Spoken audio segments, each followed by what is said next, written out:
Good morning, everyone, and welcome to a very sunny Brands Hatch. You join us here for yet another Brscc summer race weekend, and it very much is a summer race weekend. You can see the sky behind me a little bit cloudier than we've been enjoying over the last couple of days, but still roasting here down in Kent. We've got a bumper schedule to come for you today here at Brands Hatch, and of course the main event, a 4-hour endurance race for our Fun Cup Endurance Championship. And I've got to say, ones to watch potentially for today are the Vape Club team. Neo Clark jumping in with Ted Bradbury. They are going to be very feisty out in that race after the lunch break. We've got some sprint racing action to come as well, though. A couple of sprint races before we head into the lunch break. Myself, John Ratcliffe, and Richard John Neal will be covering it in the commentary box, so I will hand it over to him for the moment. I'll join him in a couple of seconds, and also you'll get to enjoy the lovely pictures courtesy of Alpha Live. I'll hand it over to Richard John Neal in the commentary box.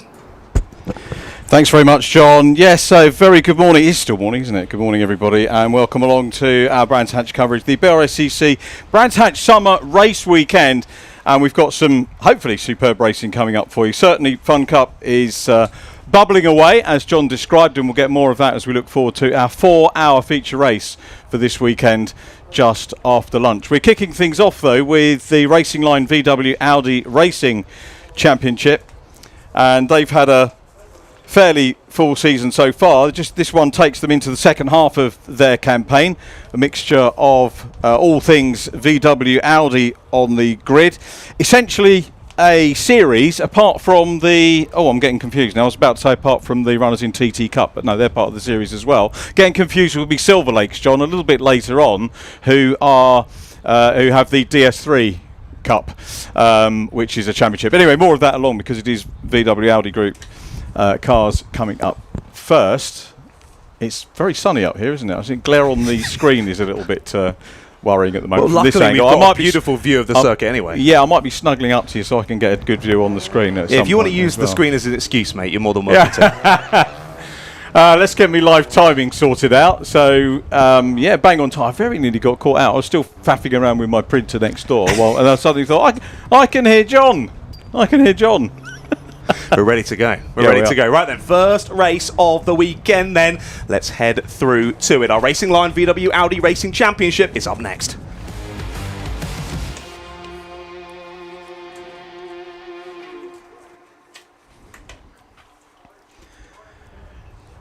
Cars already on the grid, so the good people from the British Racing and Sports Car Club getting everyone sorted out. Here's the way that they line up. Paul Dunningham and Ross Stoner on the front row of the grid, all Audi front row. Then we go Skoda and VW Golf, courtesy of Paul Roddison and John Wyatt, Tony Hunter and Chris Garnham on the third row of the grid, followed by Craig Mason and David Pinkney. There's a name from the past, great to have him back. Jonathan Halliwell and David Richardson next, from Chris Adams and Stephen Watson. Tim Evans and David Lawrence are on row 7. Row 8, Donald Dewar and Ellie Dixon.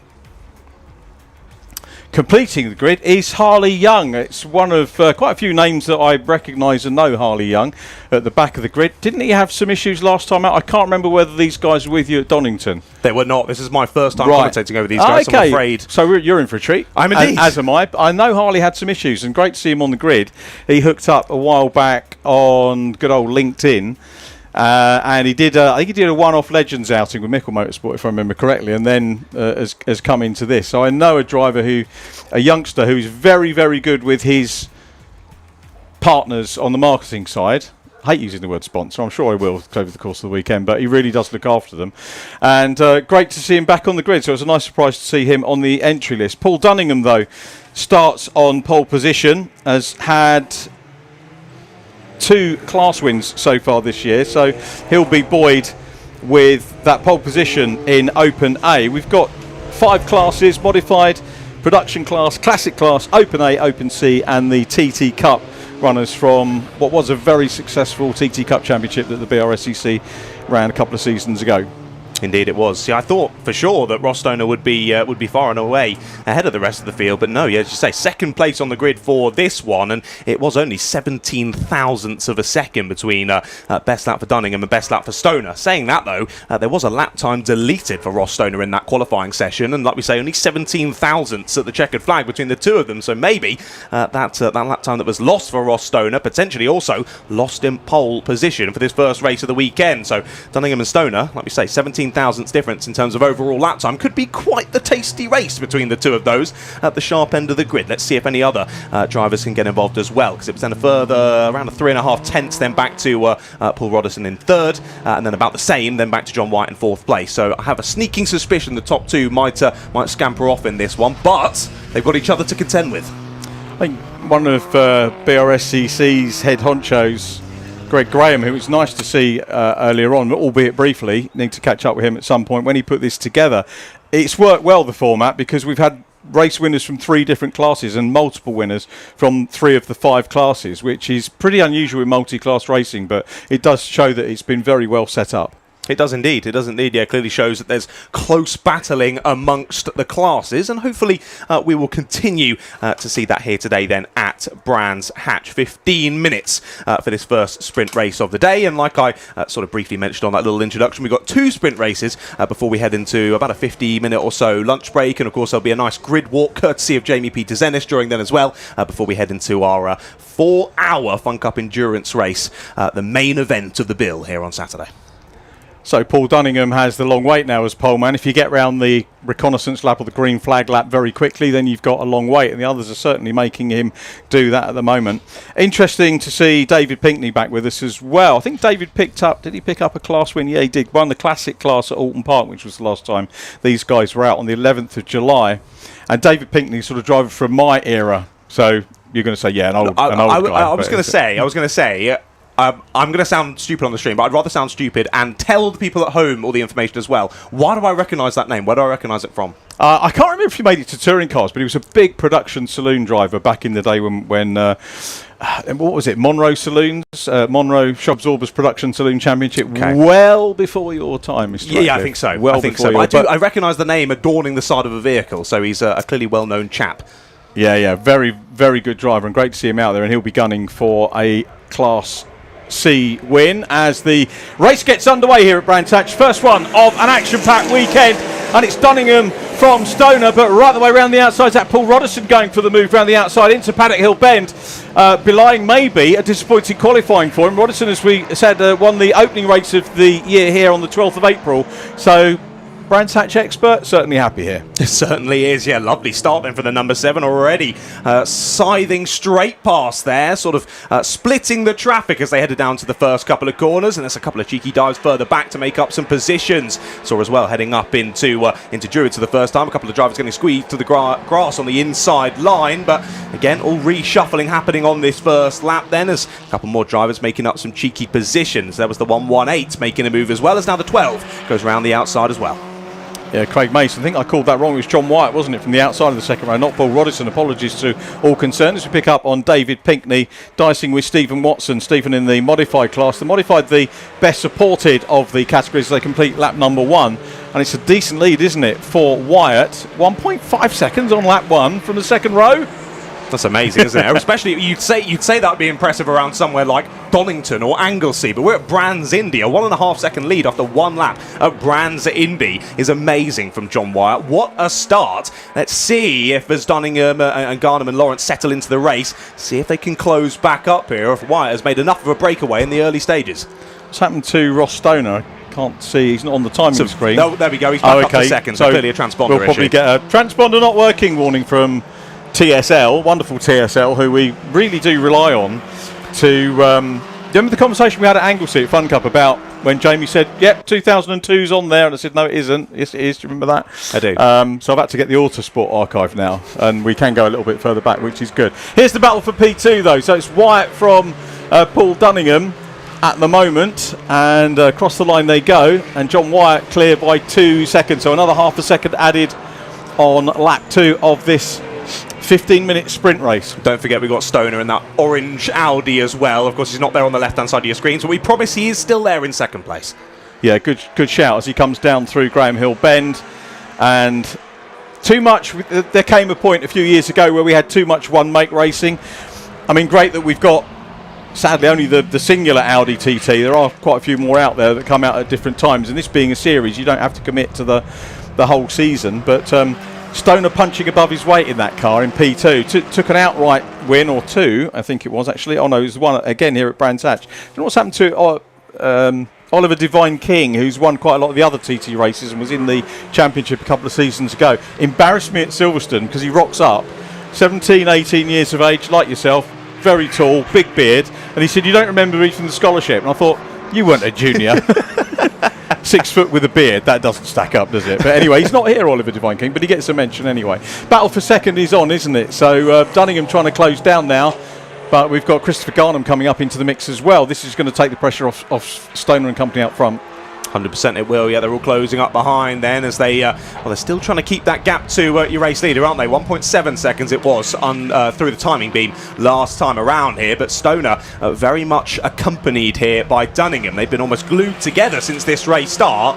I mean, as we would have expected, looking at the grid to kick things off with these two on the front row. As I said before the race started, I had a suspicion they might be going together here and having a great little cheeky battle. I did not think that John Wyatt would be getting through early on, though, and be scampering away from both of them. A little look up the inside there from Dunningham. It isn't going to work, though. Doesn't quite have enough grunt to force his way through into second place. So holding on there is Stoner for second for the moment, but it's actually Paul Roderson in fourth, who's just stolen the fastest lap, a 53.9 for Roderson. So as Stoner and Dunningham sort of psych each other out at the moment for second place, Roderson is closing in there in P4. He is, yeah, that will change the dynamic of this three-car battle as it's gapped down to 1.7. So these guys closing in. That fast-starting Golf is maybe going to be engulfed very soon as the Audis try to keep up. I remember the first Audi TT Cup race here. It was actually oversubscribed, and I seem to remember, was it Rob Boston dropped out so they could run it all in one, basically run everybody in one race. It was that popular. I'm not quite sure how things dropped it down to a class, which was a great pity, but still plenty of great cars out there. And you can see what this one's doing. Carl Stoner doing a great job, still great competitive cars, value for money to be had out of any of those, and some great racing to be had, I think, at a good cost. Indeed, no, for sure, and yeah, as we see in this one, even though the TT's not continuing on their own, getting stuck in here with the Racing Line VW Audi Racing Championship, and lots of other cars to squabble with as well. It's always amazing when you see in the multi-class racing cars that you look at, and if you just saw them parked up, you'd think there's no way that they could have a good race, and they do. They prove us wrong here on the cameras, and putting on a great spectacle for us already this morning. A little grab of the brakes there for Dunningham as he continues to try and chase down Stoner. But it looks to me, at least visually, that gap to your leader has closed. As Richard said, it was 1.7 seconds across the line last time around. As they cross the line yet again, what's it down to? Well, it's 1.7 seconds to third, but of course Stoner's dropping down. It's now 1.5, so a couple of tenths gain then for Stoner. With 9 minutes to go, though, still not quite enough here, I don't think, to really mount a challenge here to John Wyatt. Wyatt is dealing with the pressure very nicely for the moment. He is. That catches me out every time waiting for that second place car. But yeah, it is there. The gap coming down.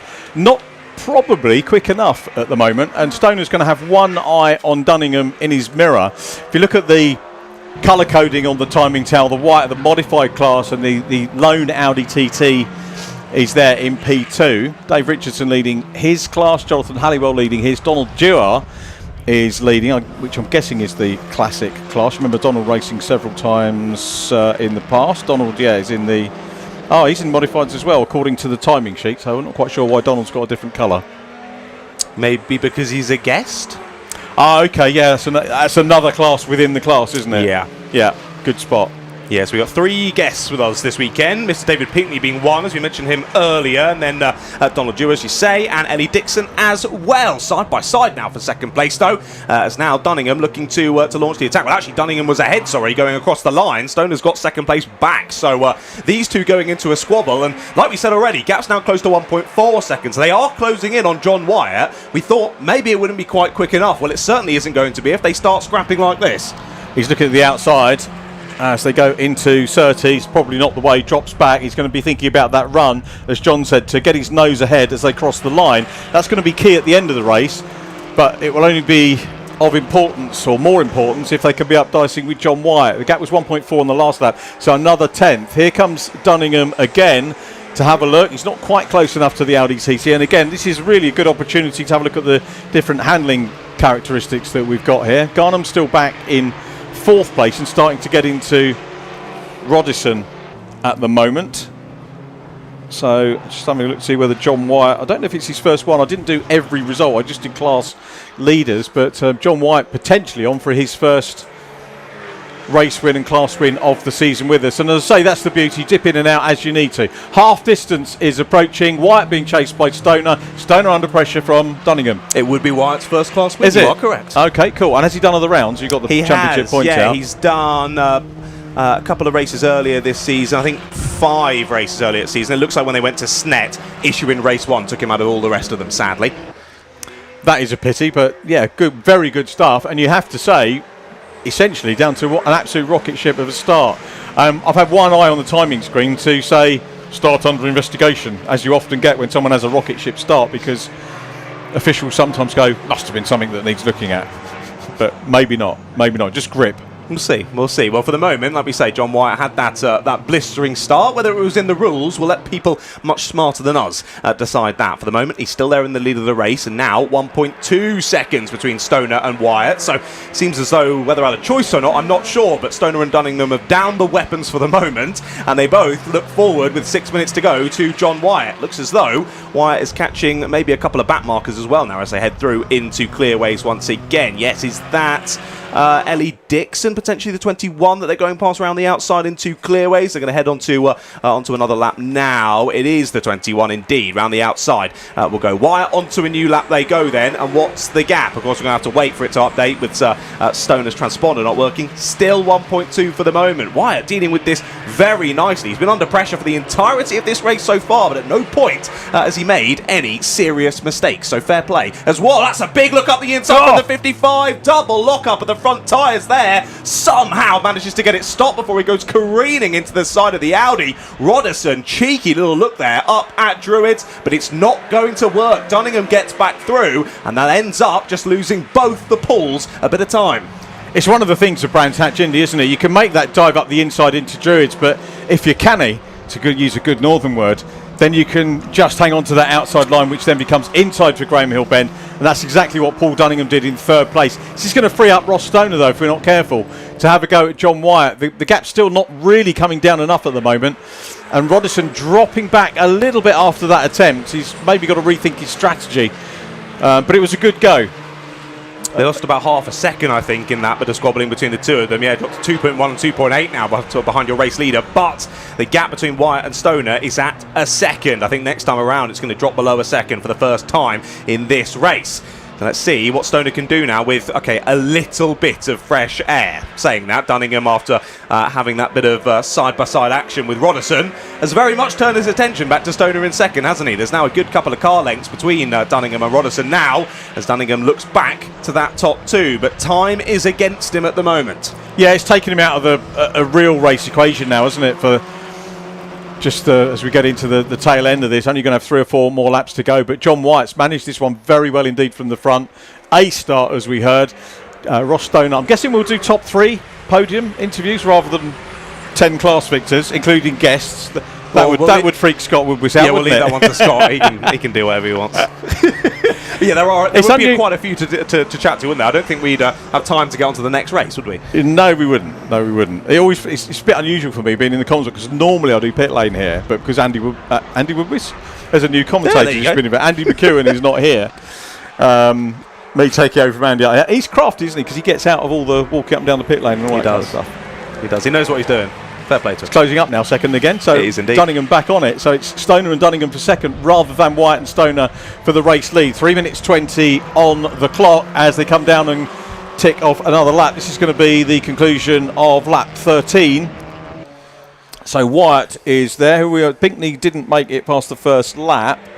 Evans had problems. Harley Young, I think, has had problems as well. We've got a penalty for Ross Stoner. 5-second penalty for track limits for Ross Stoner. So not only is he now in this direct battle for second place with Dunningham, but now he's got to think about overall race time to keep himself in the fight for the top 3. To get 5 seconds ahead of Paul Roderson, I think, is going to be a bit of a challenge, isn't it? In 4th place. Can potentially just about stay in the top 4 ahead of Garnham in 5th, but yeah, this is one to watch now. We've got to do a bit of maths in the commentary box now. I think the podium's gone belly up, hasn't it? Yeah, I think it has. That's a shame, though, but it'll race for whatever is happening on tarmac, which is what the race fans and marshals and everybody here will be watching. This is, by the way, a big MG weekend. MG Live, I think, happening tomorrow. We've got loads and loads of MG action tomorrow. So Plenty of great machinery for people to enjoy. 2 minutes 13 to go. What do we reckon? 2.5 more laps? Yeah, I think about that, isn't it? Oh, round through we go again. Is that another fastest lap for Dunningham? Not quite. A few tenths off of personal best on the last lap, but again, Dunningham is powering his way through this one and trying to get back up to the back of Stoner, but proving more challenging. Whether he knows now that Stoner has that penalty or not, I'm not sure how aware he is of other penalties getting given out or the numbers of the drivers around him. Either way, he'll be totally focused on trying to find that second place back on circuit. And to be fair to Dunningham, he has been able to shake Roderson, because of course at one point Roderson had that fastest lap and was closing up to Stoner and Dunningham, but that seems to have switched around now, and Roderson just sat there in fourth place in a bit of no man's land for the moment, as it still is now. It's now 5 seconds back from Roderson to Garnham. So yeah, definitely a top 4 still for Stoner, but staying in the top 3 is going to be a bit too challenging, I feel. On to the penultimate lap we go then, with about 1 minute and 10 left to enjoy in this race. As that was another back marker that Wyatt was getting through. I got a bit worried there, but no, just another back marker for him to contend with. There is, yep. John Wyatt manages to deal with that one. Stoner P2 on track, so he'll have enjoyed his race apart from the track limits. It is pretty much black and white in terms of track limits here, because they've got the sensors and the cameras that feed everything through to race control, so you're not relying on the marshals having to multitask and watch the racing, watch clear incidents and report it. It does go right through, so there's very little arguing to be done in race control here on track limits. Track limits, I'd say, generally is pretty black and white. Stay on the black, avoid the white. There you go. Yeah, someone said that to me last week. I think it was Tim Harvey said to me, and he's usually the one that moans about track limits, but he was saying to me, someone had said to him it's like a football match. The ball is either on the pitch or off the pitch, and if you look at it in that way, that's a fair catch. Actually, no, it was Alan Gow that said it. He's right, and he's absolutely right. But it's knowing where the pitch ends, isn't it? Exactly. And sticking with it. Exactly that. Yeah, you've got to stay within those track limits, and sadly, despite the fact that Stoner now seems to be launching a bit of attack here onto the final lap, he's still got that 5-second penalty courtesy of those track limit warnings that have stacked up, and now he's going to be dropping further down the order. So Stoner launching the attack here onto the final lap, but even if he does find a way through, it'll amount to nothing.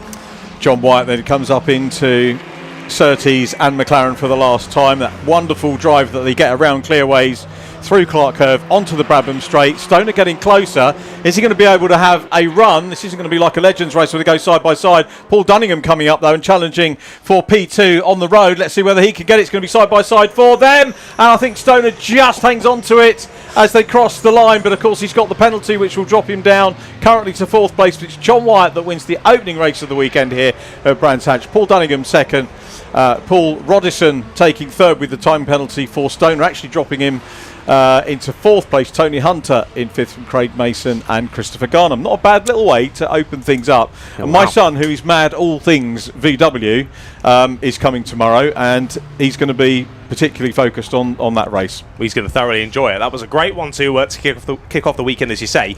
27 thousandths it was across the line between our second and third place runners there, but as you say, Stoner drops out of the podium courtesy of that penalty. A shame for him in that first race of the weekend, but I think maybe not surprising, because of course we saw in qualifying Stoner losing his fastest lap in qualifying courtesy of track limits as well, so I think that's going to be his focus for race 2.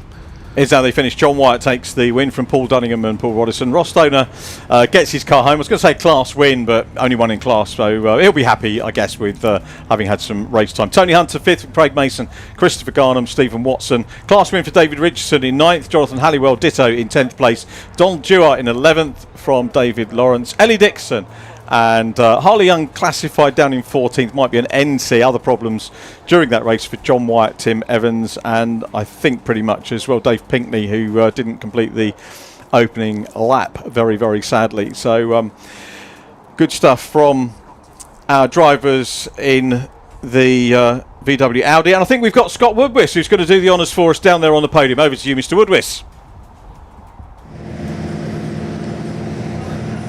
Morning chaps, morning everybody, good to see you guys on the stream. First race complete. It is a multi-class championship, but we're going to do the top 3 anyway. Quite a very straightforward race, but good to see we've got some good action nonetheless. We'll quickly run through, see if we can have a chat with John White, who's just getting his helmet off. We did see Ross Turner drop out a little bit earlier on, so we're now going to see Paul Roddison, have a chat with him in a moment, but John just taking his moment to enjoy the victory, and we'll have a chat with him as soon as he climbs out of the car. Good to see also Paul Dunningham running well in the Audi. Good to see him on the podium too, and it's great to see the Skoda as well being in 3rd place. Don't really see many Skodas competing in the UK, but Paul's managed to make the most of that car. John's going to clamber out, and we will have a chat with him, see how he found not just winning his class, but on top of that, picking up the overall victory as well. A bit of a salute. John, congratulations, well done. Very much. You've had a little bit bad luck with this car a couple of times, but this car certainly come good this time and brought you the goods and got you a victory. Unbelievable. I'm ecstatic. So happy. Yeah, brilliant. Makes all the hard work all worth it, doesn't it? Massively. Yeah, and the boys have done wonders with it. We've finally got everything together and it come good today. What made the difference this time? We've got brakes. You got brakes this time? Yeah, first time. And brakes are really quite important. We had power, but we didn't have brakes. But now we've got brakes. Yeah. So you got EBC to thank for that? Oh, it's brilliant. My team, brilliant. Yeah. They've done wonders. I mean, it was just right at the last minute because we didn't have them in quali. And when we got in the race, we had some pressure. I'm really happy. Thank you for everyone. Great stuff. So Seb again tomorrow? Hopefully. Congratulations. Here tomorrow. Yeah. Congratulations. That's a really good present for them. Well done. It's been important for 2nd place, that one. Excellent job. Good to see you on the podium. Audi's come good at that one? Yeah, it was just everything it had. I was absolutely flat out the whole time. Couldn't quite get past the TT. They run a little bit less power than us, but a stickier tyre, and that just makes getting around them really difficult. Paul desperately wanted my position, had a good lunge at the hairpin. Wasn't sure if he was going to stop, but really pleased he did. And yeah, just hung on to it. P2, best finish this year. Happy with that. Yeah. What do you think made the difference this time? Was it just the car suits the circuit, or is it more active? It's mostly the car just suits here. We always do well here. We do exceptionally well when it rains, but that won't happen this week, I don't think. We're going to crack on because we've got the next race coming up, but congratulations on that one. And very quick to Paul. Paul, great to see you. And also as well, great to see the Skoda and it bagged your podium. Yeah, it's not the favourite circuit for the Skoda. It's a bit bigger, a bit heavy, and a bit of a lump. But and of course some of the corners are a little bit tight. But hey, I couldn't catch these 2 guys today, but it was a good battle anyway. I'll get it a good go. Better again tomorrow. We'll try and move forward. Let's put it that way. Good stuff. Well done. Congratulations. Excellent stuff. That was the Volkswagen Audi Racing Championship done for today. They'll be back tomorrow. Let's head back to Richmond and John because our next race is coming up on the grid. It's the first time for this weekend for our budding races of the future and the Fiesta Junior Championship. Boys, back to you.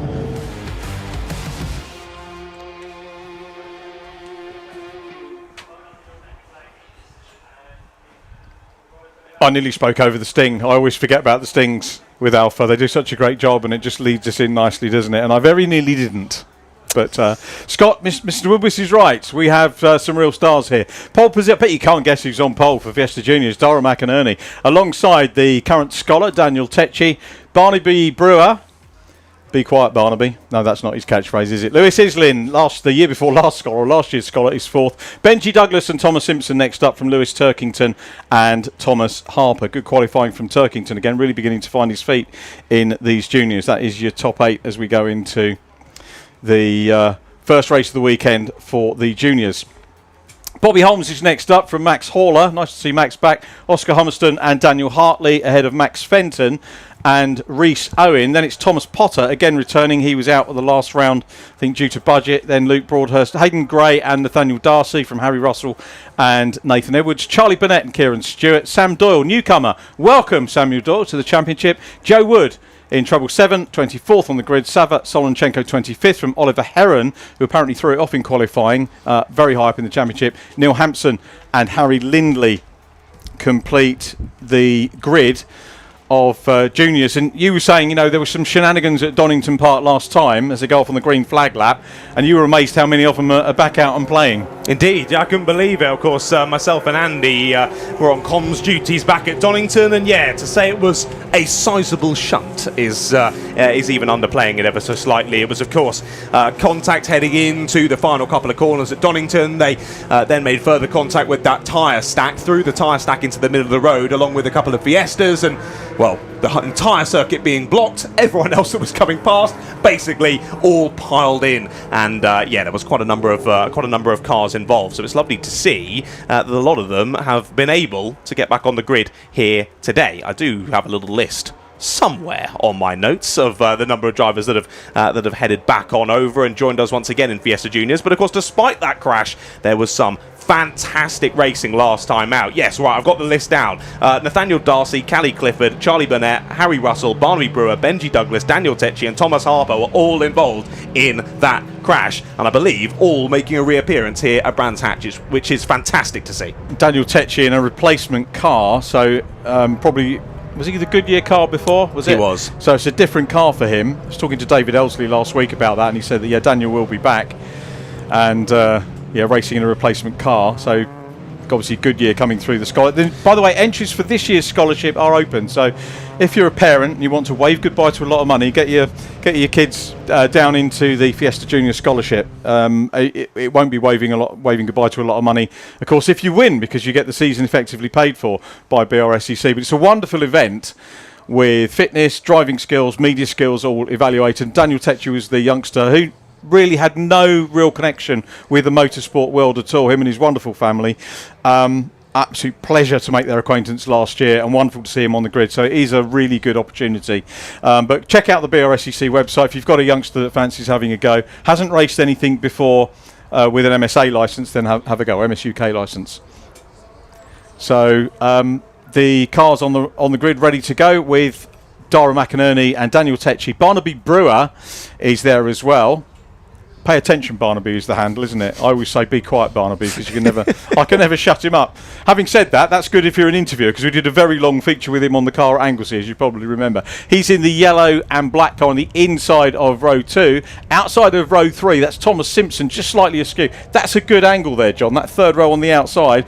As we go racing here, who's it going to be? McInerney, Alex's pole position. Look at Tecci, just switches into P2. Probably knows he can't take the battle back to McInerney, although having said that, he's going high and wide into Paddock Hill Bend, looking round that outside line. Tecci has lost none of his confidence after Donington Park, and he's having a go round the outside. Little bit of door handling potentially. Is he going to slot in? Yes, he does. Back into third place. Second place. Lewis Islin is third.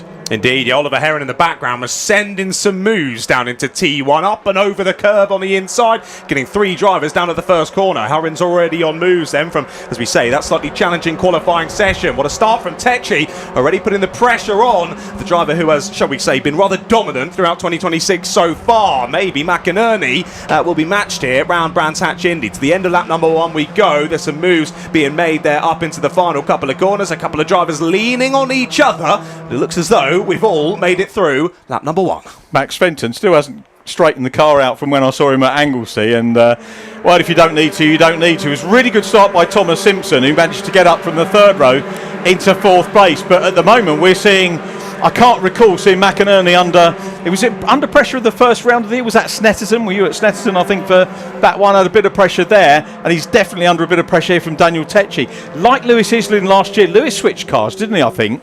Halfway through, he was scholar for last year and changed cars and came good. Well, Daniel Tecci's been up on the podium anyway, but he looks stronger for this new car as well. Indeed, he does. Yeah, he's trying to close back into the top 2. As oh dear, we got 2 off at Druids. Safety Harry car. Russell in the 25, and we got the 7 off Nat up Darcy. there as well. Oh dear. Well, yeah, as you say, surely that will be safety car. Well, I can see there's loads of dust that has been kicked up, so I think there's been a bit of contact down at the bottom of Paddock Hill Bend. That's then continued all the way up to Druids, and yes, red flag is out. So first red flag of the weekend, and yes, it is indeed a red. So safety or cars from the circuit heading out, ambulance heading out as well, just to tend to the drivers. Did Daniel Tecci get in front, or did he...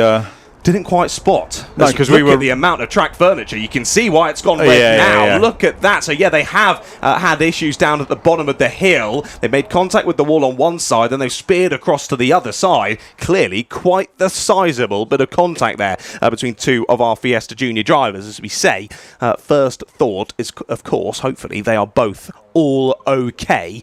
That's it. It does seem as though race 1 will be over, at least for those two. We're only, well, one full lap into that race, almost 2, by the time that red flag had come out. So we will surely be going back to a restart in a little bit. But for now, all of our Fiesta Juniors line up, line astern, down the start-finish straight. And as you can see, a lot of doors popping open as the drivers try and keep themselves relatively cool behind the wheels of those Fiestas. Might be a good opportunity. I don't know if Scott's listening, but if he's able to get out on track, I always like to, in this kind of scenario, get out and maybe talk to some of the drivers, maybe a bit further back, because if you go at the podium, then we're going to talk to them anyway later on, aren't we? But maybe the new guy would be a good pick, and I'm not telling Scott how to do his job, but remember, we've got a new driver, Samuel Doyle, 24th on the grid on his debut, so it'd be interesting to get his backstory. One of the things that struck me, John, on the grid today qualifying was how many drivers setting their best time, and we're into the second half of the season now. I think we've only got, is it 2 more events after this one to go? Silverstone on that, which I'm looking forward to covering. Alton Park clashes with other commitments, so I can't make that, which is a pity. But this stage of the season, 1, 2, 3, 4, 5, 6 drivers setting their best time of the season. Now that is a thing in junior racing. It doesn't seem to be happening much in, say, Ginetta at the moment, because a lot of them get so much testing now in say, I'm not knocking Ginetta, I still love working with those guys, but that's kind of like a European Junior Championship now to me, with the amount of people that come overseas. But this is like Ginetta used to be, where you get people who have lots of different abilities, and all of a sudden at some point in the season things start to click. That move maybe from karts, where you lose the kart mentality and the balance of the kart and get the feel of the car and start getting it. So Daniel Tecci, best qualifying, he was second, best by 2. We had Barnaby Brewer, had his best by 1. Benji Douglas improved his best by 3. Harry Lindley, best by 8 positions. Big leap for Harry Lindley today. Thomas Harper, only his second meeting, bettered his debut meeting by 19 places, which was absolutely sensational. 19? Yeah, 19 places better than his debut. So anyway, under red flags, we'll be back in just a moment. So we're going to take a quick ad break. Please stay with us.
So 4th, 5th, 6th and 7th coming into Redgate Corner.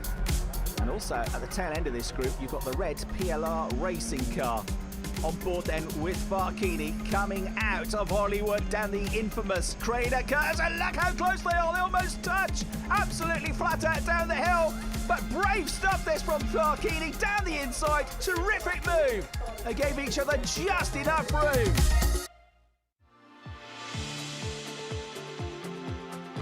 I think it's the camaraderie and then also the close racing. There's some fantastic drivers out there. Very fair, you know, they'll leave enough room, but there's some really quick guys, you know.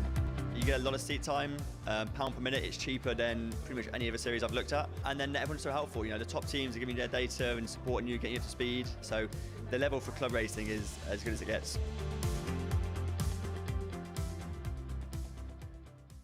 I've got clients that described it as a 4-hour sprint race. It's fun, it's intense, it's friendly, it's just mega racing, mega close racing. Lots and lots of people taking part in it, good atmosphere, yeah, generally great fun. It is some of the closest racing I've done, but also, you know, everyone is very friendly. Just amazing atmosphere, whether it be on track or off track as well, so yeah, can't recommend it enough. It is a very good atmosphere, Fun Cup, and we thank them for inviting us to be part of their race days. Really good. I think the sad thing is I don't get a chance to sort of go around the paddock as much as I would like to, but hey-ho. Nice bit of signage there for Brands, 100 years Brands Hatch. We've got loads more milestones coming up here at Brands during the course of the season, which we're looking forward to. It is, John, you were asking me what do we reckon total restart it is, but they've cut the time. Indeed they have, yeah, 5 minutes lost then, so we're down to a 10-minute race to finish this one all off for the moment. The 66 there of Hampson still stuck in the pit lane with that bit of damage, trying to see if they can keep the front of the car attached as best as possible, and hopefully he will make it back out for the race restart. But indeed, as we saw from that, well, we sort of got, what, almost 2 laps, didn't we there?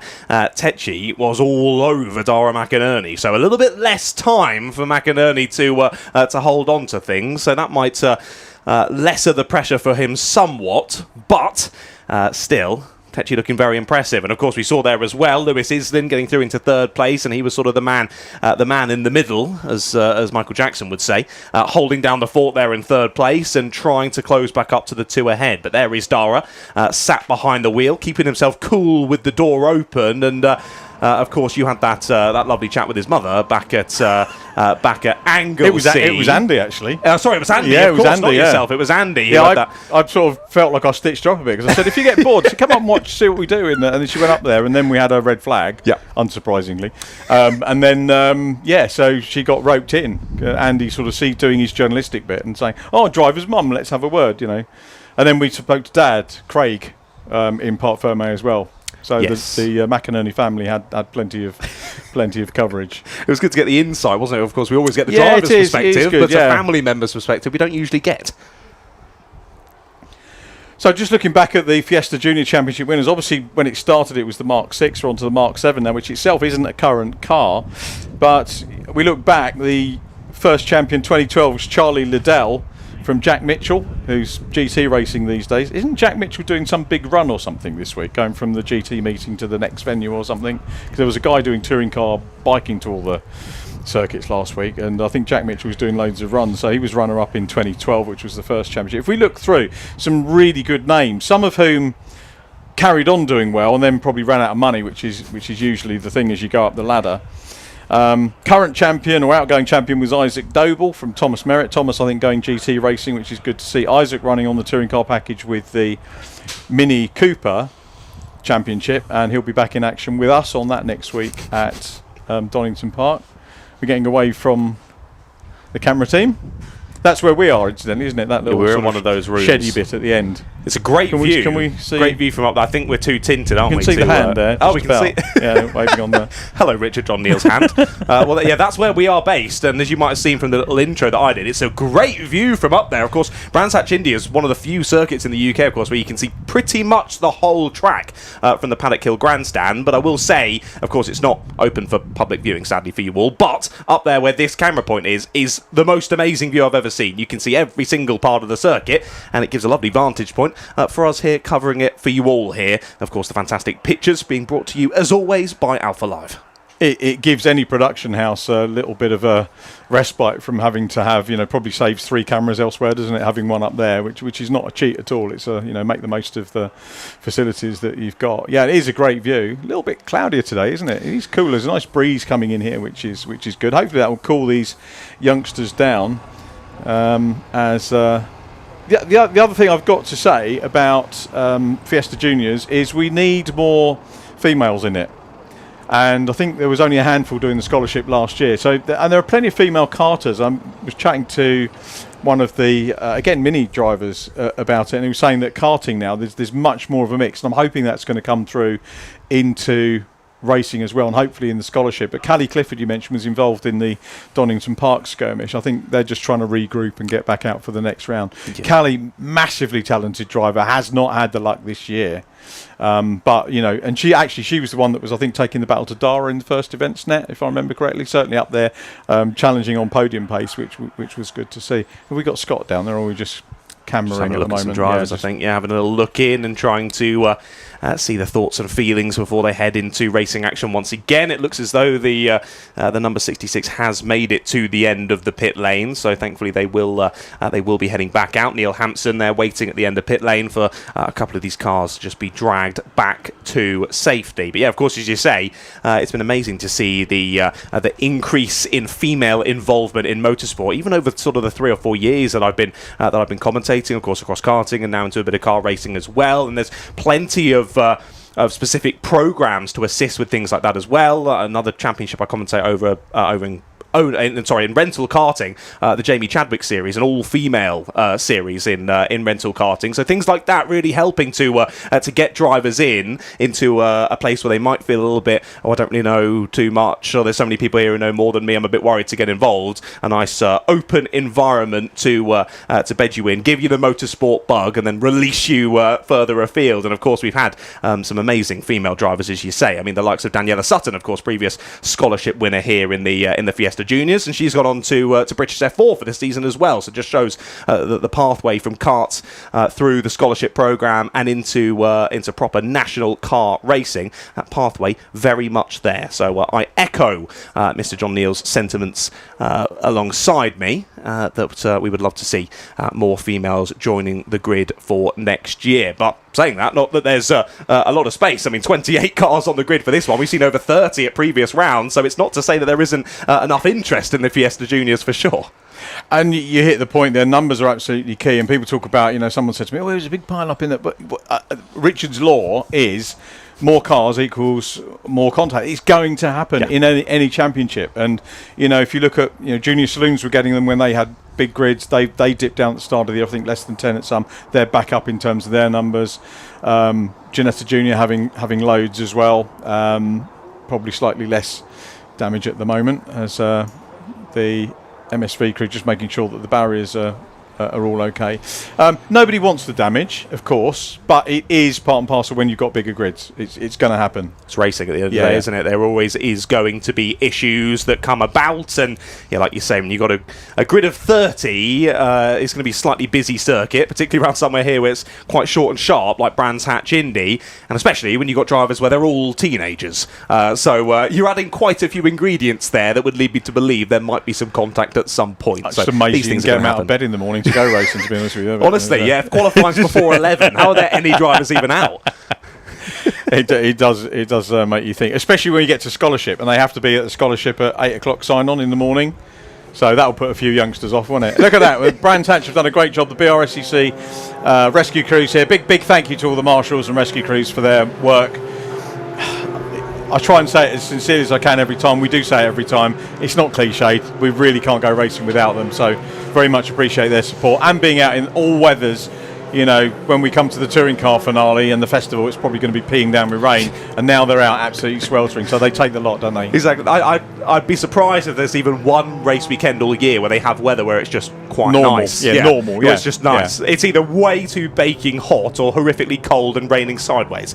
So either way, big thank you to all the Orange Army who are out, as you say, making sure that we can go racing yet again here this weekend. And for the moment, dealing with not too hot today, but decent decently muggy, a bit cloudy, still not the nicest. And yeah, the Orange Army will be pretty warm, but so will our drivers behind the wheel as well. Of course, we saw them all there under red flag, popping the door open, giving it a bit of a shake, trying to get some airflow through the cars and trying to keep themselves cool, ready to dial back in for this race restart. A couple of drivers who won't be phased about the restart. One is Dara McInerney, the big championship leader, 450 points against 365 for Lewis Islin. Bobby Holmes third, Oliver Heron fourth, Jensen Pritchard fifth, but Jensen I think opting out the rest of the season now. I thought Jensen was involved. No, he wasn't involved in the big incident at Donington. He was involved in something a little bit later on, but his car's up for sale. So if you want to get some mileage in before the end of the year, maybe get in touch with Jensen's team to get that car on board. That's a shame. Yeah, it is a shame, but we've still got a big grid, and sometimes, you know, it's a very sensible, mature decision can be made to opt out at a certain point in the season rather than do the whole thing and then come back, regroup for next year. You know, if you're young enough, come get another season in, or maybe move up to seniors. We've seen the drivers do that. Daniel Tecci pulls into line, Barnaby Brewer in yellow there, and then we've got the two Speedworks cars. Speedworks had a nice little piece in Motorsport News this week. I need to go and get a copy because I wrote my first piece for Motorsport News for about 25 years this week. I wrote my first piece ever. Well, this week? Yeah, cool. I did the coverage of the Cadwell Park meeting. Oh, brilliant. BRSCC, Okay, so. Excellent. Oh, nice. Did you meet the deadline? Same issue. I did. Meet the deadline? I did. Yeah, I was working till about 2 a.m. to get that across. So, but it was lovely. I really enjoyed that bit of writing. Hopefully, I get to do some more. Right then, enough about us, Richard. I think we're about to go racing again. Here we go then. So Dara McInerney on pole position as he has been all season. We saw Daniel Tecci do a very good start first time, and he was almost playing with McInerney. Gets away well. We look back, everybody off the line, someone a little bit recalcitrant, and it really is take two, and almost a repeat, although Barnaby Brewer, I think, is in a better third position this time in yellow. The two Speedworks cars there in the mix as well. Thomas Simpson's had a good start as well. Not quite as good as he did in the first one, but I think by virtue of the others around him got a better start. There is a challenge on for third place, and it's Islin looking around the outside for third position on Barnaby Brewer, and Islin's going to tee up the inside run down to Graham Hill Bend. It was a big look, wasn't it? Yes, indeed. Continuing on side by side then as they head into the pinch point through the left. They're going to lean on each other, but the 26 has to trot back in behind. I think it was Thomas Harper, the one who was slow off of the grid, if I'm not mistaken, just not quite getting away as well as he would have hoped and slipping back into the pack then. Well, Islin holds on for now as he finds his way past Barnaby Brewer there on that restart. But already, top two off then. Onto lap number 2 we go from the restart, and it is once again Tecci hounding the rear bumper of McInerney. He really is, isn't he? It's really nip and tuck between those two, and I think this is the first time Dara's really had to look in his mirrors properly for the first few rounds. Tecci's a very quick learner. He was his dad was telling me that he had the lap record on the Silverstone Museum sim, lost it, went back and reclaimed it. He's, you know, that kind of youngster with a mentality. A great talker. I'm sure you've interviewed him on the podium, and he's just got that person, very laid back and didn't need any coaching or anything like that. As Lewis Islin up into third place, he's going to find out that Barnaby Brewer will be looking to have a go at him. But just look at this massive field, and we've got drivers of all abilities, some coming into it from new, some with a season under their belt, masses of rookies either way, having some good stuff. Bobby Holmes running well in the Jam Sport car, who's 13th in the championship last year. Yeah, Lewis Turkington and Bobby Holmes having a little bit of a moment there. He's a good lad. Lewis came up and chatted to me at was it Croft? Where were we the week before? Thruxton. He was at the Thruxton meeting and actually comes over now and has a little bit of a natter. Just like his dad, absolutely wonderful person. Good, and indeed, like his dad, he's very quick behind the wheel of a motor vehicle. And they continue on down to the bottom of the hill once again. A little bit of a kick up of dust there. I think that might have been Turkington who just kicked up that little bit of dust off corner exit. We got a car stop there on the inside wall there. I think potentially that might have been our car that was out of the pit lane on the restart, if I'm not mistaken. We shall have a look. Thank you. I'm hearing from my producer. It was one of our cars involved in the incident, which was left at the scene, I think far enough out of harm's way where it's not mattered. So no. Neil Hampson, who started from the pit lane, has now joined the back of the pack. So Hampson still very much involved in this one. Through onto a new lap we go yet again then. Still McInerney and Tecci with a nice gap out of the sharp end of the order, but all wide for the 55 there. Bobby Holmes kicks up lots of gravel there through clearways, and he's now under a lot of pressure from Max Horler as they head onto a new lap. Yeah, Max Horler then trying to go for the outside run. Let's see what he can do. Lewis Turkington back in the 72. I've got to give a shout out to Louise, as I mentioned Louise Turkington as well, as I mentioned Colin and the other brother, I think does autocross racing as well, but both Turkington parents love it. And that's a key thing with the juniors. It's a family thing as well, and you get to know the parents too. And, you know, all the ones I've spoken to, very well brung up, I've got to say. Turkington holds sway, though, in this battle at the moment as they go along Cooper Straight. McInerney from Tecchi, 0.8 of a second on the last lap. So maybe McInerney starting to settle into it. He's had the best flying lap as well, so sort of settled back into his groove.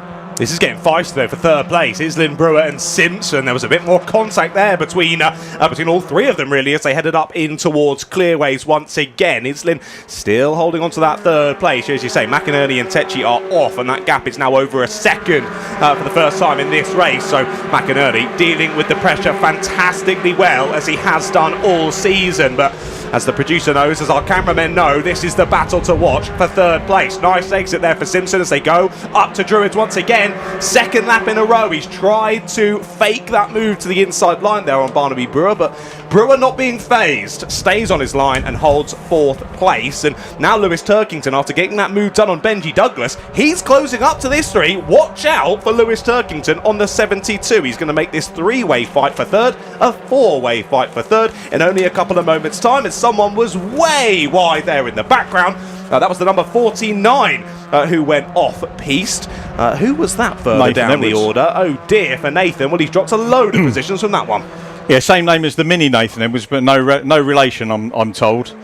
We were giving the mini Nathan some stick last week because he was the only driver in the mini JCW paddock that walked from the paddock to the holding area when his mechanic drove the car. Everybody else drove their own car.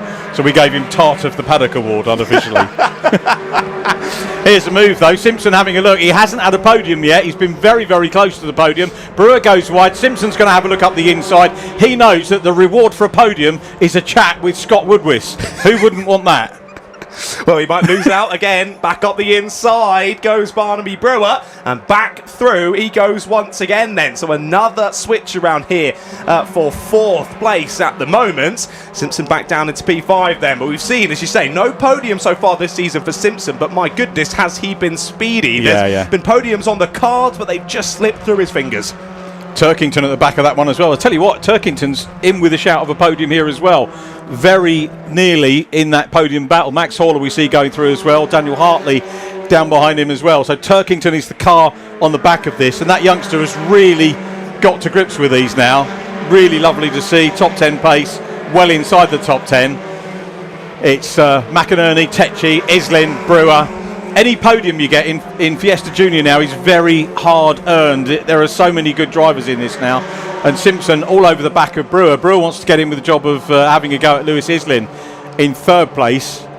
And do you know what? All of these lads up front are good interviews. I always enjoy chatting with them. And the most infectious for me is Lewis Islin. He's just got this real energy that he carries off track into his interviews, you know. Really, really good to chat to. Yeah, I always like seeing when Lewis is finished on the podium. It's like, oh great, I'm going to get to chat to Lewis. This is going to be good fun because, like you say, he's always big smiles, isn't he? But for the moment, it's not big smiles for Brewer, is it? He gets forced out wide there, heading up through Clearways. Well, Simpson was warranted the space there, and it was given by Brewer, to be fair. Good racing between these two young drivers, but as they focus on each other, Islin is slipping away here in third place. We said he's a happy chap. He's going to be happy looking in the mirror, seeing these two fight over P4, down into the first corner. Through Paddock Hill we go yet again, looking to switch up the up and under, but it's not going to work for Brewer. Simpson has the place in fourth. He covers the inside line up into Druids as, oh dear, Daniel Hartley's off down through the first corner. Keep it pinned, Daniel. He's going to get stuck, isn't he? He is stuck, and that surely will be another safety car with 2.5 minutes to go. That might just be our race over here for the first race of the weekend, for Fiesta Juniors. Barnaby's coming back on the inside here, side by side they go. Little bit of a clatter. He puts a little bit of yellow paint to add to the, looks like a gold, black and white car as Turkington comes up to play as well. But Brewer can't get the pace round here. He's going to be squeezed onto the outside. Comes out of that, does Brewer. It is red flag. I think, do you know what? They've had their shout. I thought so. I think he broke something there in all of that. I think Thomas Simpson broke something because they made that clash going up through the left into Surtees, and then the car just would not go right into Clearways. He was banging door, banging door, banging door all the way through. I think he broke something on the steering there with that bit of contact, and he might be quite lucky that that red flag came out when it did. Yeah, the contact might get looked at as well. So we've got a second car off as well, by the look of it. Is that one of these Speedworks cars that's just being attended to? No, it isn't. The It's not a red one. 555, Oscar it is. Hummerston. Indeed. So, yeah, 9th and 10th they were going into that lap. So clearly there's been some contact there between Hummerston and Hartley. Mark Noble, the clerk of the course, will look at that. They had one go, and it doesn't matter whose fault it was. You know, if you then... It's a hefty timetable here to get through. If you mess it up, then it's going to be red flags.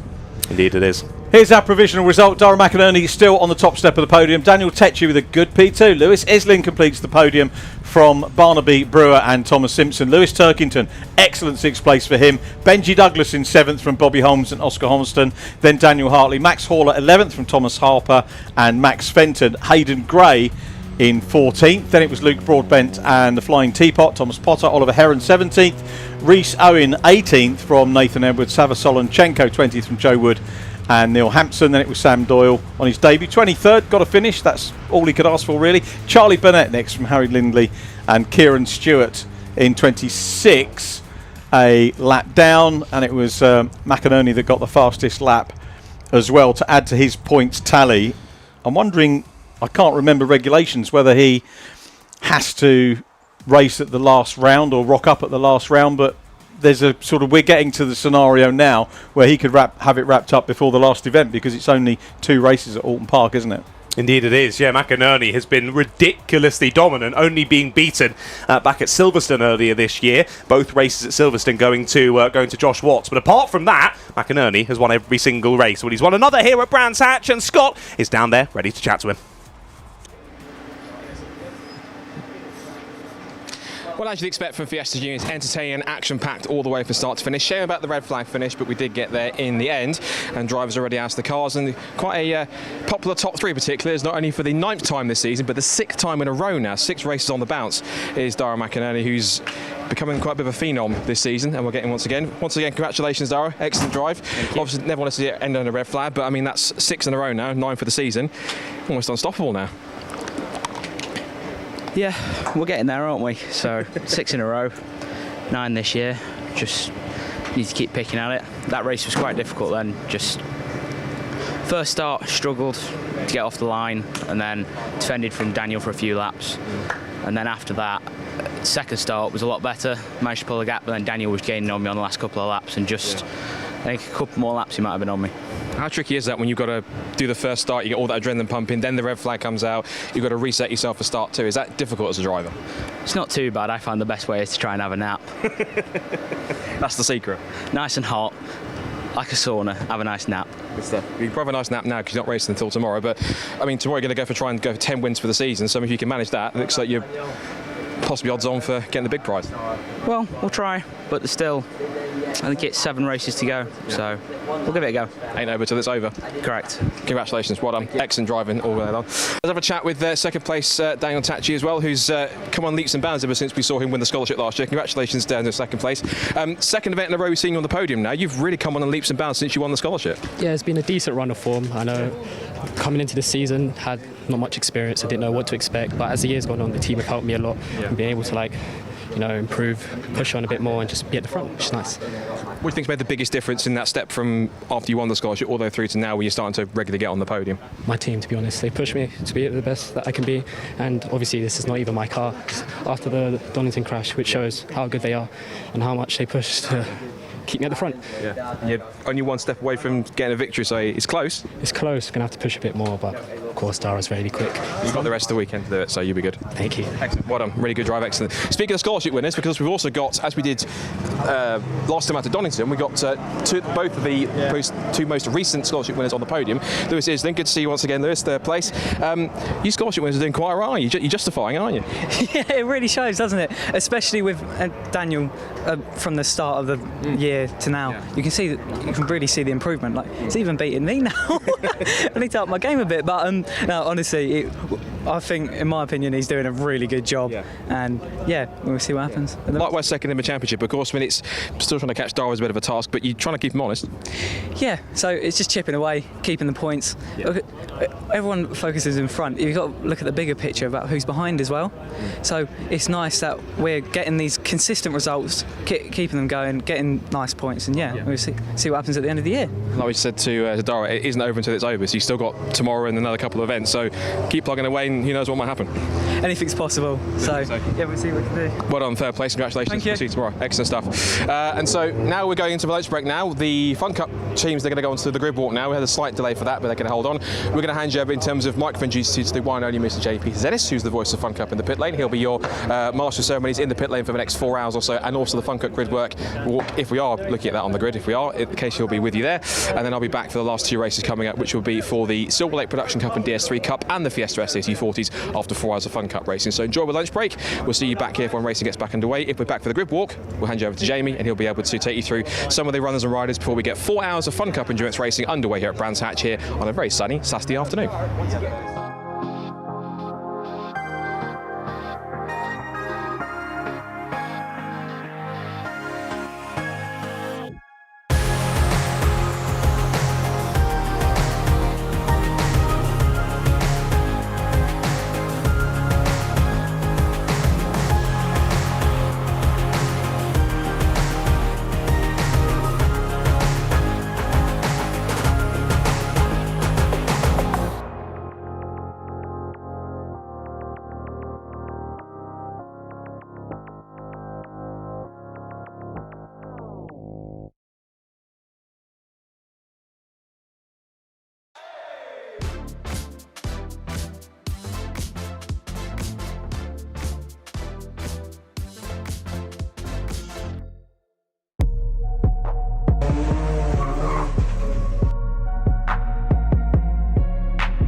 So 4th, 5th, 6th and 7th coming into red gate corner. And also at the tail end of this group, you've got the red PLR racing car. On board then with Brscc coming out of Hollywood down the infamous Crater Curves. And look how close they are, they almost touch. Absolutely flat out down the hill. But brave stuff this from Brscc down the inside. Terrific move. They gave each other just enough room.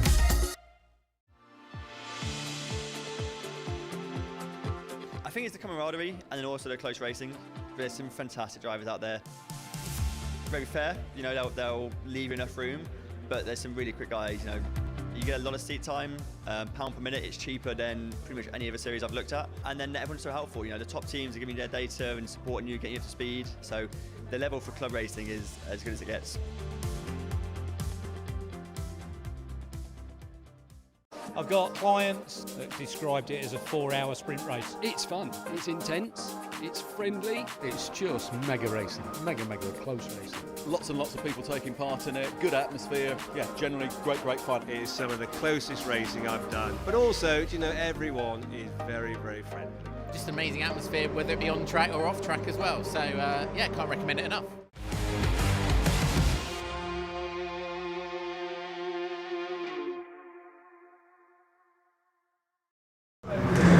Welcome down to the Fun Cup paddock, and who else should we talk to but the main man as far as keeping us up to date throughout the race in pit lane with all the news and before the meeting, to be perfectly honest, Jamie Peters. I don't know how you do it, particularly in this heat. Is the heat going to be an issue for all the drivers today? Because it's been a very long hot summer, and you know, we've had some hot races, but does it wear everybody down?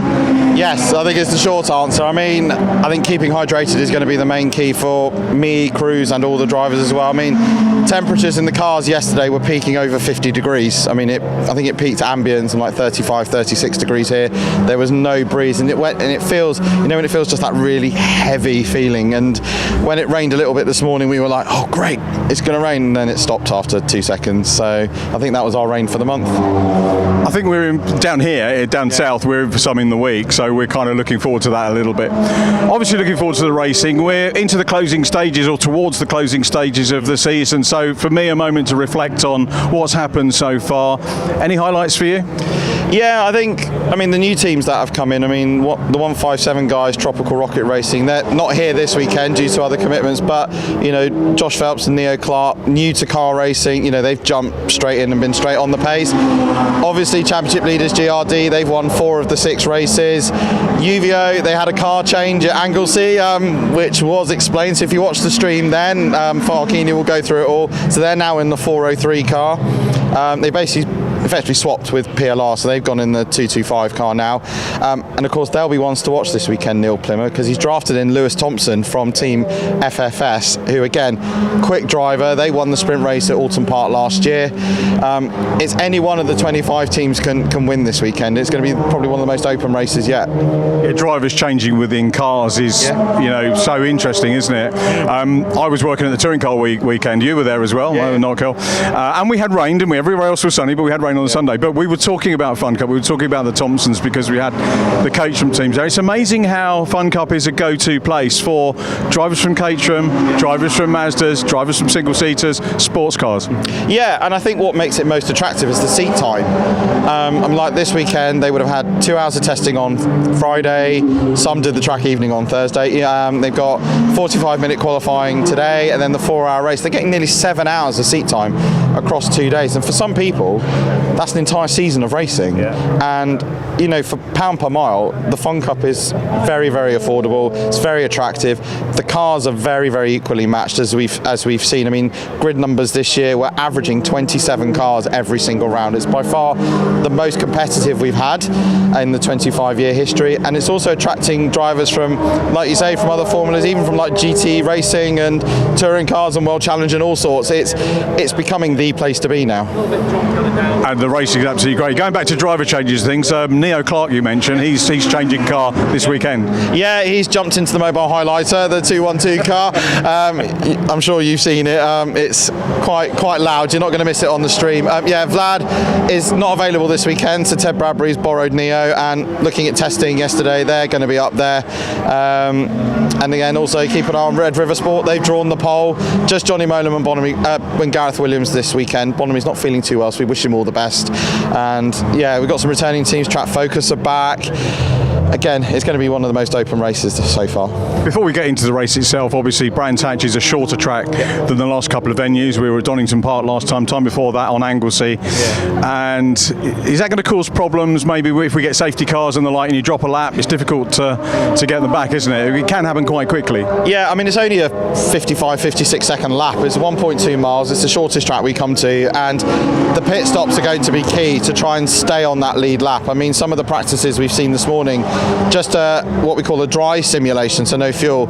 Some teams are doing it in under 8 seconds, which is fast because there's no rule on what side of the car you get out of. So one will get in one side, the other driver will get out the other side. But the key this weekend is going to be staying on that lead lap. And of course, if we do get a safety car in the pit stop window, I know our race director Julian Floyd tries to avoid that because of everybody coming in, obviously on safety grounds, but we've had it happen before, and everyone obviously has to work with their garage neighbours, and you know there's so much going on.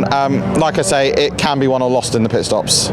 One final question. If we've got new viewers, and I hope we're always getting new people coming to watch Fun Cup via the stream, because it's one of the only championships that streams like this every event all season. So if we've got a new viewer, give me 2 teams that a new viewer could watch out for during the coverage. I think GRD's one of them, because they've been the pace setters all year and they've won here the last 3 years. And maybe apologies for putting you on the spot, Jamie. I think for fun value, UVO, because Farkini and Fabulous are characters, but then you've got the likes of Demon Tweaks, you've got Vape Club. You know, I would say look out for everybody. I think that's the easiest option, but we're such an open paddock here, and I know you say if you are at the meetings, come down. I mean, for those that are here, we've got a grid walk, which is, I believe, is open to the public as well. We always try and do it where we can, but yeah, I would say everybody look out for. I think that's a fair answer. Apologies again for putting you on the spot. Thank you for what you do for Fun Cup and our broadcast coverage. Good luck today, and good luck to all the drivers, and I hope everyone enjoys the racing. Thank you, mate. Thanks, Rich. Hello, everybody, and welcome to the grid for round 7 of the Fun Cup Endurance Championship here at Brands Hatch. And as you see, it's our first grid walk of the year and our very packed grid we have. We've got 25 teams ready to do battle for our 4-hour encounter later on this afternoon. So Ian and I are going to have a little bit of a wander, and we're at the back for a change because Team GRD are our championship leaders, and they won the last round at Donington Park, and as per Fun Cup rules they have to start last. One of those drivers is Simon Rudd, and he's just stood here now with little Max. You brought a few mates with you, haven't you? Yeah, just a few. Picked them up off the street, you know, paying people to come in. No, look, this is my local race, right? So you know, people want to come down, support. I've got lots of sponsors here, and you know, I just want them to have a good day. I don't go racing without these people, so yeah, as long as they have a good day, you know, we do well. That's the main thing. Starting from last for a change. I've got little Max here as well. Yeah, it's great to see little Max. We know he's been in the wars a little bit recently, so it's great to see him on the grid. He's doing all right, but I don't want him to get into this. No. 4 out of 6 so far. Yeah. Can you do it again? Well, we're going to give it a go, right? It's a short track. You know, the key for us is to stay on the lead lap to get halfway through the race. I'd imagine there's going to be activity throughout this place. So look, we're going to do what we can do, right? We only ever focus on ourselves. Other people can focus on us if they want to. We just focus on doing what we can do best. So. Brilliant. Thanks. Thanks, mate. We'll catch up later. That was Simon Rudd from Team GRD. Right, let's pop to GCI, but I think their drivers... Oh, no, there's Craig Butterworth down here. We are also in the middle of the lunch break, so some of them have dashed off to get some food. And Craig, not your best grid draw, but usual form, plod on, see what happens at the end? I mean, plod's a bit harsh, don't you think, James? That's what you usually say, isn't it? Well, I'm not sure about plods, but like, you know, like fast, sensible, try not to get in any mischief, and just keep chipping away, I think, is the mission. The real challenge here with a bad grid draw is it's the last circuit you want it, because obviously it's such a short lap, right? And losing the lead lap is a disaster. So it's really critical that we have a good first stint and try and sort of make some progress, and hope we're there at the end with a car with its splitter and tyres in good shape, and then try and fight for a podium. That's the mission. And the good thing with this year, I mean, you've done pretty much all of them so far, is the pace has been there. The pace has been there, yeah. Like, we've had great pace. The frustrating thing of the last couple of race weekends, Anglesey and Donington, was we had fantastic pace on the Friday testing, and then we just had little problems with the car in one form or another. Some self-inflicted, some less so. So we didn't have disastrous results, but we could have had really good results. So it's been a bit frustrating. Hopefully back to our sort of more normal business as usual, which has traditionally been, you know, good solid results and good pace and fighting for a podium at the end. What can you do today? Like I say, I'd be disappointed if we're not fighting for the podium. That's it, you know, even starting from here, I think we've got great pace, and yeah, I'm up for it. Good luck. Thanks a lot, mate. That's Craig Butterworth from GCI. Let's pop over to Clapham North and have a chat with the boss, George Grant. He's just with some friends and family now. Now, for those that watched Donington, will remember a certain move Abby Eaton did at Turn 1. And George, I'm just going to doorstop your photos. What have we got? The most expensive sponsor. You just now. Brilliant. We saw Abby's move at Donington. Are you going to try 5 wide on the outside of paddock? Probably not, actually, to be fair, Jamie. But what a move it was. It went viral, I think. Yeah, it is. But Abby is a fantastic driver.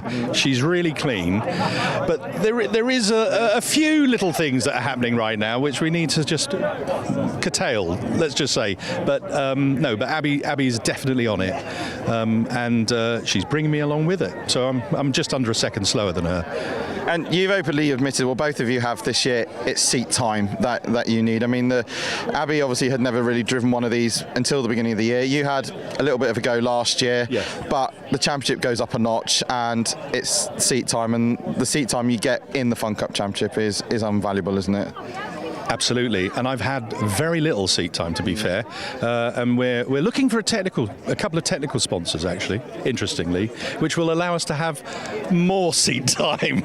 So if there's any technical companies out there that really want to partner with us, just get in touch with me, DM me.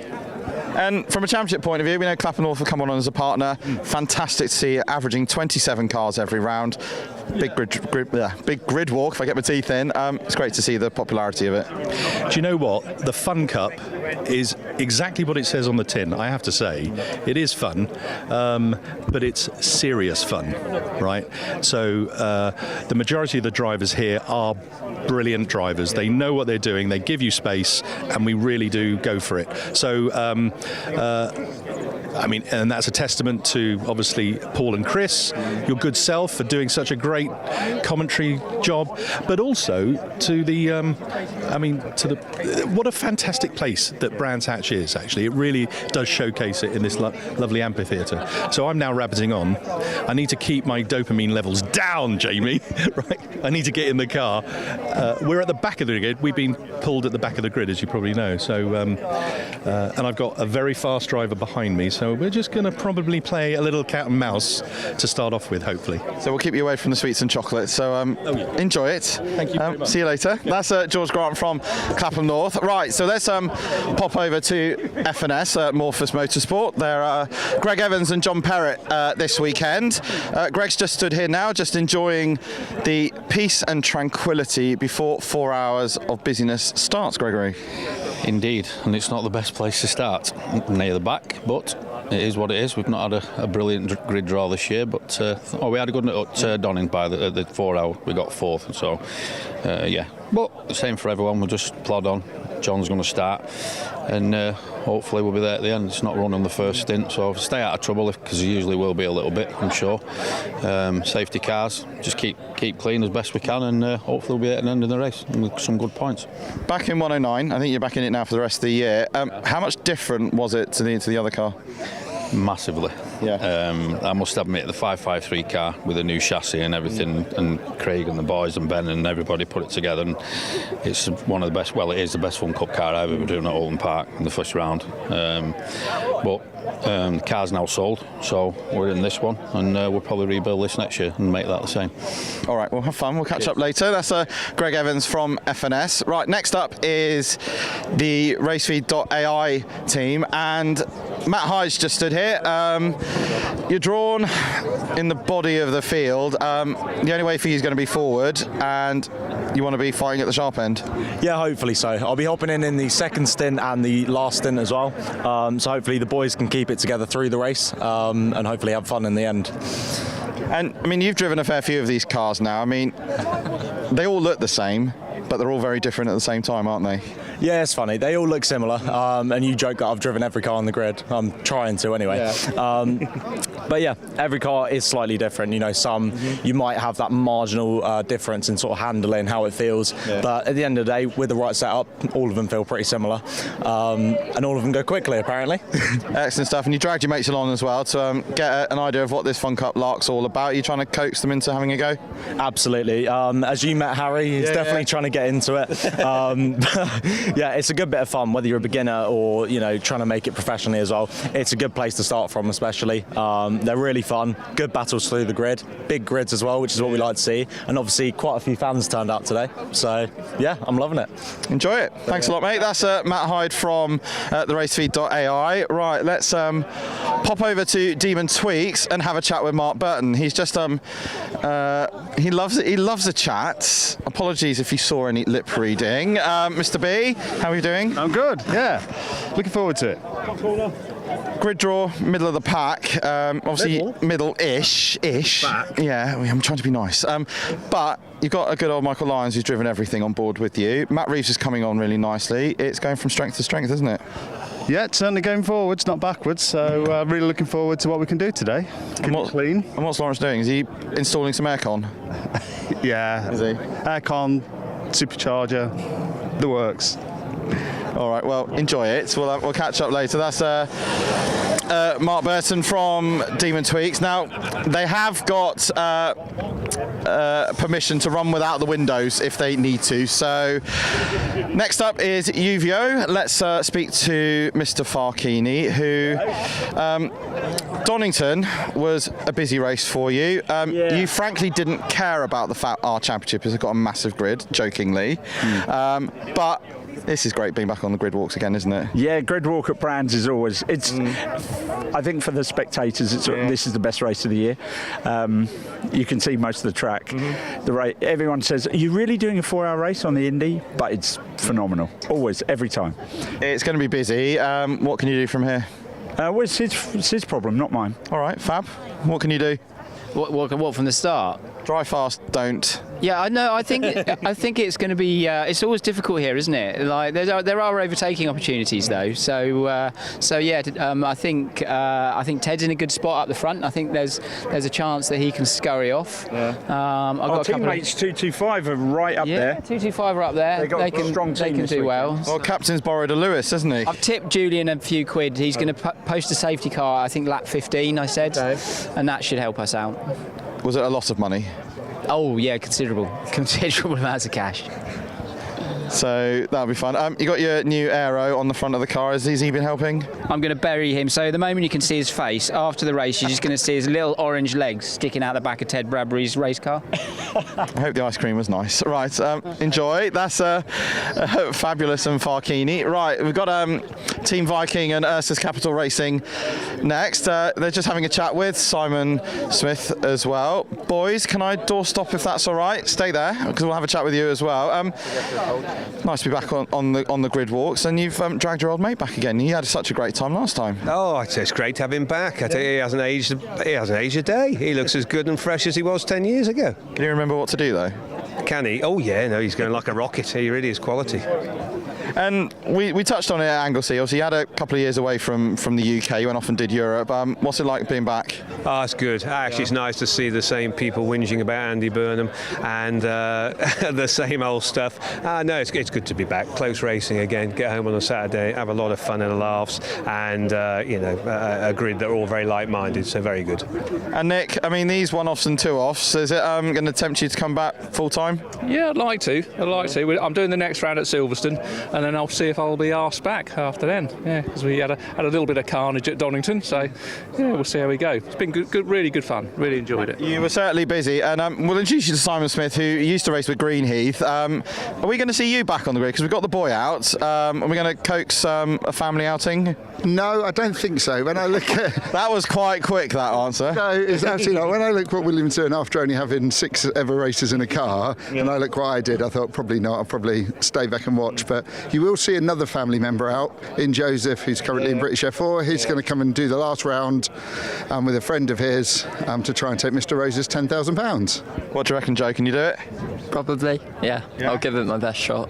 All right, well, great to see you both. Good luck, boys. That's Mark Home, Nick Nunn, Simon Smith and Joe Smith. Right, let's have a chat with Lee Tech. They've got, simultaneously turned around. It's almost like they knew I was coming, Chris Thirlwell. Nice to have you back. Yeah, nice to be back, yeah. How have you found it? Well, I only been in the car this morning as I didn't test yesterday, and I'm switching from a different car I was driving yesterday, so still getting used to it. I still need to find a bit of time, but it'll happen in the race. And Shay, first year in one of these, coming from front-wheel drive, you've had to learn very quickly, but you've also got on top of it pretty quickly as well. Yeah, it's there's definitely a knack to driving these. It's not like anything else, but yeah, I feel like I'm getting used to it. My lap times are coming down. The gap to the good guys, it's just going down every race, and hopefully it will continue to this race. So yeah, we'll see. And Anton, welcome back. You're actually, for the first time ever, going against your friend Simon in the 171 car. How does that feel? I'm not too worried about that. Yeah. No. As long as you beat him. Yeah. Yeah, we'll try. And what's the plan? I mean, is this just a one-off for you at the minute, or are we hoping to do the rest of the year? Maybe one more this year. That's kind of what I'm looking at, but just trying to get seat time, building confidence. That's what it's all about, really. All right, well, good luck, boys. That's Chris Thirlwell, Shay Brennan and Anton Yarosog in the Lee Tech car. Hopefully, I've got time to keep going. Yeah, thumbs up from Ian. Right, we'll pop over to G-Force and have a chat with Graham Winston. And Graham, how have we found this year? It's been a steep learning curve, isn't it? Yeah, it's first year of racing, so it's been a steep learning curve. We got a good coach. Yeah. So yeah, it's been good, but it's a journey. He's not too shabby, Jack, is he? No, he's very good. We couldn't do it without him. Yeah. And Gary, usual for you, isn't it? Is just keep building that momentum and get quicker and quicker. But unlike Croft last year, you're letting other people have a go. I certainly am, yes, and I'm pleased to do so. Yeah. How's it all been going so far? Yeah, really good. Good improvements from both of us. So we're hoping to be on the tail of the leaders. All right, well, good luck. That's Gary Summers and Graham Winston. Apologies, we've forgotten axiometrics. Let's have a chat with Chris Weatherall. You're in the body of the field for your grid draw, but like any Fun Cup race, it's going to be very busy, won't it? Yeah, it's going to be. What have we got? 25 cars into the first corner, but it's a long enough race. We'll see what happens. But yeah, it's always one of those. I think being at the front is great, and being at the back is great. In the middle, you're always in that fraught with danger. But we know what we're doing. Hopefully, we'll be all right. We're starting, so yeah, we'll see what happens. The cars have got the options like we had at Croft last year to run without the windows. Are you keeping them in? Well, a bit like power steering. We could have power steering and we don't. So we're men, so we run with everything in there, and we're just going to have to manage our temperatures well. I don't know. I mean, look, we're just having this conversation actually with one of the other people saying that does it actually make a difference? And I don't know. We took them out at Croft. We're keeping them in. We didn't seem to have too much of a temperature issue. So, but yeah, if the engine goes bang, then you can replay this bit to me and say, Chris told you so.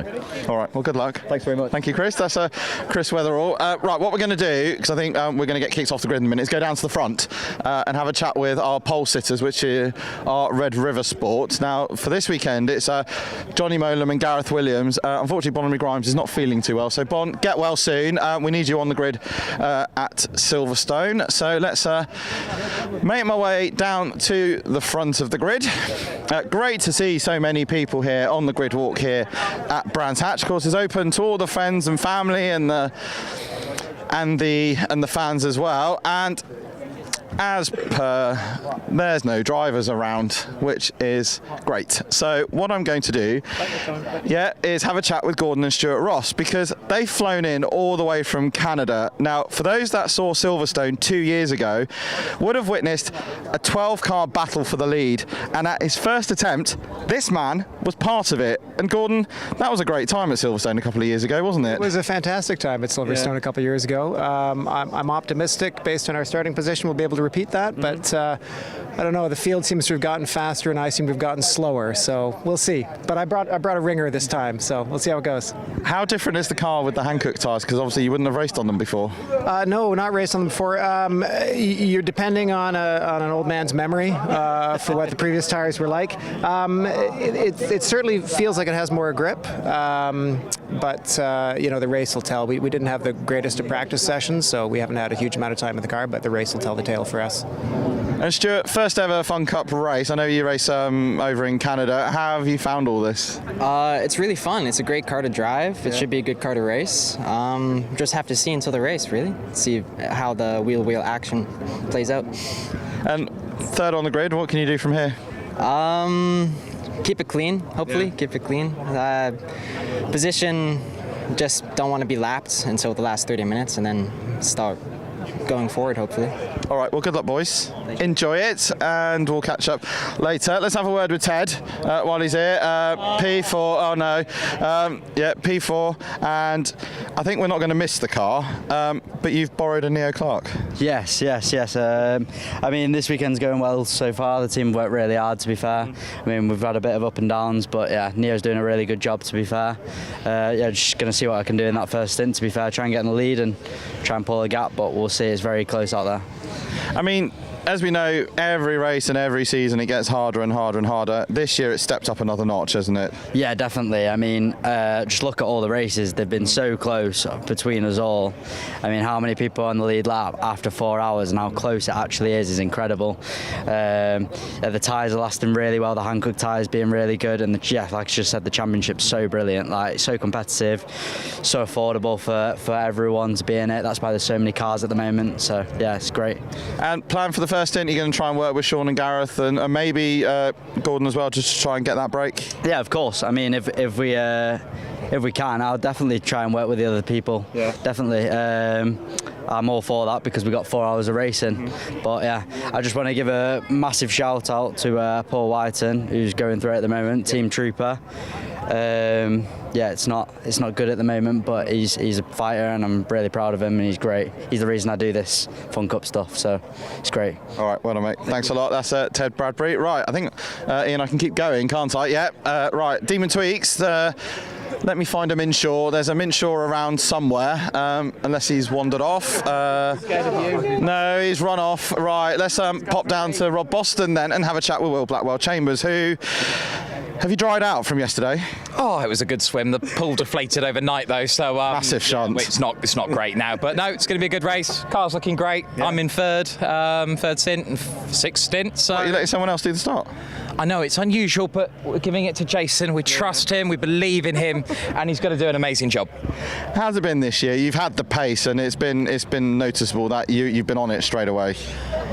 Yeah, I think the car's been great. Rob's done a fantastic job with the car. We've just struggled with reliability. We've had little driver clashes here and there as well. But luck not really worked out for us. But the series is awesome. The cars are great and really enjoying it.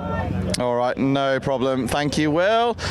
Right, so I've been told 5 minutes, so I'm just going to have a chat with Lewis Thompson as he's just getting a hug from the captain.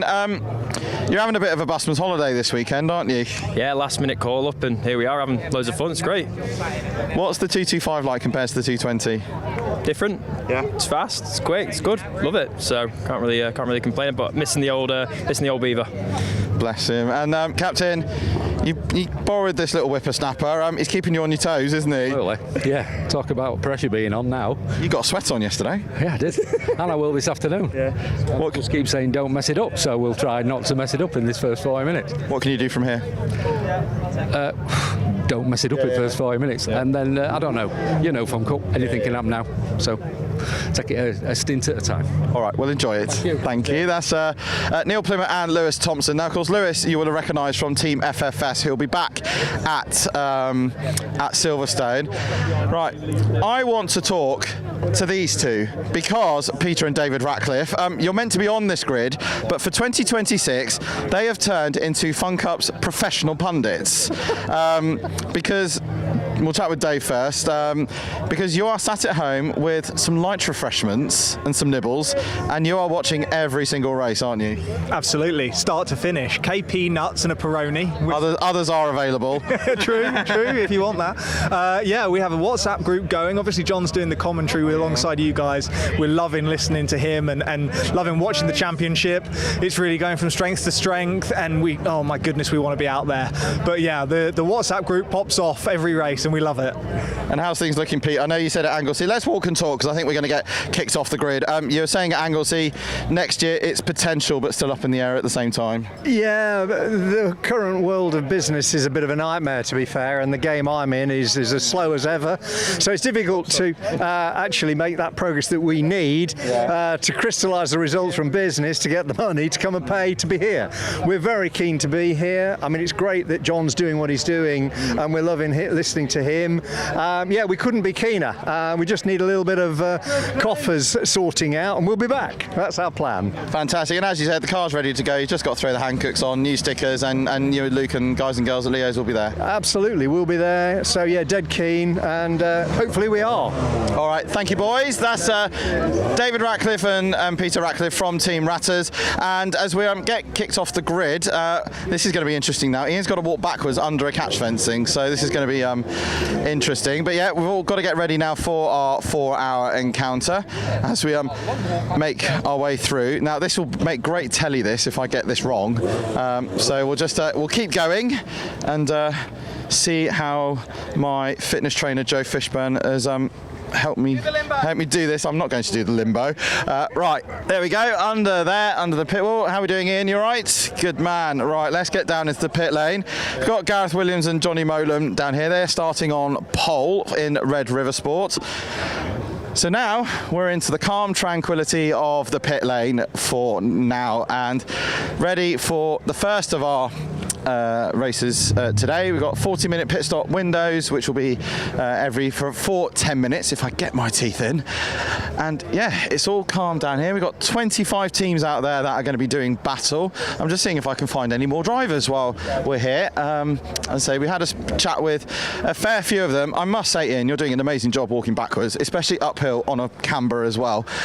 And I think that's pretty much everyone. No, let's have a chat with Riley Phillips. He's just up here because Team GRD, we mentioned it yesterday on our preview, they have over 60, 70 guests here to the point they need 2 garages. So let's pop up to GRD land. Riley's just having a chat with, hello Gary, he's just having a chat with Tom Greensall. As you see, GRD have loads of guests, so give yourselves a wave, guys. They're all enjoying the live stream. So let's have a quick word with Riley and Tom. Unfortunately, Tom's got to sit out the rest of the season due to a shoulder injury, and being here, seeing all the cars, it hurts, doesn't it? Yeah, it's a little bit torturous, to be honest. I don't know how I put myself through it, but I mean, it's a good environment, the paddock's good fun, getting to do a grid walk, all that kind of stuff. It's just nice to be around people and be involved a little bit. Are you going to raid the buffet? I'll be raiding the buffet, I'm on the belt, so yeah, I'll see you at the buffet. Fantastic, I'm not having it. And Riley, usual starting position, as Si said, you're just going to stay out of trouble, aren't you? Yeah, I think so. That is the most important bit. Just keep the car clean and tidy. Obviously, we want to make a few positions here, but we are kind of gambling on a safety car to happen to keep us in the race, really. Early safety car would be our lifeline, to be honest. And then, yeah, we'll see how the rest of the race plays out. Well, I'm sure it'll be perfectly fine. As I say, this is one of your stronger circuits, wins over the last 3 years, and of course 4 out of 6 as well. So hopefully you're going to make it 5. Yeah, fingers crossed. We'll see what happens. All right, fantastic. So there we go. There's your preview for round 7 of the 2026 Fun Cup Endurance Championship here at Brands Hatch. I'm now going to take cover for a little bit, and I'll leave you in the capable hands of the fabulous Richard John Neal and John Ratcliffe. Thank you very much, Jamie. Yeah, we're both fabulous, by the way, just to clarify that. I love the way John's dad said, we love listening to John, and never mind the rest of us, but, you know, we'll take that. There is our field, 4 hours of action-packed racing coming up, and here is the grid. Pole position, Red River Sport, Gareth Williams starting, track focus, Sean Cooper starting that car. Row 2, Stuart Ross starting for JPR for Hire. Vape Club with Ted Bradbury on the outside. Then it's John Whitehouse starting 557 Signature RV. Demon Tweaks started by Jason Minshaw. Row 4, 225, the PLR Uvio car started by the captain Neil Plimmer. Then Rob Boston Racing 252 on the outside of row 5, Jason Baker. Paul Turner starting the Greenheath number 14 car. And then 214 Seed Data Matt Hogg. 169 Rob Boston Racing with Rob Croydon starting. Andrea Seminara starting the 263 AI Tech Racing car. Then 210 Race Logic, David Denyer at the controls with Renom Racing, Andre Renom 97. 158 G-Force on row 8, Graham Winston starting that one with Shay Brennan starting the Lee Tech 99. 103 Axiometric started by Will Smith. Team Viking and Ursus Capital Racing started by Mark Holm, the 170 car. 403 Fabulous Randaccio starting the UVO Hoffman's Motorsport car, and alongside him 207 Demon Tweaks 2 started by Mark Burton. Simon Lidson in the Racefeed AI 171. Next to him is John Perrott, the 109 Morpheus Motorsport car. 146 Team Clapham North, started by Mr. Clapham North himself, George Grant, with Ian Wood in the GCI Racing 111 car. And of course, as ever at the back of the grid, the team that won the last race in the championship, Team GRD, the reigning champions, with Chris Dovell starting. Sorry to gallop through that, but hopefully it will save a lot of the viewers saying who's starting and so on and so forth. John Ratcliffe. The interviews were interesting, apart from talking to your dad and getting his handle. There were some really interesting points going on.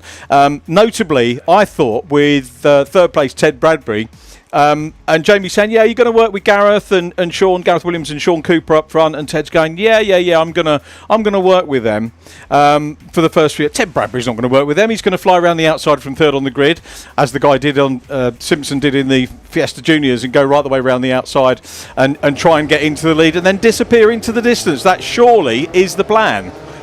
I reckon that's the plan anyway, but I never really see anything else from Ted Bradbury, but we'll see whether Ted will sit back and work with them or go on a charge.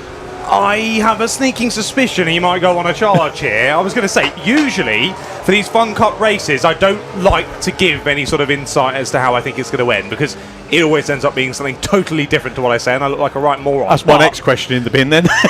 But I'm going to say it today. I've got a bit of a feeling today about the Vape Club team, especially with the fact that, no, not taking anything away from Vlad Vasiliev. He's very quick. He's come on leaps and bounds over the last 3 or 4 seasons, but Neo Clark has been quite the hotshot throughout this year. He's been drafted in for the Vape Club team for today, and I think Neo and Ted, as a duo in that car, are going to be very, very exciting to watch. And as we see from that grid that you so kindly read out for us, Richard, they seem to be they are the highest team up in the championship, highest up the grid for the start of this race. So they can get a good start, as you're saying, get into the lead early. They could get quite a gap here. And as we see with usually at Brands Hatch Indy, it's going to be a lot about staying on that lead lap. And if it's Ted behind the wheel of the leading car, it's going to be very challenging to stay on that lead lap. Yeah, Ted doesn't do pacing himself, does he? Not a thing. No. From the word go, I was privileged to commentate on his first few races in Mazdas, and yeah, holding back isn't something that he does. He does understand this racing, though. He knows what to do, and he's starting in. Was it the highlighter? Jamie called it. You can see the pink car on the outside of row 2, but it's Gareth Williams on the inside of the front row. Sean Cooper alongside Stuart Ross, the Canadian, in the white 248. We're racing here. Fun Cup racing at Brands Hatch, and 4 hours of mega racing about to get underway.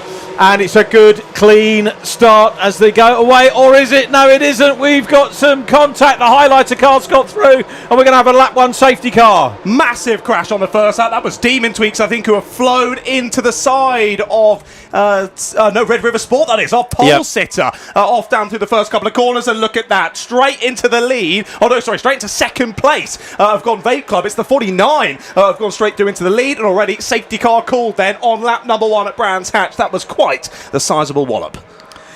It was. Now, this is where you need Andy. Someone told me you're catching up on the stats as well. Is that the fastest ever safety car we've had? Don't ask me things like that, Richard. GCI are off on the grass there. They're going slowly, so they've been tangled up in all of that on the first lap. I think, like you say, Andy's not here. He can't give us those kind of specific data of, like, when was the last sausage roll eaten at a Fun Cup event. But That's got to be one of the fastest, hasn't it? Through the first corner, 3 cars potentially out of the field already. What a shame for all those 3. I can see a couple of drivers already out of the cars and heading back behind the safety of the barriers. But what a shame, start of the race, 4-hour race, and within the first, 20 seconds, potentially 3 cars already out. You know, you have to consider what the circumstances are. One, and I always say, you know, with on-track incidents, they're always going to be more likely when you've got a huge grid. We've got 25 cars starting here, and of course it's a balloted grid. It's not fastest off the front. So you put those 2 things in the equation straight away, you've got the potential for contact. I say it's going to happen, but it's more likely to. The other thing you've got is a corner like Paddock Hill Bend, which can add to the mix as well. So not unusual. It's not due to driver incompetence or anything else. It's going to happen in any formula. It's exactly what usually happens here at T1 at Brands, because again, you've got to remember those tyres are very, very cold. I remember my last race started here at Brands Hatch. Everyone was going wide at T1 because you're coming in hot on those cold tyres. I think our producer Kieran has got a replay ready for us of that race start. So let's take a look at it then, Richard. So we're really looking at the pole position car. Gareth Williams heading into paddock, and he's clear at this stage, isn't he? Does he get tagged? It's Stuart Ross, is it, that tags onto the back of him? Yep. Goes sideways, doesn't he? I think all the top 4 they got slightly sideways, and then the Demon Tweaks car, a passenger in that one, tried to go left, but that's exactly where the 2 cars went. Ted Bradbury read it well, didn't he? Saw there was trouble, went to the outside, could have still got collected, but racing brain of Ted Bradbury manages to get around that. Thank you to Kieran for teeing up the replay of that, just so we could see what happened. And you know, no fault at all of Gareth Williams. He's going to be gutted about that, isn't he? The Red River Sport car. The cars will come back out. There aren't any non-finishers, are there, in Fun Cup in terms of points? If we have got new viewers watching us, you'll get points for wherever you finish, and it might be down the order, but that encourages everyone to come back out. And you know, if the repairs can get done, you can still get some laps and some of this magnificent track time that's available. Indeed. Hopefully some of those cars can get fixed, but as we say, that was quite the sizable hit from the Demon Tweaks car. I think that car for certain is definitely done for today, looking at the damage of it down in the gravel trap. So yeah, it was the 249 Demon Tweaks car, the 248 JPR for hire, and the 257 Red River Sport there. But yeah, as I touched on, I think that was all caused there by those cold tyres. You saw Red River Sport go ever so slightly sideways, that little hold up in the mid corner, then just saw the JPR for hire car get in the side of them as soon as the front left wheel of theirs hit the rear right of the car ahead, sent them up and over the back, and they were basically conjoined from there and had a one-way ticket to the gravel trap. Just a shame there, Demon Tweaks, that old classic, they were at the wrong place at the wrong time. They tried to avoid, but ended up causing an even bigger accident. A real shame for all those 3 teams, but yeah, wow. What a start to the race, eh, Richard? My goodness. Yeah, not what we wanted to see. And now as the drivers cross the line, complete the 3rd lap, it means that these guys, if it is just a tow out of the gravel, they're 3 laps down, which is not what you wanted off the start, even if they're mobile. Indeed, less than ideal. I think it will end up being a few more laps than that, won't it? And there is some serious damage. I'm not sure if either of those 3 cars are going to be able to get rebuilt over the next 4 hours, but we shall see. Fun Cup mechanics are another breed, so we'll see how quickly they can dive into action, and we'll see if they're able to get any laps later on in the race. We continue on behind the safety car then. Lovely start then from Track Focus. They'd actually got a nice breakaway from that. I think they were a bit saddened that the safety car did come out. Of course, it was inevitable from that contact that we saw, but they managed to dart their way through, and they've done very well from that. Only frustrating point for them is that they've got Ted Bradbury sat hot on their heels. So for this restart, they're going to have their eyes on stalks. Yeah, Ted would have, I think, as I said at the start, would have had his eyes on the lead for the first lap, but yeah, not a big problem. And even if he had got into the lead, so what Jamie means about the highlighter car, it's a bit... it's Larry Pink, isn't it? It is definitely bright, easy for us to spot for sure. Now, one thing I have spotted is, of course, well, Ted avoided that accident amazingly well, but he has got some splitter damage I've seen there on the front left-hand side. Now, that will affect things a little bit, but we know Ted's got a relatively aggressive driving style anyway, so I think he'll be able to use that to his advantage and still find some good time as the drivers continue on weaving around, trying to get a bit more temperature into said tyres as we get a brief look into the GRD garage. I know that Simon Rudd is based relatively near here at Brands Hatch, and he's got a whole plethora of people coming down to watch. I know they've got a room somewhere below us as well with lots of people watching. So if you can hear us, hello. I don't know if you got anyone to do the Q&A. He was asking me if I could do the Q&A at 11, but it was kind of you did it. John, you did it, yeah? I didn't do it in the end. No, I was the same as you. I didn't quite feel I had enough time. Yeah, I was a little bit. Well, I probably could have done it, but these things with me tend to overrun. So I was going to ping into your driver's brain. So you've been in this scenario before. I'm guessing you've been in a safety car period in the car. Have you done it on an opening stint, and how unsettling is it for a driver having it this early in the race? I don't know, to be fair. Of course, you have that whole build up to the start of the race, and then you kind of have to settle back down again and get yourself prepared again. But you kind of go through the same motions you've already been through. You've had all that time building up to being in the car. You've made it through the first start if you're still there in the train of drivers. So it's again just settling back in, dialing yourself back in. There'll be a lot of chatter going on the radio, I can imagine, as well, just in terms of strategy. Because, of course, again, you're under safety car period for a while now. You're going to be using a lot less fuel, and that might change up in terms of when you pop the fuel in. So there might be a case of, just so you're aware, first stop, we're now not going to fuel, we're going to do this instead. So there'll be a lot of chatter over the radio, and of course saying to the driver some more information that maybe they can't get from where their vantage point is. But overall, I think it'd just be a case of calming yourself down and getting ready to do it all again. Yeah, key thing you were saying about strategy there, and that was one of the points that came out. It's really nice to have a very brief chat with Paul Rose. I would like a proper chat with him at some point, but he'll be here packing up, disappearing, and I won't get to have a proper natter with him. But he said to mention the prize money, and I always mention it because I think it's one of those key things about Fun Cup for me, that if you're a new team and looking to come up, everyone will know. 10 grand if you're a brand new team and you win first time out. And it sounds so easy, but strategy is key, isn't it?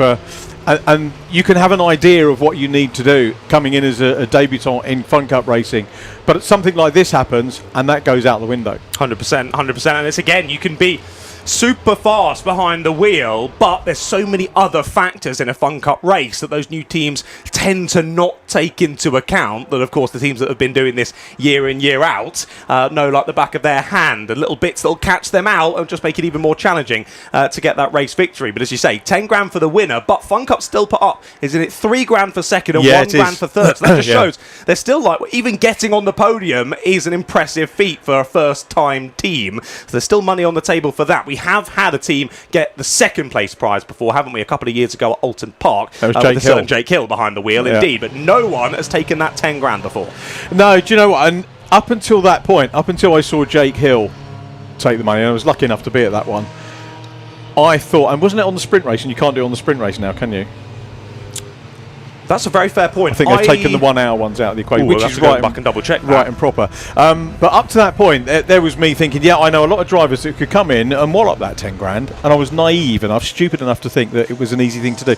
And then I thought the money's going to go because Jake Hill's here, and he very nearly got it. Don't get me wrong, but it's not just about sticking quick youngsters fresh out of juniors in, or someone like Jake, or I know plenty of quick drivers that would do it, and indeed lots of drivers that are looking at it and thinking about doing it. But I kind of get the impression the longer they look at what's involved, they think, nah, probably can't do it, and they want to get a good shot at I was hoping the result might tell me, but they finished second in the sprint and the longer race after, so I can't remember which one it was. Either way, they got second in both and they got the prize.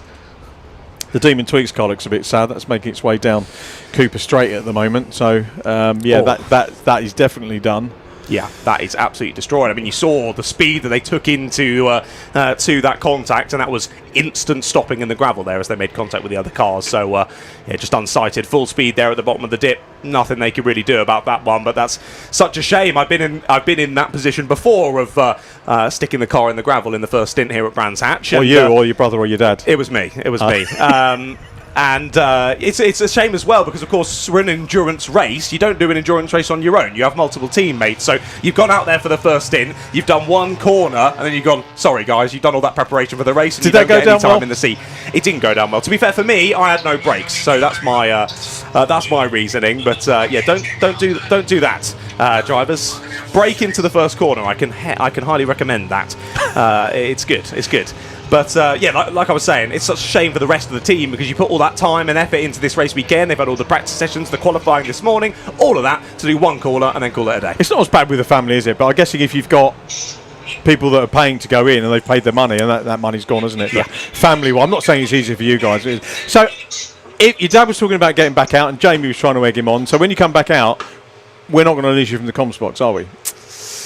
You might have to, I'm afraid, Richard.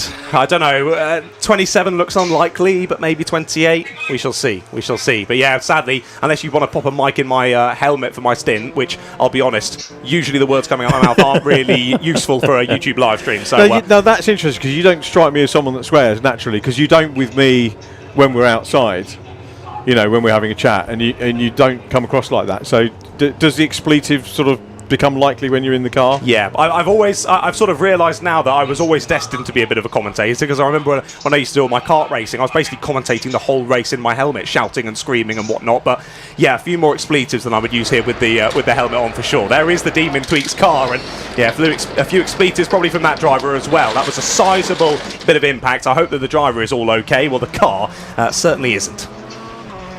So Track Focus leading behind the safety car as the 248 machine gets.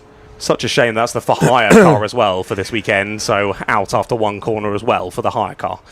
Yep, the father and son pairing, the Rosses. I was trying to find out a little bit more about, I can't remember, is Stuart the younger one or the older one? I can't quite remember. 248. Stuart, I think, is the younger one. I think you'd be right, because Stuart was the one I was looking for and was in the Team Canada scholarship for Formula Ford. And I was trying to work out whether I'd seen him at the festival or not. And I looked through last year's and the year before's, and I couldn't find him. It may be that I was looking through a little bit too quickly. Andy McEwen's probably text. I bet Andy's got it on a screen somewhere wherever he is, because he does that, doesn't he? When we're at Anglesey, he had Le Mans on the. He loves his fun. He's Mr. Fun Cup, isn't he? Like yourself. So regular viewers that were tuning in to get Andy, really sorry you're stuck with me. Yeah, sorry guys. Apologies.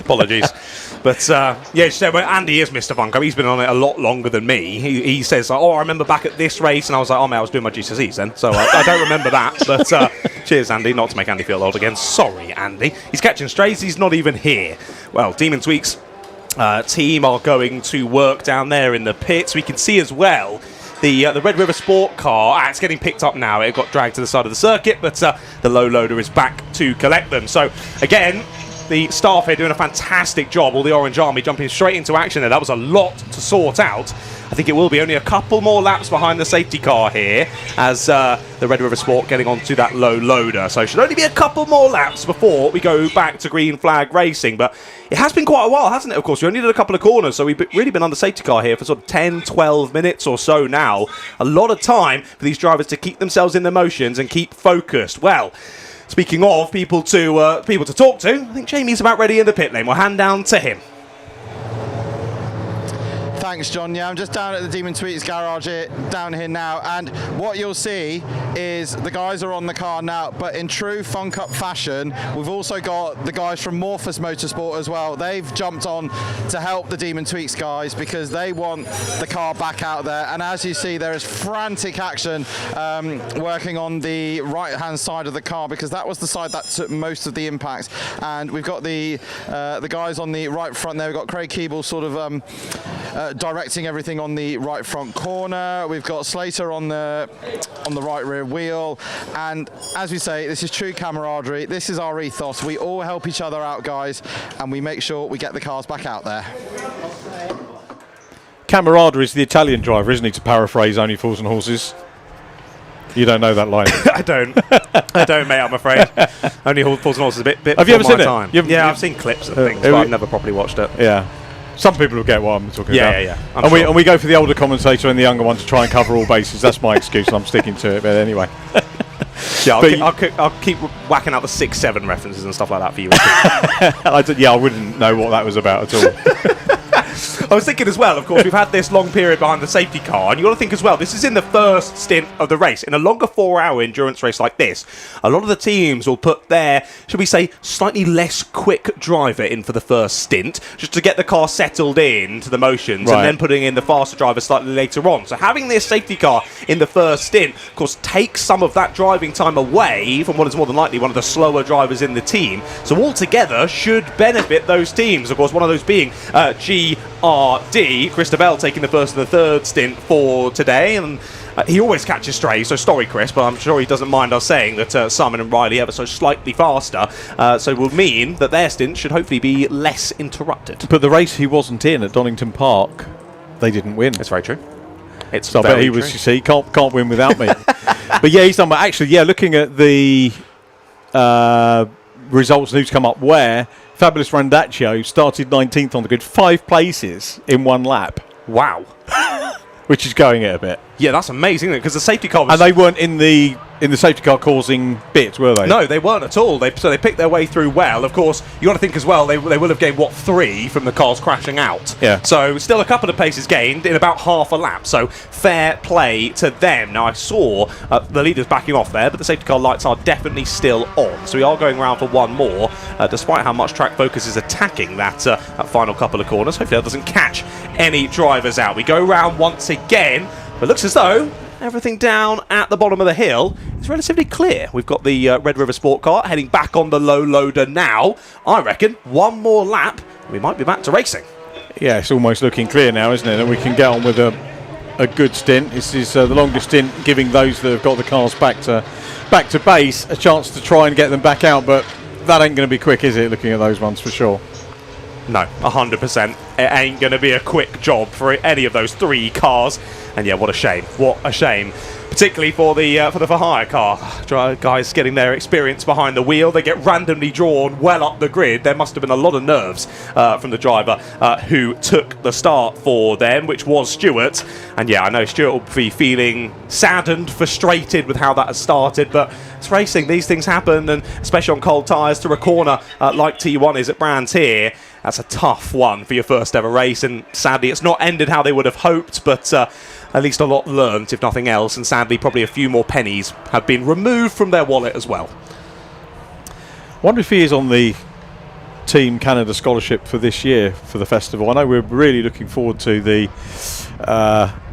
Formula Ford Festival here a little bit later on in the year, and it'd be good if he comes up, because that will give us a talking point. We can come back and talk about Fun Cup during the festival. Always happy to talk about Fun Cup, Richard. Always happy. Right, we are doing one more lap around. Then I saw the safety car lights were staying on, so we will go round at least once more. There is the 257 Red River Sport. Pole for today. They surely thought the misfortunes of the 2026 season were over, but no, they continue here at Brands Hatch. 257 off the low loader it goes, and yeah, as we've said so many times already, that ain't going anywhere particularly speedy, is it? That is properly collapsed there on the right rear corner. Heavy shunt from that bit of contact and issue would have been from the for-hire car, won't it? Because they had that clash between the front left wheel and the rear right wheel, and it's sort of the car. I've never really seen that before. It sort of clambered up and over the back, didn't it? And they were properly conjoined together as they went off into the gravel. Safety car lights still on at the moment, so the guys will be getting ready for the restart, having done, this is lap 13, so a long stint. It was at Anglesey we nearly went without a safety car. I'm sure one of those ones we were getting towards the end, and we had, but then we did have one because I mentioned that we hadn't had one. Yes, exactly that. I've honestly been surprised all season with the lack of safety cars we've had. I know I'm really tempting fate now as the lights do go off on the safety car. I've been surprised by the lack of safety cars this year, so maybe we'll make up for it here today at Brands. Hopefully not. Well, Ted Bradbury then is going to be the chaser, so we immediately have the lights are back on. The lights are back on. Are they? Yep, they're back on. Ah, right. You can't see the lights when you're staring straight on front of the car, says Kieran. So apologies, everyone. We thought the lights were off, but no, they are very much still on. We carry on round. Sorry, I got too excited. I can't wait for this race to crack on yet again. Yeah, how quickly is Ted going to want that? He was talking about working with others, but no, I don't think we're going to see any of that. It'll be a blast straight back into the lead and try and build up. And as you said, some of the teams running the maybe less experienced drivers in this first phase, but him and Neo, both very, very quick pilots, so they will be keen to get away.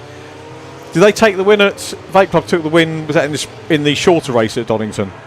It was indeed, yes. Yeah, the shorter race at Donny was the win for them. And yeah, I mean, you said about the fact of Chris wasn't in the car for the short race. GRD did still go from last to second to give them their going, isn't it? They're so good at working that all that out. Yeah, they lost that race by 0.3 of a second from the back of the grid, that one. So in a 1 hour sprint. And then, of course, then for the main race, it was the classic of, we haven't won the race, so we don't have to start last. And they got drawn like 3rd or 4th from last. Classic. So then they had to fight their way back through. But they did take the win in the longer race. And it was basically top 2 switched around. Vape Club in second in that one. Well, GRD trying to climb their way up through the order in this one once again. I'm not going to get caught out by the camera this time. The lights are very much still on the safety car. We continue round once more. But indeed, interesting to see as well that the Rob Boston racing car there in 3rd place also. So the 252, that is from 8th place on the grid. Of course, they gained 3 from that crash right at the sharp end of the order, but they gained a couple of places as well. So the Rob Boston car now sitting there in 3rd place. And I've been really impressed throughout 2026 how impressive Rob Boston have been across both of their cars as well. It's not uncommon to see both cars up and fighting in the top 10. They have been really impressive for me, and I think the standout outfit from 2026 so far. I mean, no surprise for me. I've known Rob for a long time. Outstanding driver, outstanding team manager and engineer. And, you know, racing-wise, when he was in Clio's, he was quick in that, and he's raced in, you know, Mazdas. I like to call him a production sports car racer, and it's probably nobody finer in production sports racing for me. So to come in, he excellence whatever they do, and he's a good chap. I haven't had a good natter with him for a while actually, so maybe would have been nice to have had. I probably should have had yesterday off and come to the test day, but I couldn't. I was just too busy, unfortunately. But that would normally be a job for me, do a little bit of homework before we get and go racing, but didn't have the time, unfortunately. Were you here yesterday, or were you working away? It's difficult, isn't it, to try and do all the days at the track that you want to. Yeah, we've got to earn our pennies somehow, haven't we? So getting pulled many directions, especially when you're as talented as Richard John Neal next to me. Right then, lights are still on, I'm afraid, ladies and gentlemen. We are going round again. This is a long first safety car period, isn't it? I mean, not surprising with the heaviness of the contact that we saw down through Paddock Hill Bend, but this is a long time to be sat behind the safety car. And again, it's still really hot, and when you're driving the car at full speed, you've got so much to think about that you're not really thinking about the temperatures. But when you're sat behind the safety car, you calm down a bit and you start thinking, I'm a bit warm under the collar here, especially when you're sat behind the safety car for what is now pretty much 20 minutes behind the safety car this has been so far. So drivers will be getting warm behind the wheel of their Fun Cup cars here today. But of course, you've got those pipes installed that come out of the windows and try and collect the air and funnel it into the cabin as best as possible. But I will say they're not that good. So they are going to be very, very warm boys and girls behind the wheel when they get out from this first stint. I'm trying to think as well, how close are we to the first pit window as well? We can't be that far off now. No, that was where you were talking about 20 minutes in with the safety car, and the first pit window opens between 40 and 50 minutes. So we're only 20 minutes away from that now. 3:36 remaining on the clock, and that would have to be complete with 3:10. So we're not that far away from it. So we are, very much getting into that. And thanks to Kieran, the director, for pointing out that although as we follow the cars around, you can't see why we're still under safety car. Kieran makes a really valid point that the rescue vehicle needed to be back on station and available, which I think it is now, so we're getting ready to go. Indeed it did, yep. Lights are off then, we're ready to go racing. Round the last couple of corners come track focus, and they will lead us back to green flag racing conditions here at Brands Hatch. Lovely start from Ted Bradbury in the Vape Club car. He's using that slipstream to perfection, and let's see how long it takes for that to transition into a potential move. Down into Paddock Hill for the first time then on the restart. He sits behind for now, but look at that. Brilliant start from the 49er track focus. They've gapped the rest of the field. They've left everyone napping behind. There's huge gaps across the entirety of the field. Jason Baker back in 3rd place in the Rob Boston car, actually closing up as they go into Druids. So he's having a good run. Signature RV are next up with John Whitehouse, the blue and orange car, down behind them. And yeah, I'd have expected him to be a lot closer off the restart, to be perfectly honest. That's a few guys asleep there. That's one of the worst Fun Cup restarts I have ever seen. Drivers, what are you doing? Huge gaps in the order there on that restart. The leaders are going to be off and clear, and if there's a circuit where you don't want big gaps between all the cars, it's Brands Hatch Indy. It's not going to be long in this race until we see cars starting to go a lap down here. courtesy of that restart. And that means that teams that are further down the order have been massively hampered. And one of those is Chris Devell behind the wheel of your championship leading number 1 GRD car. As they come to the line, how far behind the race leader is GRD? They're coming to the line now. It won't be too long until they clock. They are 17 seconds behind your race leader. That's ridiculous. Yeah, massive gap. Every gap is a problem, isn't it, for the GRD team? They maybe come here and think Brands Indy, it's going to be a difficult shout from the back of the group. We've only got one shout at it this weekend. Oh, Bradbury up in front. Indeed. Yeah, Bradbury's made it work, then hasn't he? Finds a way through on the 49 track Focus. I didn't think it would take too long for him to find a way through into the lead, and well, he's done it already. There goes the black Uvio car up the inside, which is of course the 225 PLR Uvio. So finds a way through on Signature RV, and RV actually shuffled back 3 places there. So Greenheath and the AI Racing Tech team on the 263 all getting through, as now Greenheath look to find a way past PLR. Neil Plymouth, there's a driver I've been watching for years, and back in the day, Formula Ford, that Neil Plymouth did successfully, and now enjoying a continuing long career in this. 3 wide as they go up to Druids. I think I'm right in saying Neil Plymouth's the only driver to have raced in every single season since Fun Cup started. I think either I'm pulling that one out of nowhere. No, it's one of Andy's ones, isn't it? I think so. I think I've copied that from the man much smarter than me. So Neil continues on, and well, he's aggressive in his defence there to keep Greenheath behind, and that's caused Greenheath to actually lose the place now to the 263. So into the top 5 goes AI Racing Tech. Signature RV still there with them. Seed Data not far behind either. Andrea Seminara making the move there. Seed Data going through as well. There is the Mike Devlin, Matt Hogg, Seed Data car trying to close up as well. Ted Bradbury's only got the gap out to 4/10 of them. I say only, but it's early doors, isn't it, for this one? So we will be looking for the pit windows, 10 minutes each pit window. The first one between 40 and 50 minutes in the race. We've very nearly had our first half an hour of this one, so we're only 10 minutes away from the window opening. We might see it left for a few laps, and I guess this is where some of the teams that maybe, if you've got a Chris Devell in the team, do you hook him out earlier, or do you leave him out for another 10 minutes and see what he could do? Yeah, I think it was definitely a case of getting him out early in the window. Of course, we often say that drivers liking to stay late out in the window just in case of a safety car, because of course if the safety car comes out in the pit window, you can make up so much time pitting behind that safety car. But what we've seen a lot through this year is Julian Thomas waiting until that pit window ends to then bring the safety car out. So actually I think that's changed up some strategy for some teams, not leaving it as late as they usually do, because it seems as though safety car in the pit window looking more and more unlikely. Yeah, that's not a bad thing for drivers to have to deal with, and makes good spectacle for us. So 225 car there. That's the 4th position. I won't say battle, because it is a battle now. Actually, as soon as we say that, the 263 car looking to get involved. Andrea closing in. The Demon Tweets car's back out already. Look at that. How did they do that? That's amazing. How on earth did they do that?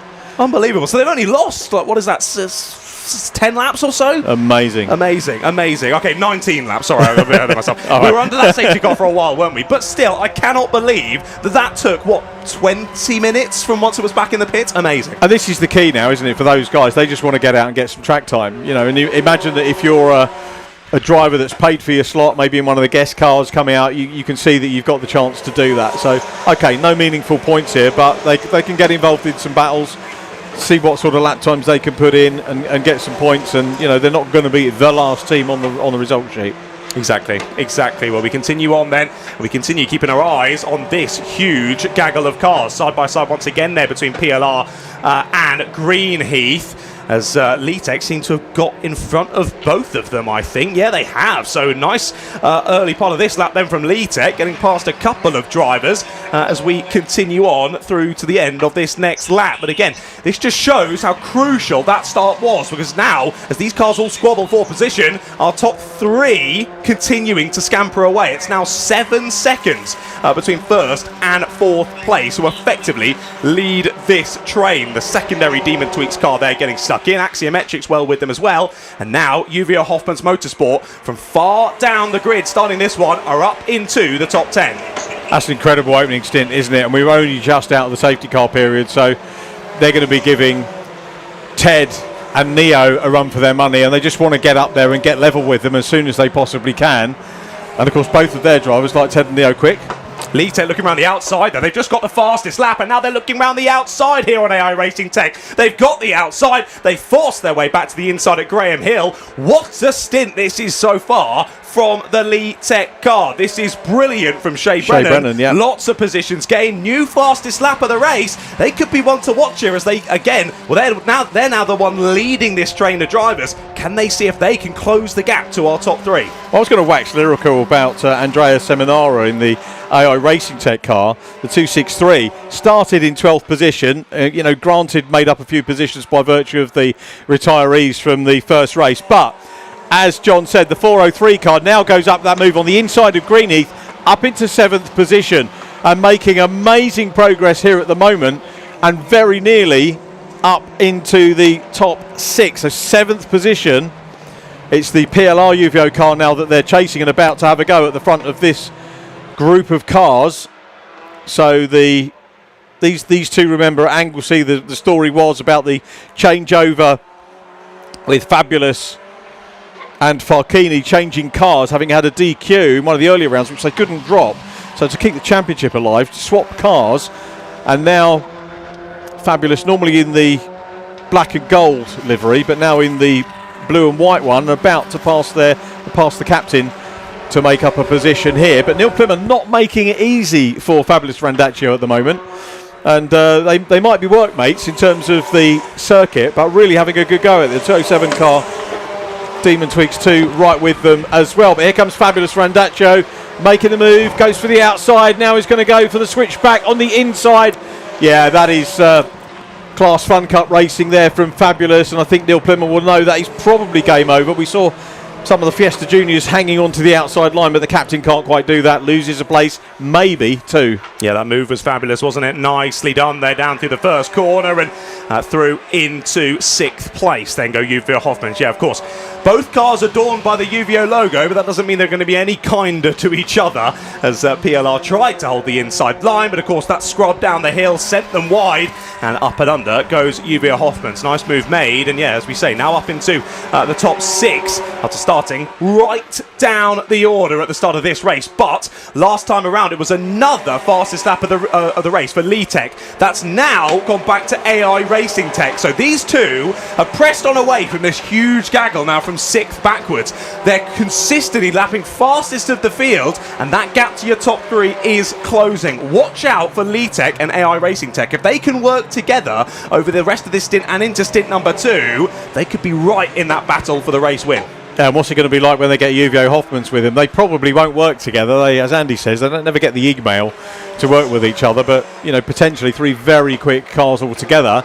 Add to that the fact that you've got a Rob Boston car, track focused and Vape Club out front, and it just goes to show you we've got class right the way through. Well, virtually the whole top 10 of this race at the moment. There is the Greenheath car in 9th position, Axiometrics in orange and black right behind them in 10th at the moment. Vape Club, the gap to track focus, still only 0.2 of a second, so maybe Ted wasn't telling Porky ribs. We've got some ice lollies down in the pit lane. We need one of those up in the commentary box as well. It is toasty here today, isn't it? I think they're going to need some ice lollies on hand for when the drivers get out of the cars, try and help cool them down a little. But Greenheath are on for the move here. Oh, not quite. Nice exit from Greenheath, but actually under pressure from Axiometrics, now looking to the outside line as the rare vinyl car now getting involved here as well. This is 4 front-running paced cars here, all squabbling for position. This is going to be a tasty battle. 3 minutes 25, so we're 35 minutes in, 5 minutes away from the pit stop window opening, and potentially our first driver changes. If you're in a squabble like this, do you break ranks? Do you come in just to get out of that? I suppose it depends if this is slowing things down. The Greenheath car nips down the inside of Neil. How does he get the nickname the Captain? I probably should be asking Andy that one rather than you. It's not Captain Sensible. You remember Captain Sensible? No. Yeah, No. Different era, isn't it? Sorry, mate. Andy might have been sort of just about hanging on to that one. He was a singer with a band called The Damned from Croydon, not Rob Croydon, but Croydon the town. And he had a single called The Captain. Ah. He said, Captain. He said, what? He said, Captain. He said, what? I won't tell you all the lyrics, though, because we'll be here forever. But coming under pressure now, and he's going up the inside. Yeah, job done. 169 car running well, too. in that group. That is the rare vinyl car, is well, it not? Yes, it is. Yeah. They are going very well. Is it Rob Croydon behind the wheel for the first stint? It is indeed. Yeah. So we're talking about Croydon. There we go. So there you go. We found a link there somewhere, Richard. Don't worry. Yeah, Rob Croydon right in the middle of that squabble. And I've had a good battle with Rob here, but in the past at Brands Hatch, he's very feisty around here, and as you can see, picking his way through the order well. In this first stint of the race so far. Now hooking on to the back of the PLR car, who just seems to have ever so slightly tumbled back in this group as other drivers have sided their way past, and now it's the turn of the 169 to try and do their best to do the same. They look to the outside, they switch to the inside, but PLR cover that one off into T1. Yeah, Rob Croydon will be handing over to Tom Roche. We were talking about Tom Roche last week. Again, the mix-up of talking about Caterham racing and all this, that and the other, and Taylor O'Flanagan, who is looking to complete the clean sweep of every Caterham championship, started racing because Tom Roche, who will be going into the 169 car, persuaded him to get his racing licence, and he's won every level. He's now at the top level Caterham UK championship and leading that at the moment, but he was flustered at the weekend because he only had 3 podiums and no wins. Oh. Goodness me. His wife gave me a bar of soap and I'm still trying to work out why, but it's like when you get Lynx Africa for Christmas, right? They're trying to tell me something. To be fair, Taylor O'Flanagan does have his own soap brand. He makes it. So fair enough then. That's fair. That's fair. But good battle going on here with the 169 car about to have another go. So it comes out and is it going to be a switchback? Cut back to the inside at paddock. Neil Plymouth's had that done to him a couple of times already this race. Not really leaving the room for that to happen this time. So he's very much, I think, up for that. Just keeping the car in the top 10. But now we're going to see Rob Croydon explore the outside run. This could work for him. No, he can't quite maintain that as they come down the hill into Graham Hill Bend.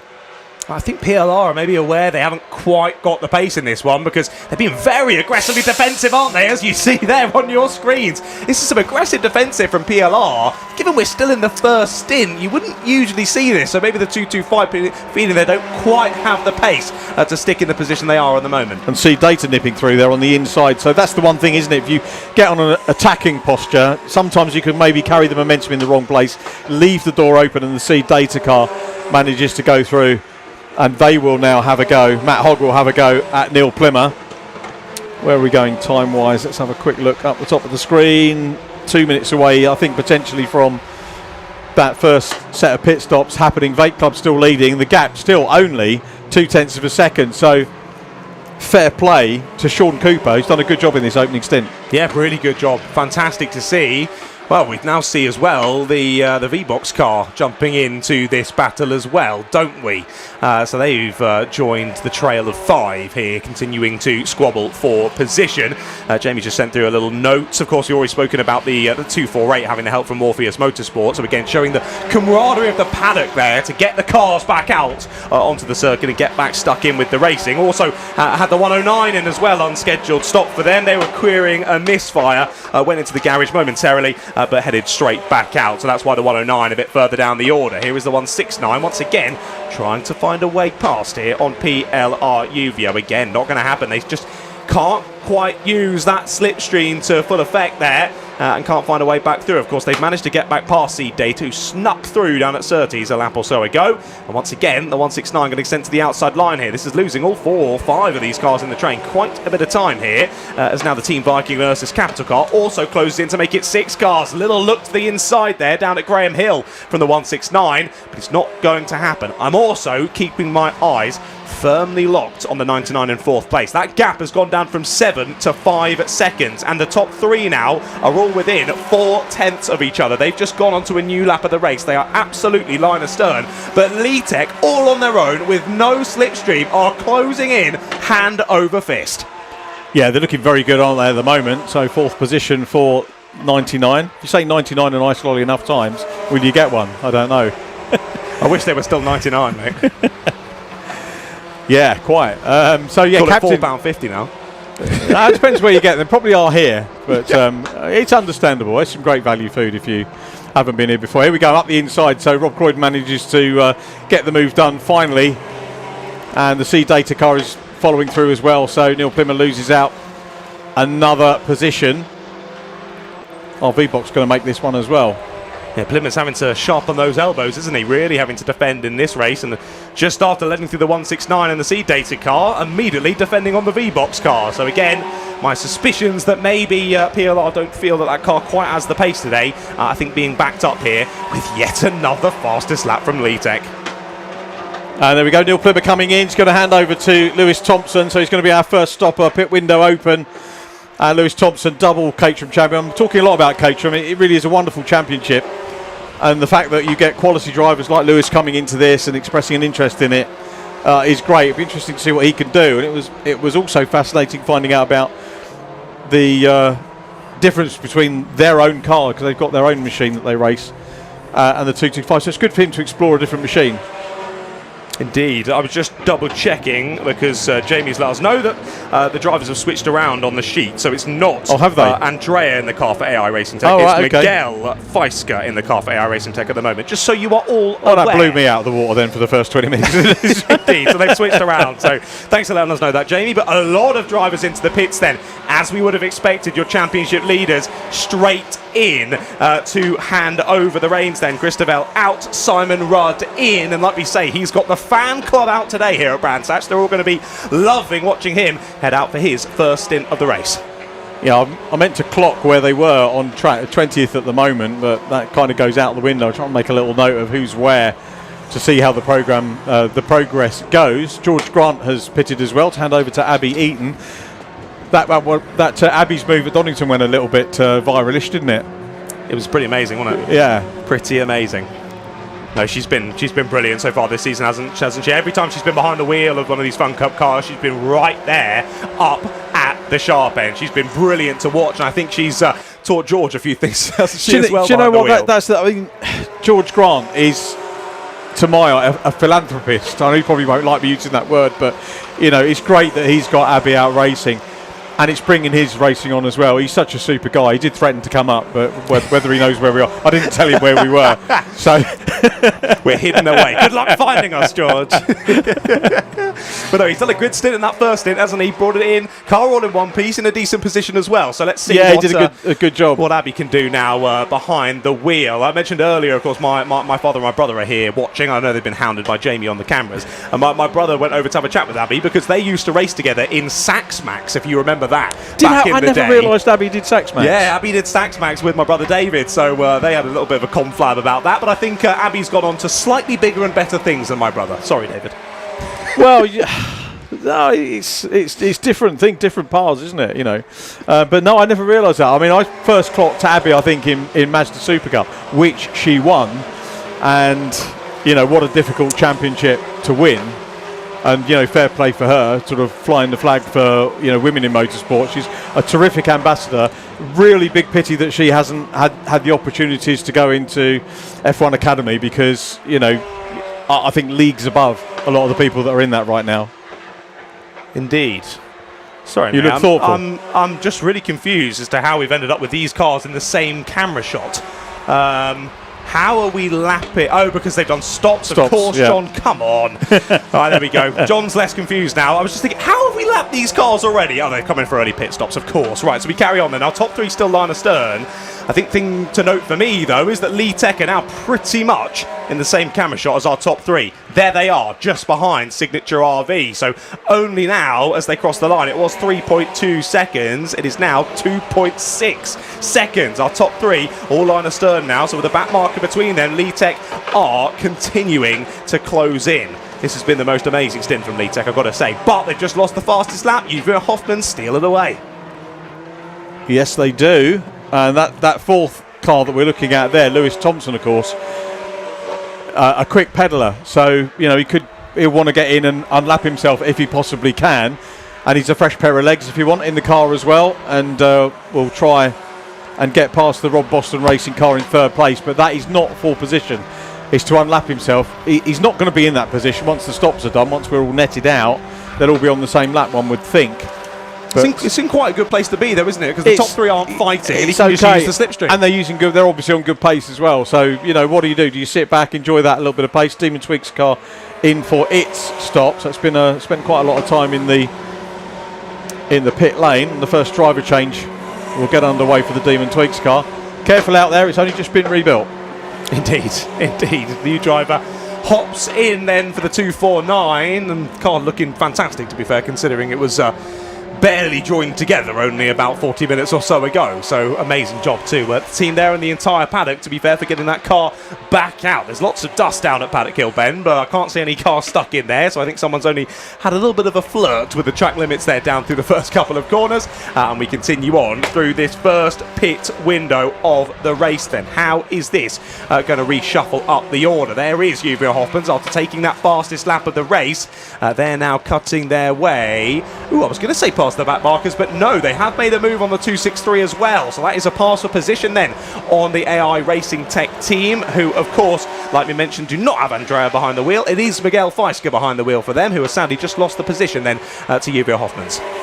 Uvio Hoffmans was 6th just before the start of the stop, so somewhere along the line had lost a place, but now managed to get back up, I think, into the top 6 as we go 3 wide here. They sort themselves out, going up into Druids. Simon Rudd in the GRD car. Where's that one? We won't know till, gone up a couple of places since he's been back out.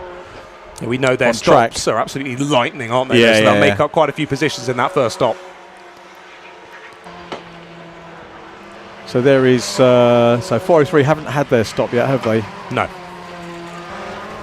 So up into 4th place now. So yeah, pretty good stint, 4th position from way back on the grid. What did we say? Was it not? Wasn't 19th, was it? Got up to 19th on the first lap. It was 19th on the grid. 19th on the grid. So they made up 5 places on the first lap and then have continued away. But it shapes up well. I mean, assuming they all behave themselves, we've kind of got a Vape Club Uvio Hoffmans battle on. For the rest of the race, depending on strategy. They would be the ones that we would point out, wouldn't they? But there's a few other cars as well. I think they're right in there with a shout. The likes of Leatech, Track Focus, the Rob Boston car as well. There is the Track Focus car into the pits then. So they peel in from 2nd position, and the Leatech coming in with them as well from P4. So let's see who gets out of the pits between those two fastest as well. They've nearly come out side by side there, the Track Focus car with the G-Force car. They just about slot in behind, but Track Focus way ahead of the Leatech car. They're heading out the pits. So all that time that Leatech gained through that first stint, I think they've just lost it on that first stop. And here comes Lewis, looks down the inside of the race leader to get a lap back. Remember, the black car has stopped, the highlighter hasn't stopped so far. So I don't think that Ted Bradbury is going to be overly concerned about the pass, but what he might want to do is measure himself up again, because what he hasn't done, he hasn't raced against Lewis Thompson in that car. That's very true. That's very true. So you won't know what Lewis can do in the Uvio PLR car. Indeed, he seems to be doing all right for the moment, doesn't he? Getting that lap back and now onto sort of the front of the leading train. Not a bad place to be here. And of course, the 2 right behind him will be peeling off into the pits in the not too distant future. So it won't be too long. Now, of course, a car we've talked about throughout this race, the Demon Tweaks car, off in the gravel at T1 on lap 1. They somehow got that car back together. I want to know how. Well, Jamie, I think, is about to find out for us. They did, John, given the severity of the damage, Jace, they got the car out quick, but credit to Ben and Craig from Morpheus, no hesitation, jumped straight on the car and helped you guys get back out. I was sort of giving a running repair report as I was on the back of the tow truck saying I think we need this and this, and when I got back here, Ben and the guys from Morpheus just dived on it, and it's ever so grateful. From your point of view, what happened? Looks like you just had nowhere to go.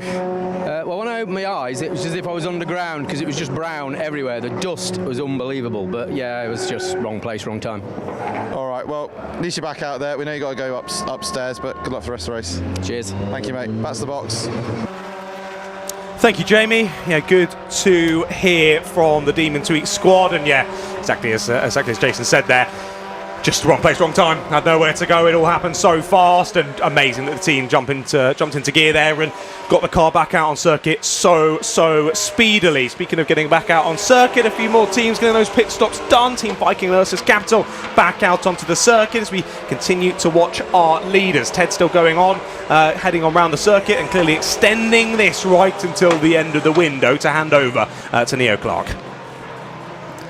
It'd be interesting to see what Neo can do. At the moment, the black PLR Uvio car not really getting away from Ted Bradbury, and Ted was under no pressure. I think the Uvio car is 5th or 6th out of the cars that have done one stop so far. That's probably going to change because we've got more cars coming out. Pit window will be closing soon because it was between 40 and 50 minutes. We've got 3:09 left on the clock. 3:10 will be. You can go in at last knockings, but if you miss it, then you're in the doo-doo. Exactly. You can see the pit window closed board once. So basically it's one board. On one side it's green with open, on one side it's red with closed. Once you've seen the red once, you must come in. If you come round again, you'll be getting a big penalty for not coming in during the pit window. And we're seeing a few cars diving in then. Rob Boston, Uvia Hoffmans, Demon Tweaks 2, Axiometrics. 4 of our top 5 diving into the pit lane then. Only Vape Club staying out in this train. Will it help? Will it hinder? Will only be a lap or two until we find out. Yeah, full stint for Ted Bradbury. And he is, of course, the regular driver. Is Vlad poorly or is he on holiday? I believe he had some other or work commitments or something like that. But wish him well, whatever is happening. But there is our race leader. It's going to be interesting to see whether he is still. And it will also be interesting to see the stop because they're quick stoppers too. Lewis Thompson heads him around. Here comes Ted Bradbury, the race leader. Not quite game over yet, although that is what is emblazoned on. I thought he was going to clout the barrier. He comes in at a fair rate of knots, doesn't he, before he gets down to the correct speed. Now just watch this. This is going to be archetypal Fun Cup driver change. Classic, fantastic. Young chaps, you could tell, couldn't you, from that out goes Ted, in goes Neo. Belt straight on, off and ready. Floor it, off he goes. Lovely stop there. And like you said, pushing the margins on pit in there from Ted Bradbury. These Fun Cup pit stops are all about those small margins, and they've absolutely nailed that one. Is it a speed gun to capture the speed on the way in? Is it automated? Is it held by a marshal? It's held by a chap from the Fun Cup Championship, I believe. Right, so all in-house and all looked after. So Ted will know exactly. And is there a limiter that you put in when you come in? So yeah, there is indeed. Yeah, you just got a limiter on the dashboard, so it's just getting it to around the right point when you head into the pits, and then hit that limiter all the way down the pit lane. But so I can't remember, sorry to cut over you, Richard. No, that's all right. I can't remember which round it was. Now, we had a couple of rounds ago, one of the teams saying, oh, our limiter's broken, so I'm kind of just having to guesstimate on the revs, because they got a drive-through from speeding when they had it on the limiter, and they thought, I think the limiter must be broken. Not ideal. Unsurprisingly, Vape Club with that lightning stop will emerge in lead position. The question is going to be, once it all settles down, what is the gap going to be? The moment showing at 9.28 seconds on the timing screen from Uvia Hoffman's now in second position. Rob Boston Racing 252 in third. Axiometrics fourth. Rob Boston Racing with Rare Vinyl are next up. So Rob Boston with 2 out of the top 5 cars. Demon Tweaks next up. And once we get a lap under everybody's belt, at the moment, Vape Club to Uvia Hoffman's is showing at 5.3 seconds. Now, so new second place car and a bigger gap by virtue of the new second place car and also that lightning stop. What's happened to Leatech? Leatech are 3 laps down. What has happened to them? Because their stop was relatively slow, but it wasn't 3 laps down slow. That's a worry, isn't it? Something's happened to Leatech on that first One part for of Jamie. the stint. It might just be. Well, I know he can hear us because I'm on a call with him. So, Yeah, Jamie, that's on you, mate. Go down and find that out, please, for us. Because, I don't understand how Leatech have dropped to the back. That first stint was so impressive. They've lost a load of time. That last lap for them was a 1 minute and 1.7. Their fastest lap was a 55.5. Maybe it's just a case of the second driver isn't quite as quick as the first, or maybe they're now nursing an issue. Either way, sadly for Leatech, they have dropped well down the order. Same for AI Racing Tech as well. They've now dropped from podium positions down to 16th as well. Some big talking points. Another of those is a team nearer the sharp end. Both the Rob Boston cars up in the top 4. Let's hear from them. It's down to you, Jamie. Thanks, John. Yeah, I'm down with Jason Baker now, who I think, from my opinion, you've had by far your best ever stint in one of these cars. You were right at the sharp end, battling with Ted and Sean. You had a lot of fun out there, didn't you?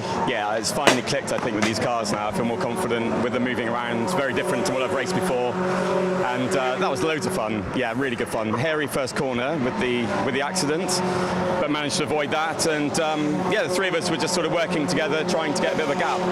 I mean, in what way is it clicked? Because you've raced things with ABS and traction control and a lot more aero than these. These are obviously moving moving around a lot more as well. From your point of view, in what way has it suddenly clicked with you? I think just the car moving more. You know, I've been racing on slicks where you just need to be smooth. I've always been quite a smooth driver, and these are lovely when they slide. They're really progressive, actually. They're really fun as well when they start moving. So I think it's just having the confidence to know that it's okay to hang out a bit and just push it, and just seat time. You know, it's just starting to come together. So yeah, had a good quali session, and that was a good start. You know, I think the confidence helps as well, knowing that you can keep up with the guys at the front. So yeah, James is in the car. We know you probably wouldn't have had time to have a chat because it was a dry stop. What have you said to Will ahead of his stint? Just the car's great. You know, we made a few changes from quali, and everything's fine. You know, so we just need a clean race without any mechanicals and some luck on our side. I think we had some luck at the very start. Will's super quick, obviously. We just need to stay on the lead lap and in the lead group to put him in the car at the end. Excellent stuff. Cheers, mate. Thanks. Yeah, I think, you know, key point that Jason made there is, you know, whether it's a single race or a championship campaign, you need that little bit of luck.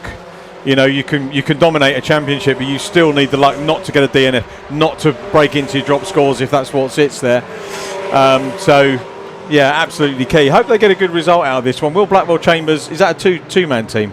Will Blackwell Chambers, it's 3, isn't it? We've got James Riley as well, but WBC very quick and multiple Mazda champion.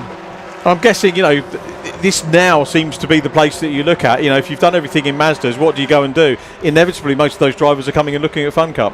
Exactly, it's a lovely stepping stone, isn't it? And a very different style of racing as well, going from those short and sharp heat or sprint races, I should say, into these much longer endurance style races. It takes a very different driving style as well, because of course in those sort of 15-20 minute sprint races, you don't want to leave anything on the table. It's absolutely gung-ho for the entirety of those 20 minutes, whereas in an endurance race like this, you're kind of wanting to be driving at sort of 97-98% all the time, just leaving that little bit in the locker in case things go wrong, so you can collect it all up again. If you're driving absolutely on the ragged edge, things are going to go wrong, and you're going to destroy the splitter, you're going to have some off with someone, and it's going to ruin your race. So again, teams like GRD are so good at driving at that 98%, picking their way through, not getting any damage, not losing too much time, and that's what it takes to win a race in the Fun Cup.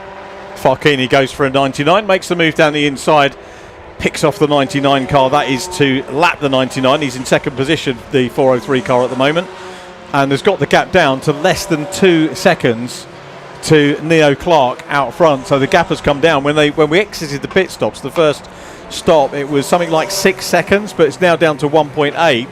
So is this Neo Clark maybe just acclimatising himself to a new car, or are we not quite seeing the pace that we expected of him in this? Because I think we're going to get a battle on before too long as we look at the Race Feed AI car in pit lane. Simon Lidson, Matt Hyde and Alicia Day. Is it Alicia or Elisha? I seem to remember it was Alicia. I think so. I remember saying one way and getting corrected on it, so apologies for not remembering that. It's difficult when you cover as many formally as we do to try and remember every. Like a young lad came up to me at Alton Park, we were doing a track walk, and he went, "Hello," and I'm looking at him, like, "Hello, do you remember me?" Really sorry. It was like one of 180 youngsters that we've done met on a scholarship, you know, but it is tough. That 171 car getting back out, that's the sort of number I like. You can read it. DCR off. Oh, okay. That's a clearways, isn't it? So maybe there's been a bit of a scuffle there. Or either way, they found themselves off on the kitty litter. Well, they dragged themselves straight back on, which is positive. Sorry, continue on about the 171. Kieran said a bit of oversteer, so that's, that will be that.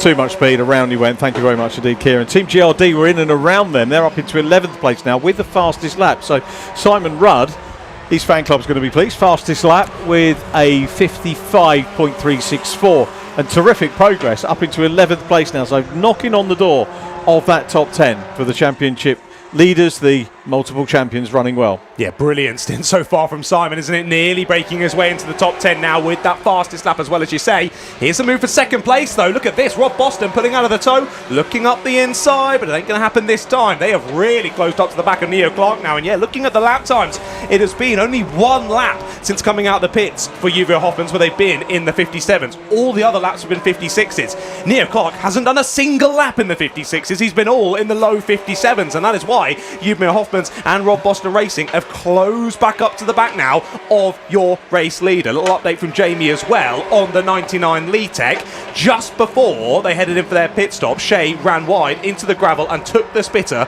clean off. So they had to get that all sorted in the pit stop, and then they had to come back in for an oil pressure warning as well. So it all went wrong at the end of that first stint, sadly, for Lee Tech, and now they've got a bit of a drive ahead of them to get back to the lofty heights they were in earlier in this race. Here comes Farkini, makes the move down the inside. This is for the lead. We've got 3 cars dicing for the lead. We're an hour into this 4-hour race, and he goes through, and Neo Clark loses second as well because James Riley took that opportunity to follow Farkini through. He's keeping the Uvio car very honest at the moment. I've got to admit, I sort of took my eyes off the 252 car. I didn't really clock the fact that he had followed the Uvio Hoffmans car through and up into the lead battle, and it's no longer a battle. Is it going to settle for a little bit here? But a lead change, and this is, remember, the lead car from 19th on the grid. That is the beauty of watching top line experienced Fun Cup drivers. Indeed, yeah. So James Riley following through then with Farkini through into a 1-2 they go. Now, the moving over there from Neo Clark in the Vape Club didn't really fight that one, did he, there into Paddock Hill Bend? Now, I think, as an overall for the race, that would be a positive if he can stay in the slipstream and stay with these two. But, well, I'll think about that in a second. Up the inside goes Rob Boston Racing into T1. I did not think that was going to happen, at least quite so early. And Uvio going to look back here, up into Druid, using the exit. They get the inside line once again. Well, this is not conducive of pulling away, is it, chaps? Fighting for the lead already are Uvio Hoffmans and Rob Boston Racing. And what I was going to say is, if Vape Club can keep on pace and stick with these two, it works quite well with the strategy. But the pace we've seen from Neo so far in this race, no rudeness to Neo at all, but he has not been on pace of the two ahead of him. If he slips back and loses that slipstream, that could be very challenging for the rest of their strategy for the rest of the race. And again, we spoke about the fact that Rob Boston had a lovely time through the first stint and the first pit window.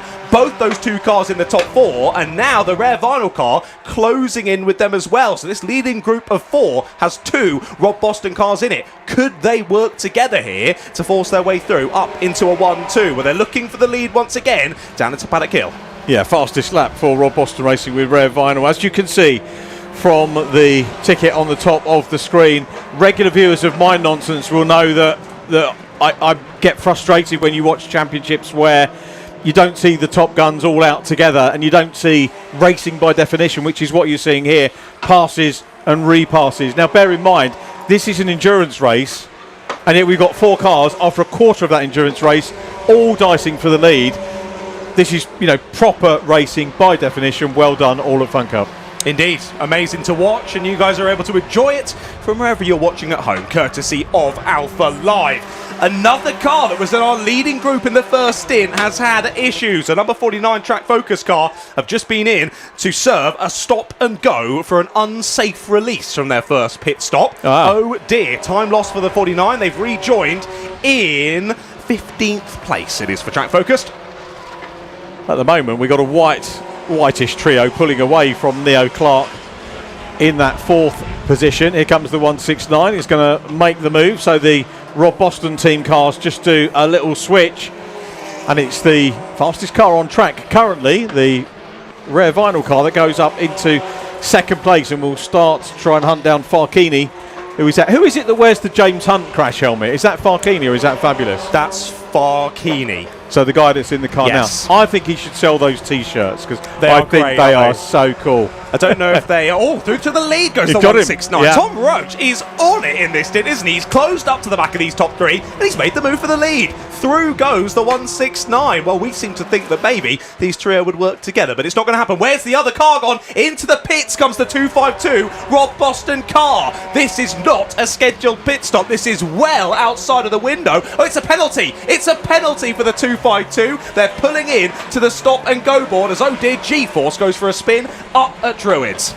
Yeah, that is a shame for G-Force.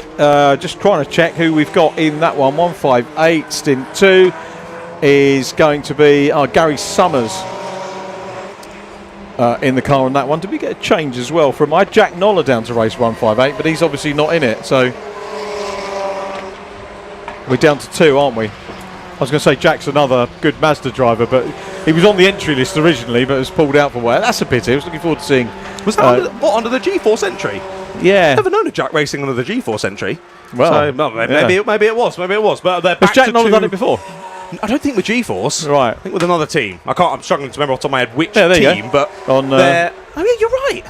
Oh yeah. Maybe they had drafted them in, and then something's changed last minute. Well, Yeah, either way, maybe. they're back to now Gary and Graham, so they are back to officially G-Force, aren't they? Yeah. Perhaps that was why they realised his name didn't begin with the G. You have to change it to GAC for the next meeting. Ganola.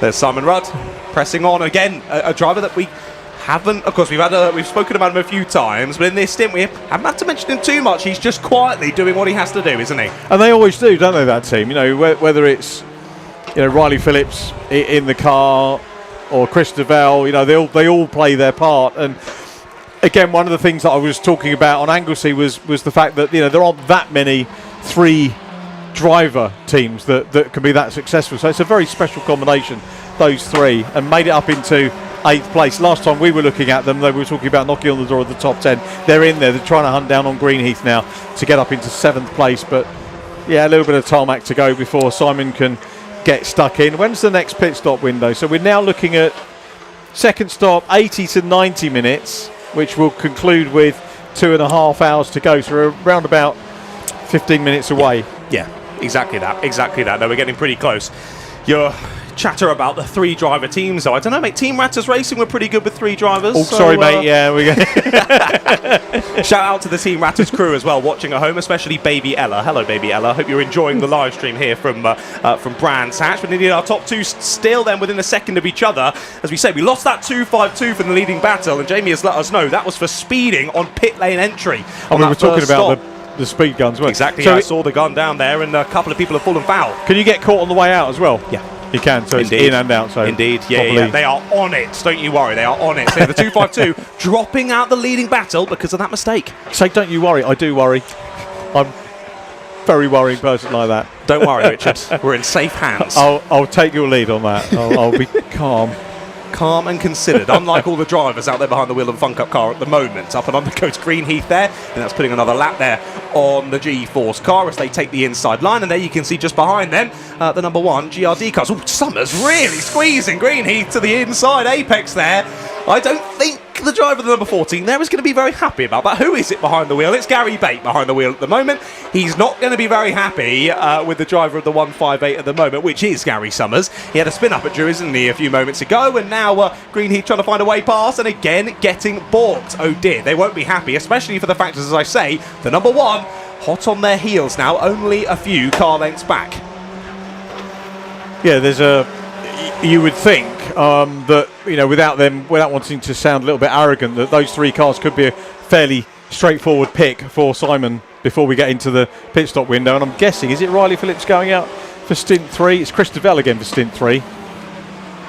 Indeed, yeah. I think the usual strat now for team number 1 is stint 1 and 3 for Chris. Yeah. To get it done early on and then see how the rest of the race pans out. But yeah, look at this. It's taken, what was that, a good lap or so for the Greenheath car to find a way through on the G-Force car, and that has given the opportunity for GRD to close up, get past 1 back marker, and there you go. Simon says, that's how you do it, Gary. Straight up the inside at Graham Hill, straight past the G-Force car, and straight onto the back of Greenheath. How much prep goes into these?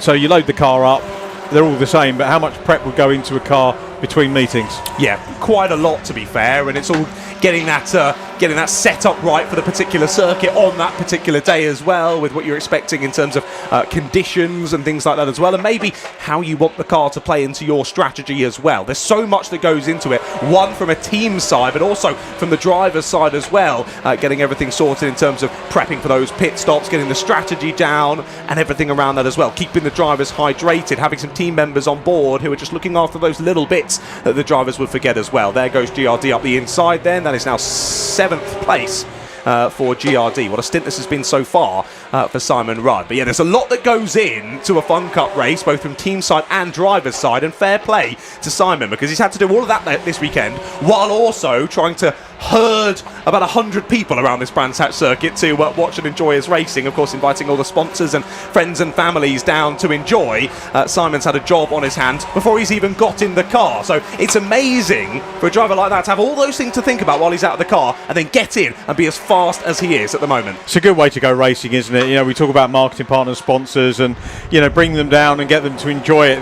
To me, that's the key thing about getting people involved, is getting them along to the track to enjoy it, whether you're doing touring cars, whether you're doing those sports, Fun Cup, club racing, whatever.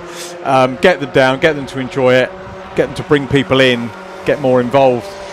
And they do it very well. I mean, it looked like everyone was enjoying themselves, and he's doing this very well. Oh no, it's the 214 car, isn't it? Looking down the inside now.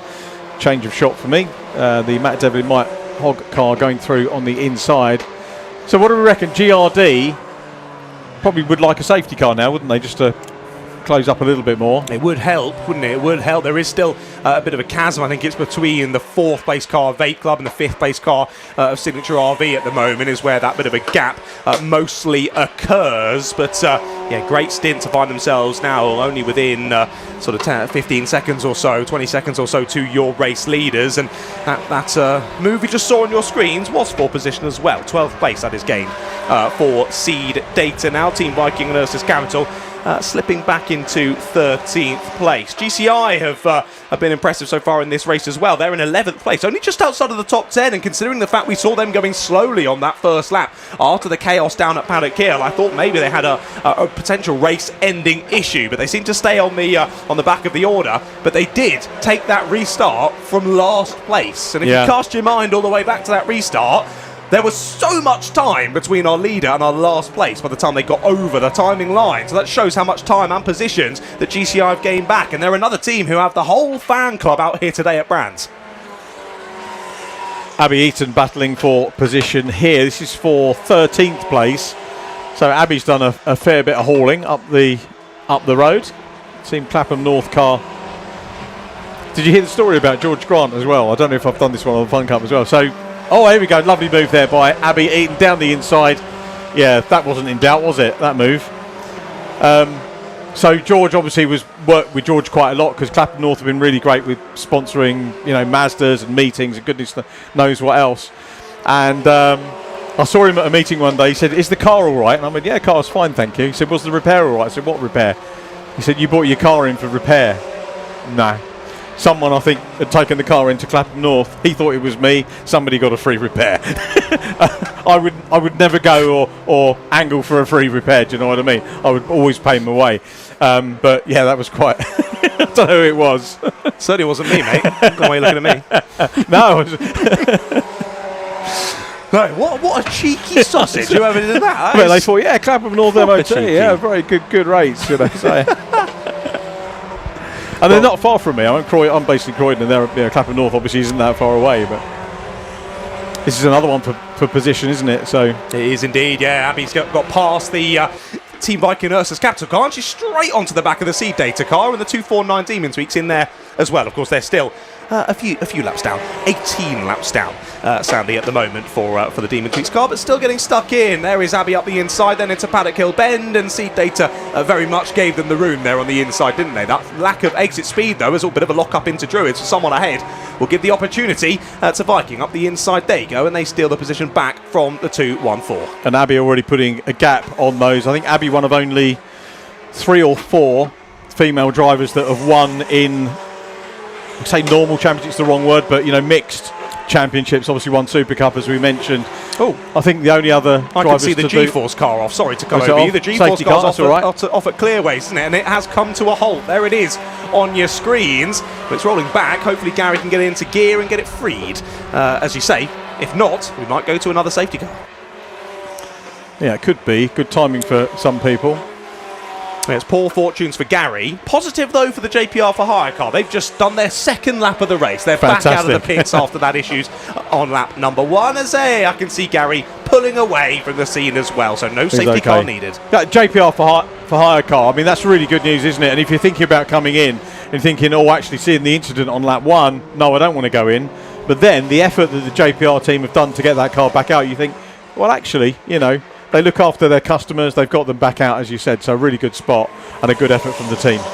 Indeed, very impressive from the team to get them back out there. I've just seen a black and white warning flag for track limits at turn 3 for Team Viking and Brscc Capital. I saw when they were defending from Abbey Eaton that they certainly used all the track and then some down through Graham Hill, so just having to be a little bit careful here as they now continue to squad with the 249. 249 actually getting a lap back from them now.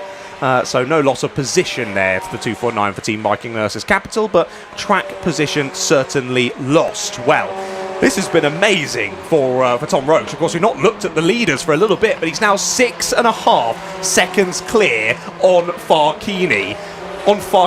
That is a proven championship winner, multiple championship winner, the UVA Hoffmans team, and now 7 seconds clear has gone Tom Roche for the Rob Boston with Rare Vinyl crew. Amazing, to say the least, from the 169. And after that stop code penalty for the 252, they pitted in from second. They're there in 9th place at the moment. Now chasing down Greenheath. As we do look back to some of your front runners, this is battle for position then between our two championship protagonists. Up the inside goes Simon Rudd. He'll look for it.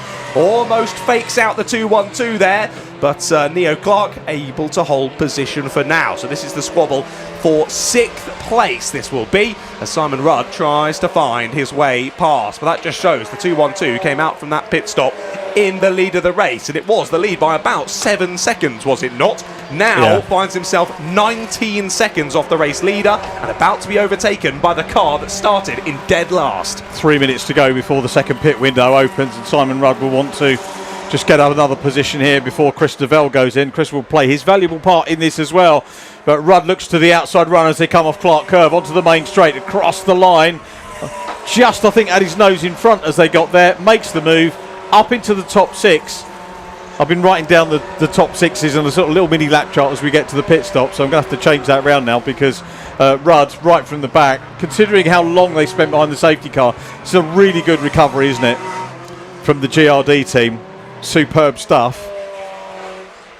Amazing. It's not even recovery, is it? This was the plan from the start. Yeah, even I mean, with that pit stop, and they lost that bit of time, the plan was always, Chris, just bring it back to the pits. It doesn't matter where you are, just keep that car intact and in a decent position as you can, and Simon and Riley will try and slingshot their way up the order, exactly as Simon is doing at the moment.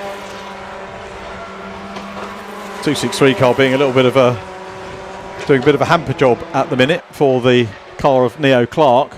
I was just looking actually, and the 169 car that leads this one wasn't even in the top 6 before the first lot of pit stops, so that is remarkable progress, and not surprising with Tom Roche, again a driver that I've seen come through the likes of Ginetta Super Cup back in the day, and obviously Mazda's before that, so stepped up from Brscc Mazda Racing where he was a multiple champion up into Ginetta's, and I think Tom runs one of those companies that do the Red Letter Day type things with fast driving. Oh yeah, I can't remember the name of the. Someone will correct me on the name or inform me of the name, but a cracking peddler is Tom Roche, always has been, and always seems to maintain that form as well. And as you said, the Rob Boston team have come in, finding a little while just to fine tune things, but have been on the pace pretty much straight from the word go. And it's just, added 2 more very quick, very competitive cars to the Fun Cup mix. So the UVO car down the inside of the Demon Twix machine, the first UVO car. The 225, which is having a quick squeeze down in 225 car in second position. at the moment. Are we going to see a pass here? Let's see what Farkini can do. Yeah, tease that up. That's a classic pass, isn't it? Just making your way around clearways. To Clark curve again. Got a drive-through penalty for the 170 car now. That's down in 14th place. Team Viking and Ursus Capital Racing. So that's that Nick Nunn. Haven't seen Harry for a while actually. Harry Nunn, who won the Mini Coopers on the. I can't remember if they were on the touring cars. I think you probably were. But quick peddler as well. And I gather Nick was doing one of the rounds earlier on this season. Yes, I do recognise the name. I believe he was on the bill slightly earlier on in the year. So drive-through for them, which will knock them back down the order a little bit. 14th place at the moment, so that will benefit potentially Track Focused and Demon Tweaks too, 15th and 16th position. 2:39 on the clock, so we should have. It's getting a bit blowy in here now, isn't it, lad? It is. I don't getting a bit breezy. It's lovely for us, but I don't want the stream to just be wind noise the entirety of the race. So apologies, everyone. And paperwork blowing everywhere. Indeed, I was going to say that earlier. Mind you paper stick free, to paper. I stick to laptop. Free, yeah, my laptop doesn't blow away in the wind. No, it doesn't. Right then, we're pressing on, aren't we, through this one? Lovely to have you all in the different live chats as well. Lots of discussion going on, some support for the GRD teams, some support from the Vape Club team, some people watching down on the pit straight, some appreciation for PLR, someone cheering on GeForce as well, very fitting considering their name is also Guy, so another GeForce member they're cheering on GeForce Astro Glitch saying go on Riley. Riley will be in the car in a few moments time and lots of enjoyment across the live stream. Thank you so much for joining us here wherever you're watching around in the world, and we've still got plenty of this race still to come as we close in now through to our next pit window. Yeah, I think it should be open now. We've got is. 2:38 Yeah, so going what was on it? the. A minute ago it opened. Right, and there's a clue for me, isn't there, on the bottom of the timing screen where it says pit window open, so I don't actually need to keep looking at the piece of paper. It's all on the screen. Yeah, screen. Screens Paper, it are the doesn't way flash forward. up on the paper. They haven't got that. You can't working write on just the yet. screen though. Well, you can annotate PDFs, That's can't true. you, and stuff like that. But that's true. Oh, I've just seen another drive-through has come through for the 170. Team Viking and Ursus Capital, where we saw they got that black and we white. did that. That's what I was talking about. Oh, Nick you've done that Nunn. already. Sorry. sorry. We were talking about things flashing up on the screen. Something flashed up on the screen, so I said it. I'm so sorry, Unless he's got, no, you might have another one. Actually. I'm so sorry, Could have mate. another. That's all right. No, it probably is the same one. I said we saw that black and white earlier, didn't we? So they had to be careful, and they've not been careful. Wow. Yeah, good stuff so far. And you kind of get into that bit where things start to settle down. Certainly a lot more settled than the first lap that we had, which was a pity, but you never ever know what you're going to get. But what we have got is GRD up into 5th place now. So Simon Rudd up into 5th position behind Signature RB. UVO Hoffman's 403 running in 3rd place. PLR UVO in 2nd. The 225 car.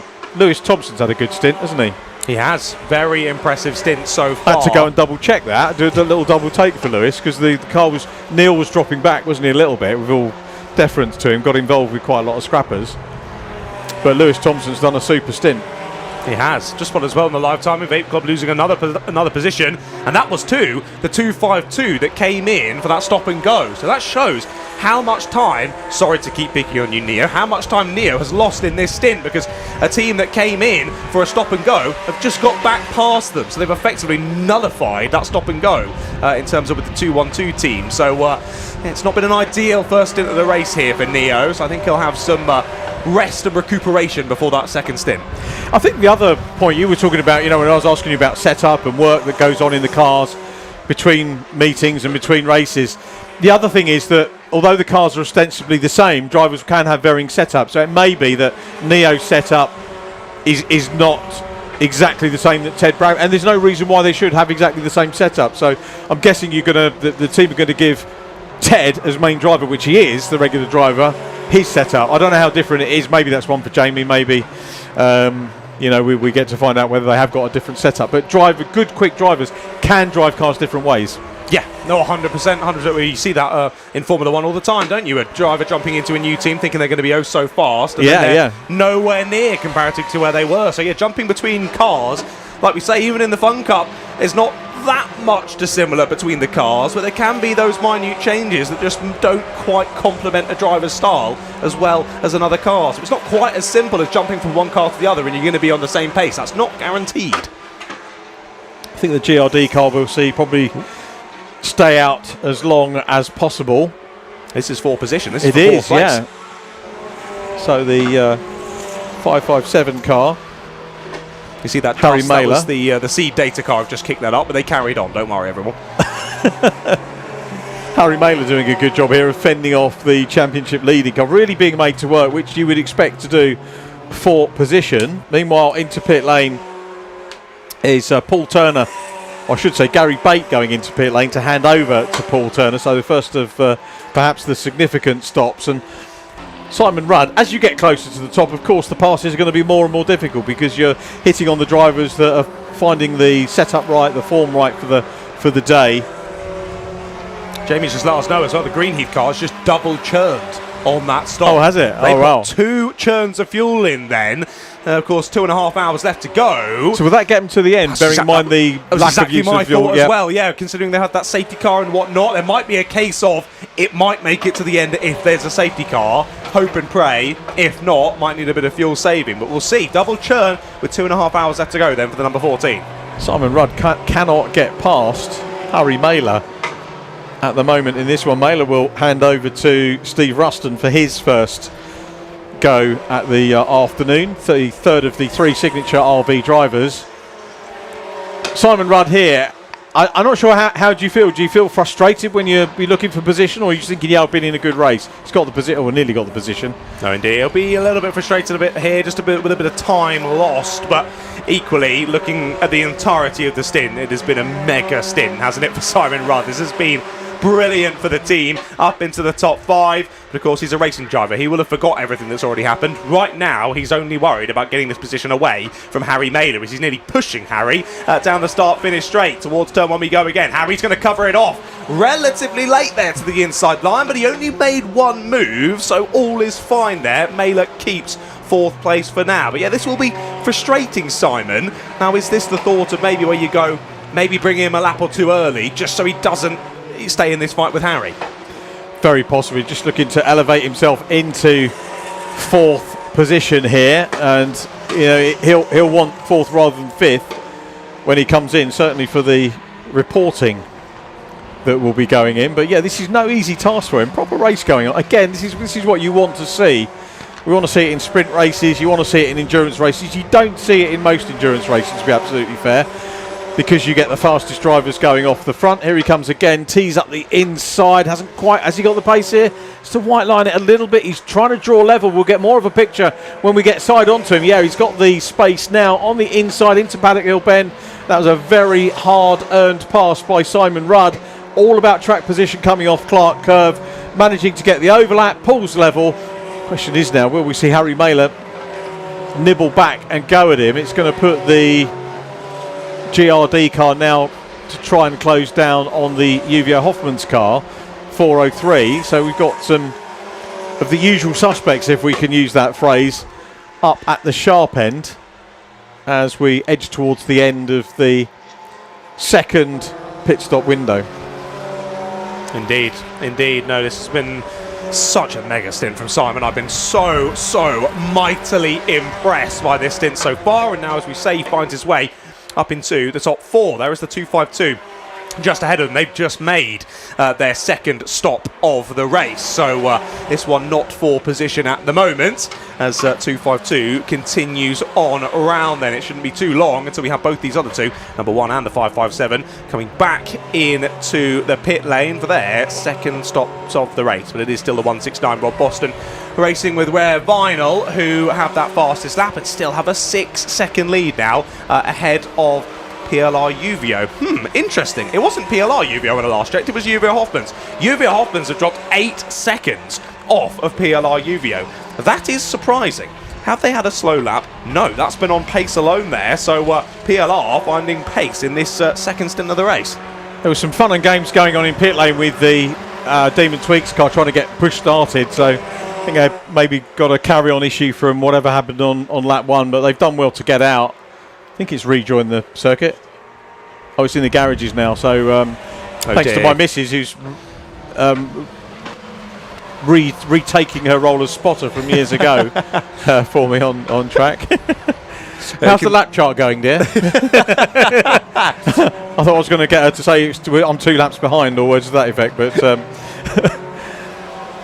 used to look after all that for me, which was good. Yeah, so Rob Boston racing up front, PLR UVO second, Team GRD now up to third, but we're getting into stops. Yeah, Neo Clark's in. We saw UVO Hoffman's were in as well, so you can see at least one churn there going in to the Vape Club car. I'm keeping my eyes firmly fixed. They have not got another one waiting, so no, driver's going to jump back in. And I think Neo's doing a double stint, is he not? He is, yeah. So yes, he is. So I thought I saw Ted still watching there, as you can see on your screens. Ted is very much still not in the car, so Neo on for a double stint then. Of course, that would have been decided before the start of the race. Looking at it now, is it the ideal strategy? I guess we'll find out when we get closer to the end of it, but as they head back out on circuit, they will rejoin in 11th place, and they have lost quite a bit of time to UVO Hoffman's. About 20 seconds almost, actually. So my thought there is maybe did UVO Hoffman's not take any fuel at all in that stop if they've gained 20 seconds there on Vape Club? Could well have done, couldn't they?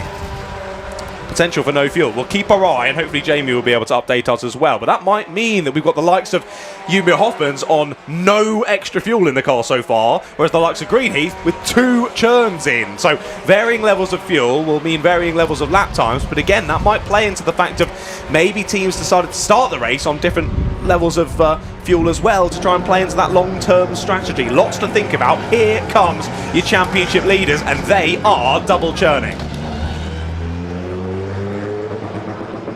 I was thinking we need to get Dara McInerney, and then we could have a 2-churny McInerney.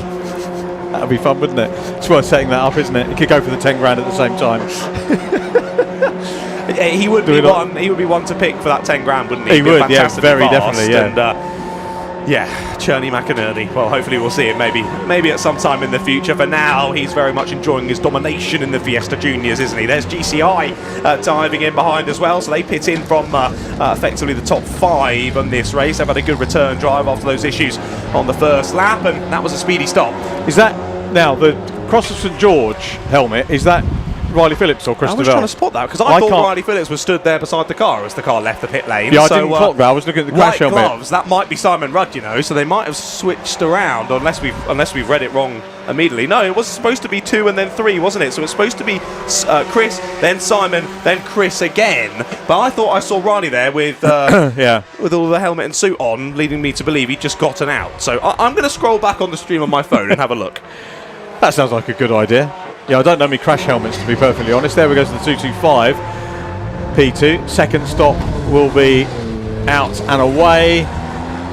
When we get to the next set of stops, we'll be into the second half of the race. These go so quickly, these. Now then, so Neo's making up a little bit of space after his stop in the 212. Remember, was in 6th position before the stops. So, at the moment down in 9th, but we can't really get an accurate picture until all the stops are complete. It was Simon out, Chris in. It was Simon out, Chris in. So I don't know where we got confused there. There was no Riley. I clearly had thought Simon was Riley. Yeah, I was getting hung up on who has what helmet. So Chris Deville has the St George helmet. He does, yeah. As opposed to the Joe Tanner salt tyres, which he tells me always gets fed up with painting. You know Joe Tanner that does all the crash helmets? No? Yes, I do. Renat. Tanner backwards. Oh! Yeah, he gets. I get fed up painting salt tiles. He says. Front row Joe. He needs to come and do this. Actually, Joe Tanner. He'd be very, very good in this. Top lad is Joe Tanner. Are there many Scots in it? We need to get a. It's true. I'm not sure if we've got any. I'm going to horrifically offend someone who is Scottish racing now on the screen, aren't they? I don't know off the top of my head. I don't know. But we've had drivers from all across the world, haven't we, in the Fun Cup Endurance Championship here in Britain, from far afield, descending on the UK to race in one of the best endurance championships in the world. It is, without a doubt. How's the European scene going? Is that still healthy? Looks like it's pretty healthy. I think I want to say the 25 hours of Spa was either quite recently or happening in the week or two. So I know that event is huge. That shot of them coming up the long straight up and over Eau Rouge, and just the entirety of the circuit is filled with Fun Cup cars. It's nothing like that. It's ridiculous to see. And I know a lot of the teams here have either tried their hand at the 25 or have tried full seasons as well. Team Viking and Ursus Capital left us for a couple of seasons here in the UK Championship to go and try their hand in the European Championship, but they're back again for 2026.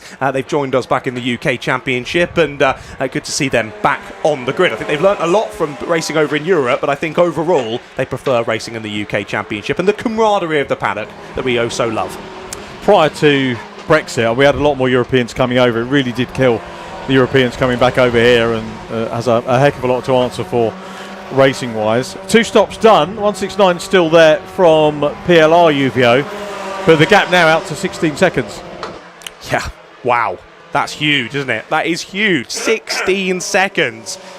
Amazing from the Rob Boston with Rare Vinyl Group. Great stop, fastest lap of the race. They continue to extend their dominance. Now, of course, we have only had 3 teams win a race so far this year. Team GRD, of course, leading the championship. Of course, Vape Club have won a race as well. And of course, UV Hoffman's Motorsport as well have run a race. So if Rob Boston with Rare Vinyl can take this one home, they'll be our 4th race winner of the year, which would be mightily impressive. Now, I don't want to speak too early. We know how things can change with 2.5 hours left to go in a Fun Cup race, but a 17-second lead this early on is mightily impressive. Not only that, we are here at Brands Hatch Indy. That is a massive gap for a circuit that's only 55 seconds long. As we look down, I want to see now, how many cars do we actually still have on the lead lap? So what are we, top 8 certainly on the lead lap, top 9, top 10 as they continue to cycle on through. I reckon we've got half the field now potentially already a lap down. This race is all starting to come to a head, isn't it? And wow, dominance from Rob Boston with Rare Vinyl. Well, we'll have a short break here in the comms box. We'll head down to Jamie in the pit lane once again. Thanks, John. Yeah, I'm down with Gary Bate now from Team Greenheath. It's a bit warm out there, isn't it? You're hovering sort of around the top 10. How's the car? The car's fantastic. Paul started the stint. He had for what was his stint, main safety car, I think was 21 minutes. He held his position superbly. He's a little bit quicker around here than me. We didn't have a safety car in my stint, so it was the full 40 minutes. It's hot. My core temperature went through the roof, and I thought I was just going to implode, but I thought I'll cool down. It's a tough circuit, this. There is no rest, and the competition's really good, but the car's good. The team has set it up really well. I know there's people behind me pulling a face. So hopefully now Paul can just maintain it, if not gets a couple of spots. I think I lost a couple of places, but we got held up with a back marker for 2 laps, which was a little bit frustrating. But I think we're 10th, so we're all right. It's where we started. See what the next 2 hours brings. I mean, this weekend it is an important weekend for everyone because it's the shortest track we come to. The key is to try and stay on that lead lap, and as I said in the preview, it's won and lost down here, isn't it? I mean, what is it, a 50-second lap? 55, yeah. 55 if you're really quick. So on average, so it's so easy to lose the lead lap, but it is important to try and stay on it. It's just a relentless circuit, very short. All right, well, good luck for the rest of the race. Thanks, Jamie. Thanks, mate. Cheers. Thank you, Jamie. Yeah, some key points being made down there. It's so easy. You've got to have a little bit of luck. You've got to have all the prep and everything else, and you pull all those things together, and you could be in the situation that we've got here with the car that has the fastest lap of the race so far, and a huge, as John said, early race lead in this one. Still waiting for the second place car to come through, and we'll see what the gap has developed to. It's still the PLR UVO car in P, 21 seconds now, that gap. So wow, we're getting on for half a lap. That's amazing, isn't it? 21 seconds. Wow, what a lead from the Rob Boston with Rare Vinyl car. This is mightily impressive. And as Gary touched on there, staying on the lead lap round this track is so difficult. And they are the last car on the lead lap at the moment. It's the top 11 that are on the lead lap for the moment. Everyone from I believe it's Clapham North downwards, have been lapped so far in this race. trying to spot exactly where your leaders are on the road at the moment. I think they're about to head on to a new lap. Yes, there they are. So they've got a couple of cars who are already a lap down between themselves and then that train with Greenheath at the back of it. So that'll be, it is Vape Club, Axiometrics and Greenheath, and I think another car who's not on that lap. Yeah, Team Viking Ursus Capital it is, who are a further lap down in 15th place. So here's a story for you. The team that were leading in the first stint of the race potentially could go a lap down here in the next 5 or 10 minutes. That would be huge for Vape Club. After what looked like a good grid draw, some great drivers behind the wheel, they could take the win in this one. It is all unravelling in front of their eyes. I don't think Brad Tedbury's going to get demoted, though, do you? Got to say it a different way, Brad. Do you know any other famous ginger race? Apart from Josh Cook, I can't think of any other gingers. I'm sure there must be a ginger race club or something, but there's Josh Cook, isn't there? So we've got so our highlights are we'd love to see more females on the grid. We'd also like to see more gingers on the grid. There you go. Yep. Insight there from Richard John Neal. It's true though, there aren't many. You know, we've got to be. I think that's a percentage of the population. We've got to respect that minority. Yeah. You know, there's plenty of us follically challenged ones. The bald community is well represented, I'm pleased to say, which is good, but ginger community perhaps less so. Indeed, indeed. Well, while we've been chatting about ginger people, there's been a change out for second place. The two UVO teams have swapped around, so UVO Hoffmans are back through into second place. PLR UVO now down into third and under a bit of pressure, actually, from the Seed Data car, who are trying to get that lap back from them. So, of course, we've seen that gap open up to now 23 seconds. I want to have a little look at the PLR lap times. What are they looking like over this last part of the stint? Yeah, you can see why from pit stop they have been in the mid to low 57s throughout that opening part of the stint. If you look then on to the Rob Boston with Rare Vinyl crew, yeah, it's been 56s and 55s. They've started off the stint with mid to low 56s. They've now just done 3 laps in a row, all in the high 55s. Rob Boston racing with Rare Vinyl are absolutely flying. And of course, Tom Roach was flying. It's now Rob Croydon back behind the wheel, and he is flying as well. These two are putting on a serious show for us today. They really are. The other thing about Rob Boston is he doesn't sort of do the vanity bit about jumping in the car himself and doing it. He's quite happy to manage, engineer, look after the team and mentor and guide. Well, he doesn't need to prove himself, does he? He doesn't. No, he doesn't. But a lot of drivers in his situation would get involved and get a little bit more hands-on, but he keeps his eye firmly on the metaphorical ball and just keeps the whole thing running. And he has, you know, this is their first season. I remember him coming up to me and Croft saying, I'm going to go Fun Cup. And I said, wow, that would be really good. And he's proving that. And as you say, they've always been quick, but now they've just got that razor sharpness about them. Exactly, and you don't want to overstretch yourself as well for someone who's running a team. Yeah. And if you're jumping behind the wheel, there's so many things to think about. I mean, an example for you from last weekend at Cadwell Park, Ali Bray in the Mazdas, of course running Ali Bray Motorsport, was also racing in a race, and you could see he just had too much to think about that weekend, and the results just didn't come, I think, really because of that, because he just stretched himself a bit too thin, and yeah, the frustrations came. Oh dear, speaking of frustrations, 252. They were in the leading gaggle. They got a stop go. Well, they've just dived into the pits, not in the pit window. Oh dear, day going wrong again, sadly it seems, for the 252. When you see Will Blackwell Chambers off track or off the main line, you know that has got to be a problem, because Will doesn't tend to throw it off. It's his first stint in the car. Straight in the garage. And in the garage, yeah. Straight in the garage. It's got to be a breakage. Straight in. Features in my latest set of trump cards, by the way, Will Blackwell Chambers. As does George Grant, as does Simon Rudd. All for charity, mate. You probably awesome. don't know that reference either. I should have brought you a set down. Oh, I want one, mate. Yes, please. That sounds so cool. We do a set every year for charity. Oh, that's really cool. Mate, send me the link. Send me the link. I'll definitely buy a set of that. That's really cool. And I forgot to bring Simon Rudd's set, because he's on there as well. Nice. Very difficult to put Fun Cup in there. You'll see how they work to do that. Okay. But yeah, Will Blackwell Chambers in his Mazda. But I did try and get Andy and company interested in doing some Fun Cup ones, but we couldn't quite work it out, because one of the stats is percentage finishes, but of course you just finish every race. Yes. So that would be 100. So it's a pointless category. But, yeah. Anyway, sorry, we didn't need to go off on that tangent. George Grant's in there as well, so he's in his Mazda days. But we'll work one out and see if we can get a trump card deck for Fun Cup. That would be really cool. That would be very cool.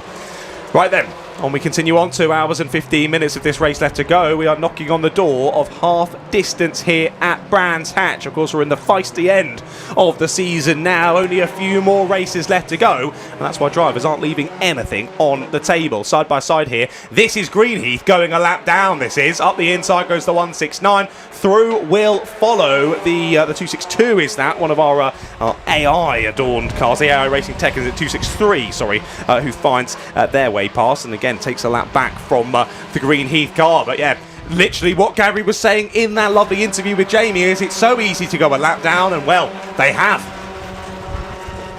Yeah, very easily done, isn't it? As we look down, where's 212 now? Down in 10th Vape Club. So 169 with a lot of traffic here, and this is again that point in the race. Sometimes you can get a clear run, and sometimes you have to be made to work it. But the 169 car is doing the business. Rob Croydon still, as you say, putting in some really quick laps. Has just been fast and consistent. And when you look at this and you think Uvia Hoffman's in second position at the moment, you think, yeah, they're going to catch up, but they're not at the moment. No, they are. It's not on at the minute. Croydon's pace has been amazing, and he's picking his way through the back markers really, really well. Calm and consistent with those moves. He's putting himself there, making sure the drivers are well aware he's making the move when he is, and as we say, cutting his way through the order. So now it is only our top 6 who are on the lead lap here. Only the top 6. 252 car's going to be well out of it. Director Kieran told us before we saw the shot, front left damage, and you can see that being attended to by Rob Boston's team and being looked after that. So well done to the team. Hopefully we'll be able to get out, but any chance of 2 out of 3 on the podium for Rob Boston Racing is not going to be a thing. Can you not hear Kieran? Oh, I was just flirting with Kieran. Sorry, man, I didn't know what you were saying. Flirting with, no, I didn't know whether you could hear Kieran giving the updates. He was sometimes very kind. I'm leaving them for you, or he was very kind. Because I was like, I can't hear you, Kieran. What's going on? But he didn't talk to me to not interrupt me. What a legend! Oh, that was easy. He's a legend. Top director, top chap, director. top guy at the job as well. Yeah, really, really good work. Indeed. Continuing on then, right? We need to work out when this next pit window is, then, don't we?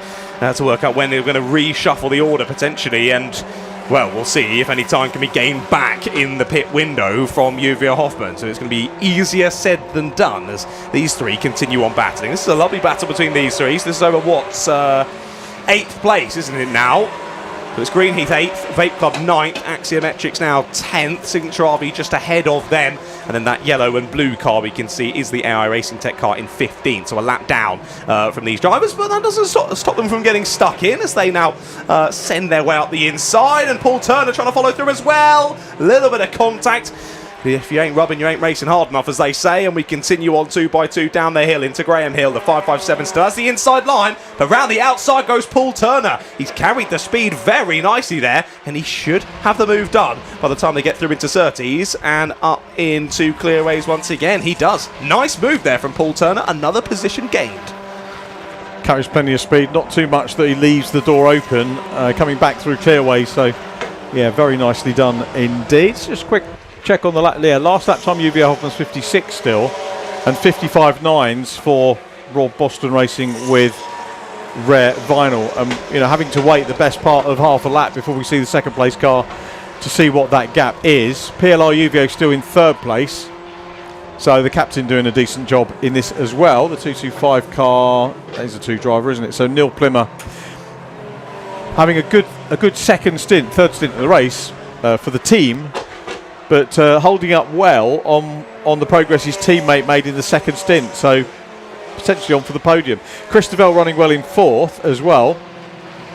So gap's now 23, so pretty stable really the gap, although the lead car is that slight bit faster, just maintaining the gap between themselves and Uvia Hoffman's. PLR Uvio in 3rd, GRD in 4th. Best lap or last lap for Christabel, 57.5. And they're going to be looking behind at GCI, who are currently running in 5th place. I'm still trying to get my head around this whole Vape Club situation, because I said when they had that first stop and we saw that Neo was double stinting, I said, okay, before the start of the race, that might have been the strategy. But I think seeing how that first stint went for Neo, the right decision might have been to switch it around slightly, because what they've had now is he's dropped further down the order now to P10, and they've now dropped a lap down. So really, it's going to take a Herculean effort here for Ted Bradbury to get his way back onto the lead lap, and then at that point they have to hope for a safety car to bring them all back together again for a proper fight here. So really, the rest of this 2 hours, they've left up to fate now with a decision to leave Neo in the car for that second of the double stint. So yeah, at the time might have seemed like a good decision, but I think now that we've seen it all play out, I think maybe that's properly scuppered their race. Stranger things have happened though, haven't they, in Fun Cup racing? So it's true. Now the pit window will open with exactly on the halfway point, I think, of this race. It goes, so we've got 10 minutes to go, because the pit window is 120 minutes to 130. So we've got 2 minutes 10 on the clock. Are we getting some Jamie updates? Yes, that 252 was a left front wheel bearing that has gone, and then the 248 at a slow pit stop was due to a starter motor issue. Was that the is that the Demon Tweets car? The 248? Yeah, I think so. Yeah. Oh no, the 248 is the JPR for hire car. It's the 249 that's the Demon Tweets car. So the Ross is not having a lot of luck, the are hire car. They got that all fixed from that first lap scuffle, but clearly some more issues continuing on for them. But a little push, and it got going again. So the battle position here, Signature RV coming under pressure. A broken mug. A broken Morpheus mug. What a shot. To be fair, after a long stint in the Fun Cup car, you could probably call some of the drivers broken Morpheus mugs as well, to be fair. After a stint in this kind of heat, yeah, it's tough. It's tough. But they continuing to press on then, and yeah, good job from Morpheus so far, and love to see them all jumping into action. As Jamie's corrected himself, it was the 249, so it was the Demon Tweets car with that starter motor issue. Of course, we saw them in the garage for a little bit, didn't we? They got that sorted, and back out onto the circuit they go then. Here is still the 212 in that little squabble, so this is over the final part of the top 10. They find their way through and past Signature RV once again then, so keeping themselves in the top 10. I'm going to keep a watchful eye and double check again who we have on the lead lap, because I have a sneaking suspicion it might now be only the top 4, and it is only the top 4. So we've got Rob Boston racing with Rare Vinyl, Uvio Hoffman's Motorsport, PLR Uvio and Team GRD on the lead lap. I think everyone else has fallen a lap down. Scary stuff, and we're not even halfway yet. That's ridiculous. All contact there between Race Logic and the 263. Closing the door there were Race Logic, and clearly 263 thought that they warranted the room there, Racing Tech. They've just gotten through the Team Viking and Ursa's Capital car, so that was from 4th position up into 14th place. The squabble with Race Logic is not for position though. They've just gone a lap down. So have GCI Racing as well there. So GCI and Race Logic quite close together. They are squabbling for position. The two behind are not though. So I think Race Logic might be a bit frustrated with that wallop into the door there from a driver a lap down. So what are you looking for to get back onto the lead lap? Because safety car doesn't, does it? Because that just drops you further back down the order. It's pit stops, really, efficient pit stops.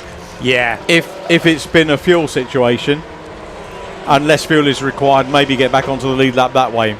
Yeah, exactly. Yeah, you can change the strategy, like you say, with when you put the fuel in to try and gain a bit of time, and then, yeah, like you say, you just hope and pray that the safety car comes out while you happen to still be on the lead lap. But once you've gone a lap down, it's almost out of your hands, almost. There are a few little things you can try and do to force your way back in, but again, it is a bit down to the luck of the gods a little bit in terms of how that does affect things through the rest of the race. So basically, don't go a lap down, or you're leaving it up to the racing gods, and you never want to leave it up to them. They can be very unkind. They can. They're being good at the moment, and the number 1 car still in that 4th place. So how far down? 33 seconds is the gap, first to third. But this is your race leader. This is the race leader here, the 169. So yeah. This is GRD trying to stay on the lead lap. They're going to get sent. Up the inside goes Rob Boston with Rare Vinyl, and GRD, your championship leaders, are a lap down. Yeah, I mean, you look at this and you think, yeah, okay, it's only a 10th or whatever now, but psychologically being a lap down is an issue, isn't it? We'll see what... who's going in next? Is it going to be Christopher? No. So Christopher stint 3, Riley Phillips next up, isn't it? It is indeed, yeah. So of course the hopeful strategy will be that he is able to put in a stellar stint next time out and launch themselves back onto the lead lap. But as you mentioned, if there's a safety car between now and then, race is done. race is done. They'll lose so much time, they'll drop to the back of the order, and that's it over. So right now, everyone in the GRD camp, and to be fair, everyone who's further down from GRD, are crossing their fingers, hoping a safety car does not come out for now. Casting your mind back to green flag lap, what was your prediction? I've forgotten what it was now. It was for Vape Club to be, I would have thought they might lap even the whole field with how impressive I thought they would be. I fancied them for the win, very definitely. Ooh, nice food. Look at that. We said that the GRD squad have an army of fans out here today, and well, they're being well fed, aren't they? I think we'll have to go down there after this race to try and see if we can steal any scraps at the end. But just over half race distance left to go as we close in, of course, towards another pit window of the race as well. But amazing. This pace from the Rob Boston Rare Vinyl car has just been electric from both drivers as well. So I think my sentiment from the start was correct. I just said the wrong car. I meant Rob Boston with Rare Vinyl, but I accidentally said Vape Club, Richard. That's what happened. I'll let you off with that one. Thanks, mate. Honestly, just looking at the results for the season, had Sam Heading and Tom Leben in it earlier on. See, that would have been a pairing that I would have said would 10 grand. That had 10 grand written on it. Sam Heading and Tom Leben. Then we had Rob and Tom coming in. Third place last time. I mean, basically 6 in the opening race of the year, top 10 in race 2 at Snetterton, Anglesey, 26, no problem, and then a 5th, then a 25th and a 3. So sort of up and down, but that's tantamount to learning the trials and tribulations of Fun Cup racing, isn't it? But now a convincing lead. So 2 minutes 4 to go. We're getting very much near the third pit stops. These coming around so quickly at the moment as the 171 car continues to chase Chris DeVell. I imagine that Chris will, this is his last stint, so I'd imagine he will be in fairly early so they can get Riley Phillips in to maybe get back onto the lead lap if possible.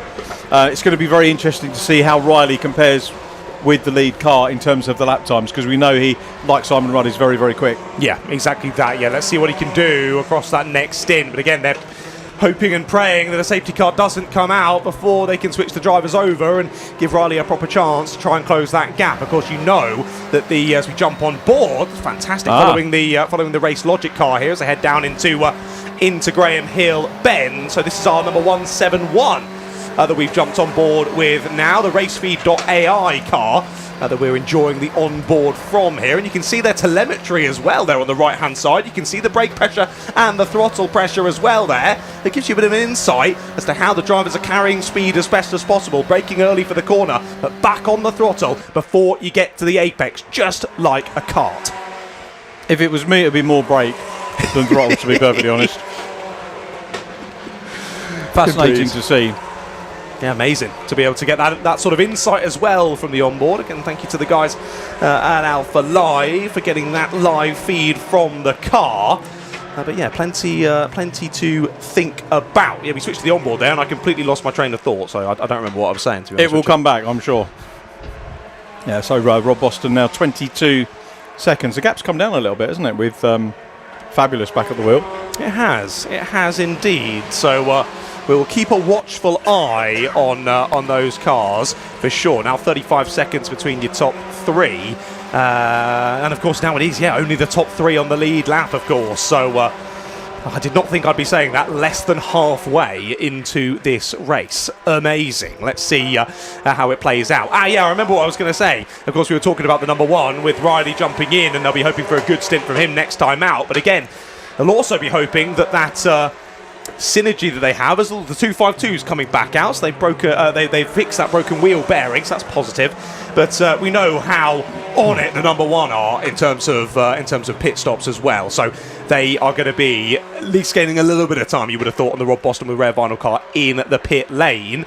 And of course GRD have double churned as well, haven't they? I'm just remembering, whereas some other teams won't have. So not only will they gain time in the pits from the fact that they are very slick with those pit stops, also for the fact of, at least in the next stop for certain, they're not putting any fuel on board, whereas other teams around them will be putting at least 1, if not 2, churns into the car. It's going to be absolutely key to what happens in the second half of the race as we head towards the third stops. Oh, that's a cue for me to start writing down the top 6, isn't it, at the moment as well, with the 169 car still the race leader. As I say, wasn't in the top 6 when we got to the first stop. The 403 car was, and it's made it back up. Viking are off. They're off through the first corner. You saw that was happening on corner entry. Way too much speed in there for Viking. So dear, Greenheath go through and put another lap on them. Right then, we're about a minute away. It's, oh no, Lee-Tech are off up at Clearways, that is, or sort of on the left of Surtees, really. They'd already destroyed that splitter. And oh dear, they've parked up there on the left-hand side. We might go to safety car here, as I say, we're only a minute, less than a minute now away from the pit window. Are they getting back going? Yes, they are. Well, that might just save the blushes of many teams there, as Lee-Tech do manage to crawl their way back out of the grass. Right then, now that we think that there's not going to be a safety car, at least in the first few seconds, as we go to the next pit window, why don't we have a look at the highlights from the first half of the race so far?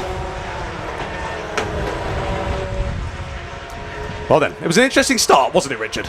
It was, and probably not a highlight this, but not for some of the drivers that were involved, as the car off pole position gets tagged and into the gravel. 3-car shunt, loads of dust kicked up, and the best part of 20 laps behind the safety car ensuing after that.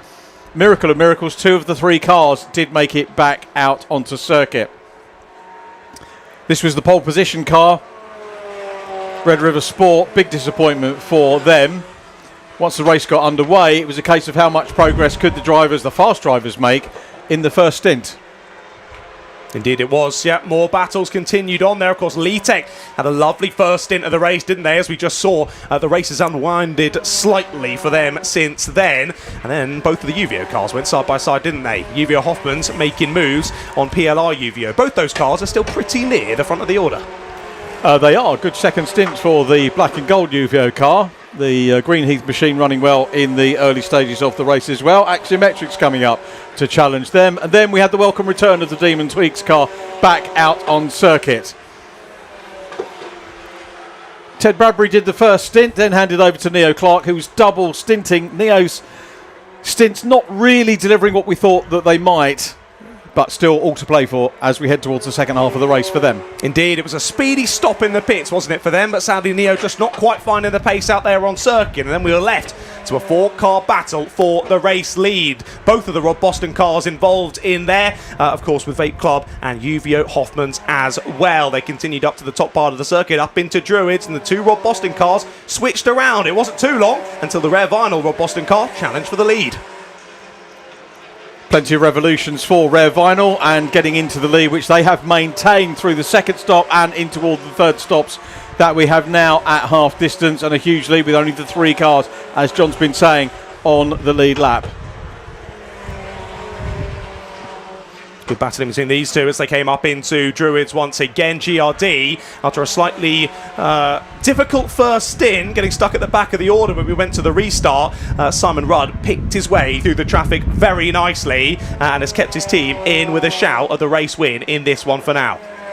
He has. The team might be a lap down now, but he got up into the top 6 just before the second stop, before handing back over to the man who started. Abby Eaton had a good run in the Clapham North car, building on the sterling work that the Clapham North owner George Grant did in the opening section. Those two heading up towards what's becoming a regular top 10 haunt now.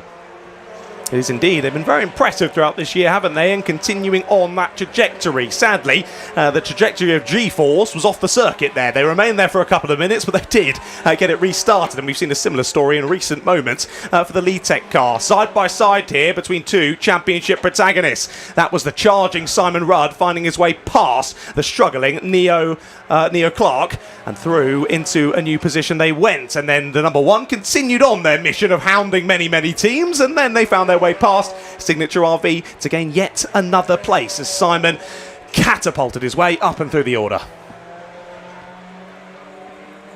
Great work by Simon Rudd. Trademark quick stops. Churns going in, changeover. I've only just realised why I knew I spotted Riley. He was holding the fire extinguisher. Well, That's there why you we go. thought it was Riley. Yeah, confusion reigned at that time in the box, but it was Christabel that went back out And to be fair, Chris holding his own in that third stint, pretty much job done for him, so he'll be able to enjoy the rest of the race as we catch up with the 212 car, now being lapped by the race leader. Not a sight we expected to see at the start of the race, but the Rob Boston Racing 169 car making its move, lapping car after car, and just dealing with the traffic absolutely superbly throughout. Indeed, yeah, setting really blistering pace despite picking their way through the traffic, as you described, Richard. Amazing stints from both the drivers behind the wheel. Rob Croydon and Tom Roach are going to be tough to beat in this one. Yeah, it's their race to lose as we head into the second half of this race. Just under 2 hours to go now, as the rest of the position still being hard fought. The V-Box car giving us some good coverage. Chris Devell coming to the end of his stint here at Brands Hatch, losing a lap again. Another key moment for the race leader, getting past the multiple champions, the championship leader, and that lap, as we said, psychologically a big problem. And also the 111 car going past as well, and past the championship leader into fourth place. It's there. Whoa, off and wide went Viking with Ursus Capital as well. That was just before the midpoint of the race there. Flirting with the gravel on the outside of T1, but they managed to wrangle the car back onto the black stuff and where they need to be. Wow, first half of the race done and dusted then here for the Fun Cup Endurance Championship here at Brands Hatch in 2026, and it's been quite the race so far, hasn't it? Lots of switching around and maybe some teams you didn't quite expect to see so near the sharp end doing an amazing job so far today. But your race leaders have now just made their third stop of the race. Rob Boston with Rare Vinyl have pitted from the race lead. So UVO Hoffmans do officially now take the race lead, but they still owe us that next stop. Yeah, top two cars have been in, so we're waiting for the net result to manifest itself. I don't think things are going to change that greatly. Greenheath, can't get started. Oh, it's burbling back into life. It's coming, isn't it? But that's time lost, definitely. 100%. Luckily, they were getting it on as they were still doing the belts up, so I think not too much loss there. And well, thank goodness it did fire up. Plenty of time she'll have it where it just refuses, and then the whole team have got to get onto that rear wing and give it a big push down the pit lane. But the 14 does get fired up. And let's see if Gary Bater's fired up as he jumps back into the car. If I'm not mistaken, for stint number 4, he does indeed. But we, of course, heard him chatting with Jamie a bit earlier on. He was saying about how the fact his core temperature shot through the roof in that first stint. Hopefully he's able to keep himself a bit cooler this next time around. But apart from installing a nice fan in the cockpit, I don't really know what he can do to try and keep cool. No, there isn't a huge amount you can do, and they're going to be getting hot under the collar about the championship gap as well. Greenheath second on 3.64 coming into this round. UVO Hoffman in third with 3.63. So basically whoever finishes ahead will take second in the championship. That is assuming that they don't manage to pass GRD. If you're worrying about championship points, probably not. We are getting into 2 more events left for this. Silverstone, which I'll be at again. Alton Park, I'll be away working elsewhere, but we'll be watching on TSL and on the stream over the course of the weekend. Two events, but 3 races. Yes, that's right. Is it 2 at Alton Park? The it last is one? Indeed, yeah. I think a 1 and a 4, I think, for the first time, if I'm not mistaken. Keeps everyone on their toes, doesn't it, having the 2? Because you don't want to do anything silly in the 1. Indeed. And then risk not being out. Although we've seen the quick turnaround of the mechanics of it. So points-wise, 70 points for a win, and then it drops by 2 points for each place, basically. So it's a really nice and simple mathematical equation. There are drop scores. Is it 2 races that get dropped? I can't remember off the top of my head. I have so many championships that I have to look after. I always forget how many there are. But GRD with 400 points at the moment. Greenheath on 364. Slightly different scoring in the Masters. So to be a Master driver, you have to be over 55. Not at the start of the season, but when the race weekend starts. And I think that's great because you get a lot of drivers, they turned 45 at the start of the year, they could be in the Masters. But with Fun Cup, I looked at the regulations, you can become a Master, midway through the season and score the points, which I think is absolutely mint. And what you get is an extra 6 points for each Master in the car. And the Masters Championship led by Signature RV from Greenheath with Demon Tweaks in third place. GRD with Chris Devell, just the 1 driver in the Masters class, which is Chris Devell, as I mentioned, in fourth place. And you're busy Googling or looking through championship regs? Trying to. at my best of my ability anyway. Yeah, it is indeed 2 rounds that are dropped to the end of the season. 2 rounds. Thank you for that, John. You were correct, sir. You were indeed correct. As always, Richard, as always. Definitely not as always. I make plenty of bungles. Some information from Jamie as well, as we're continuing to enjoy this onboard from the 171 as they've headed out the pits into a new stint of this race. So the 146 car, which I'm struggling to remember, of course, is Clapham North. They pitted no fuel. The number 1 Team GRD have pitted single fuel. They lost a bit of time in firing the car back up though, so clearly in these hot conditions, cars struggling to get fired up after pit stops. The 225 UV Hoffman's Motorsport, they've pitted, not taken any fuel on board. The 212 Vape Club car has pitted and taken 1 singular churn. So a little update for you from pit lane there from Jamie Peters-Ennis. So we've still got UVO Hoffman's to come in, the 403 car. So it's fabulous out there now. Farkini will be taking over. It doesn't matter who's in because they're both quick, aren't they? So it doesn't really make any difference to the performance, I don't think. No, not I'm at all. sure each would say that they are the quicker of the two. I'm sure. I'm sure. But no, they've also been a pairing for so many years, haven't they? They know each other like the back of their own hand, don't they? So they work so well together, and they are absolutely in tune with each other. And they both race very similarly as well. As some teams, or when you're out there racing, you sort of know who's behind the wheel when you're coming up behind them, when you're squabbling with them. With the UV Hoffman's car, it could be either of them. They drive so similarly, both so aggressively as well. You never know who it is, but it doesn't matter. They're probably finding a way past you. They would be me, for sure. And leading this one at the moment, the 403 cars, we covered the story about the car swap for those. Absolutely ingenious way of looking at the... I just love it when people look at rules and regulations and find a way around, and some people... Do you know what? Everybody in the paddock took it in the right spirit as well.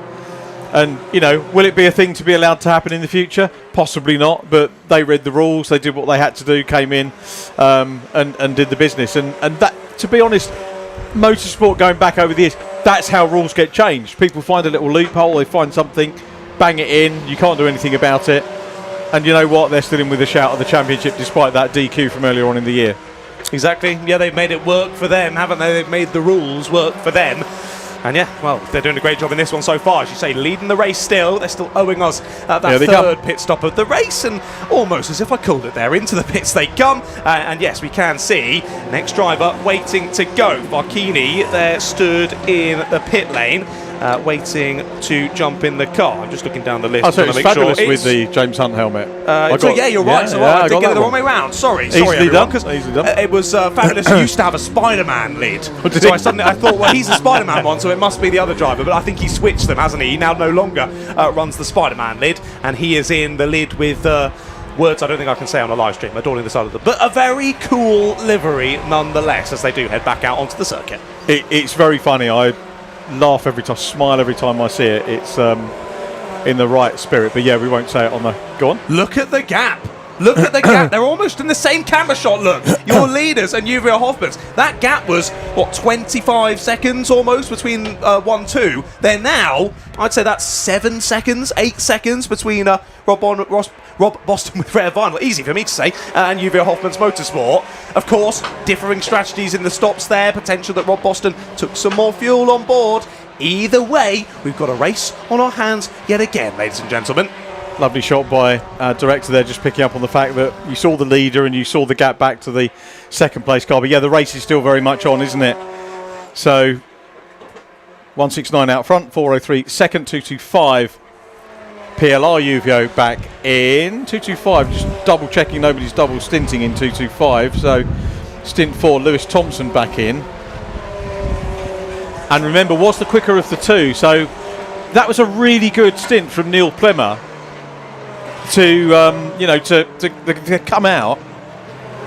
And Neil Plimmer, who was sort of podium pace at the start of it, dropped back a little bit in the early stages, but he's handed back the car to Lewis Thompson in third place. So a really good stint for him. 27 seconds down on the race leader. We wait for the others to come through. We'll see what the gap is back to GCI in fourth place. A bigger gap, isn't it? Back to P4 at the moment. Did you say earlier on that it's top three now only on the lead lap? It was, yeah. When we came in for that next pit stop, it was only the top three.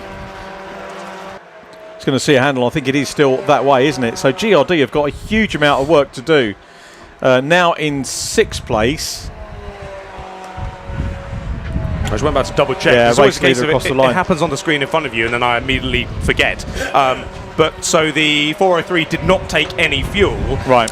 Whereas the 169 will need to get a little update from Jamie there. But my suspicion would be that they have taken at least one churn of fuel, and maybe that's why that bit of time has been gained by the UVO Hoffman's team.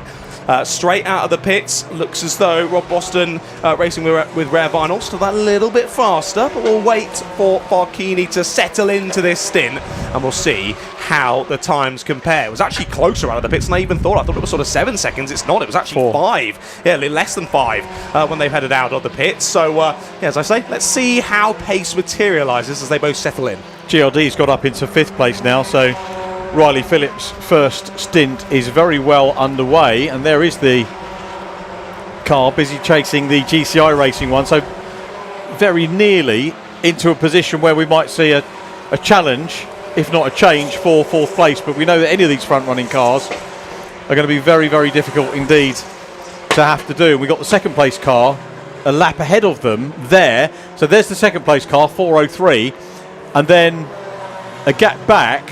The next car that comes into shot is the 4th place car, the 111, the black car of GCI Racing. And then Team GRD with Riley Phillips busy trying to close in as well. We are now on stint 4. So stint 4 for the 111 car is Craig Butterworth. Of course, Craig's always a handy pair of hands behind the wheel of a Fun Cup car, isn't he? But despite that, he will be overtaken by Riley Phillips. Up the inside goes Riley through clearways, and that's into 4th place then for team number 1. But as you say, 2nd place is a whole lap and a bit ahead of them now, so they can still see the UVO Hoffman's car just a little bit further down the road. But that's going to be an almighty mountain to climb. Of course, they need to find their way through and then basically hope and pray for a safety car. Not only have they got to find their way past on the 403, they've then got to find a further 6 seconds ahead to the 169 and get past. Considering that's the car who's had the fastest lap of the race for quite some time now, has been stinting brilliantly with both drivers. I mean, to say it's an uphill battle for Riley to do that, I think is playing it down somewhat. Do you reckon they get onto the lead lap? What do we reckon now? Stuffed? Want me to be honest? No. No, fair enough. No, I don't think so. But I think race is done. I think highest of 4th, maybe 3rd if things go a little bit wrong for one of the other cars ahead. But given the consistency from the 169 so far in this race, they've been great on the pit stops. Both drivers have been super quick. They're out of the pits now, and they're continuing to extend that gap as we watch over the line. Now 6.7. It's still going up between the top 2. This has been an amazing race so far for the 169. Right then, let's hear from some more people down in the pit lane. It's down to you once again, Jamie. Thanks, John. Yeah, I'm with Chris Devell, who's just hopped out of the GRD car. Chris, you radio in during that stint to James. You thought you had a puncture. It turns out maybe a little bit sort of fluid was on the circuit. Is track conditions getting a little bit more slippery than you thought? Yeah, definitely. Yeah, and I didn't have a good stint. I just couldn't find the grip out there compared to yesterday. I loved yesterday. I loved the setup, the car, everything. I thought we were going to have a stonking race, or I was going to have a stonking race, and I really struggled. And then when I felt the car waving around a bit, I thought that I had a puncture, but I think there was some fluid or something down momentarily. So, I mean, the heat isn't helping. We were speaking with Gary Bate earlier. He was saying the temperature inside the car is going through the roof. I mean, how uncomfortable is it in the car? It is really hot, really. Not as hot as yesterday, but then we weren't doing as long stints. So. It was horrible yesterday, wasn't it? Yeah, it was horrible. So we're pleased that it's slightly cooler, but it's still very uncomfortable. I can't think how many drinks I've had today, and I haven't needed to get rid of any of them. But no, I mean, it's a long way to go, as you know. Anything can happen Fun Cup. It was slightly frustrating in the first stint having such a long safety car. Just wanted to get going. But yeah, we've got a long way to go, and we're right behind a few good cars now, so we're making our way back up. So you're sort of looking long game rather than short game? Yeah, for the championship, we're fighting Vape Club and UVO, and so we need to be aware of where they are. We're just just assume we're just right behind Uvier at the moment. So we're not fighting the leader necessarily. You know, with a safety car bringing it back into contention, we would be very happy with the result in front of those two cars and extend our lead in the championship. So we'll see what happens. It's a long way to go. Fantastic. Cheers, Chris. Thanks. Thanks very much, Jamie. Yeah, really interesting to get that perspective from Chris Devell. Do you know what? There were two changes in position while that interview was going on. We got the 103 car off, and in the gravel, that's the Axiometrics car. The point I was making is that GCI and GRD changed places 2 times while we had that one interview. So again, the racing is very, very keen. Are we going to see a safety car now, though? We are definitely going to see a safety car. That Axiometrics car is totally beached up at Druids, isn't it? Absolutely beached, and that is straight where you would go if you had an off-track moment up there. So surely there's going to have to be a safety car. Getting the lap back, or trying to at least, well, at least on second place, is number 1 at GRD. Doesn't have it that time. Around the right, down through Paddock Hill Bend they go, up into Druids, and of course there will be yellow flags over at Druids. Yeah, it was great, of course, had the interview, but we also got the picture-in-picture as well to watch the battle. The Alpha Live guys doing a great job as always, and yeah, well, GRD doing a great job as always. They're trying to find their way back through, aren't they? And I think GCI looking to try and follow them as well if they can find a way past the 403. But as we say, still about 6.5 seconds. Okay, so as they've settled into the stint then, UVO found a bit more pace. It went up to 7.5, it's back down to 6.5. So even if the number 1 and the triple 1 behind can just follow the 403 here, they might close back up to the race leader and then be able to find their way back through. Safety car is out. Ignore everything I just said, because they're going to be allowed to close back up without any effort at all. They're all going to close back up to your race leader. So now this is going to be a really interesting race restart, because not only are the 169 and the 403 will be battling for position for the race lead, there'll be 2 or 3 cars behind the 403 who are thinking,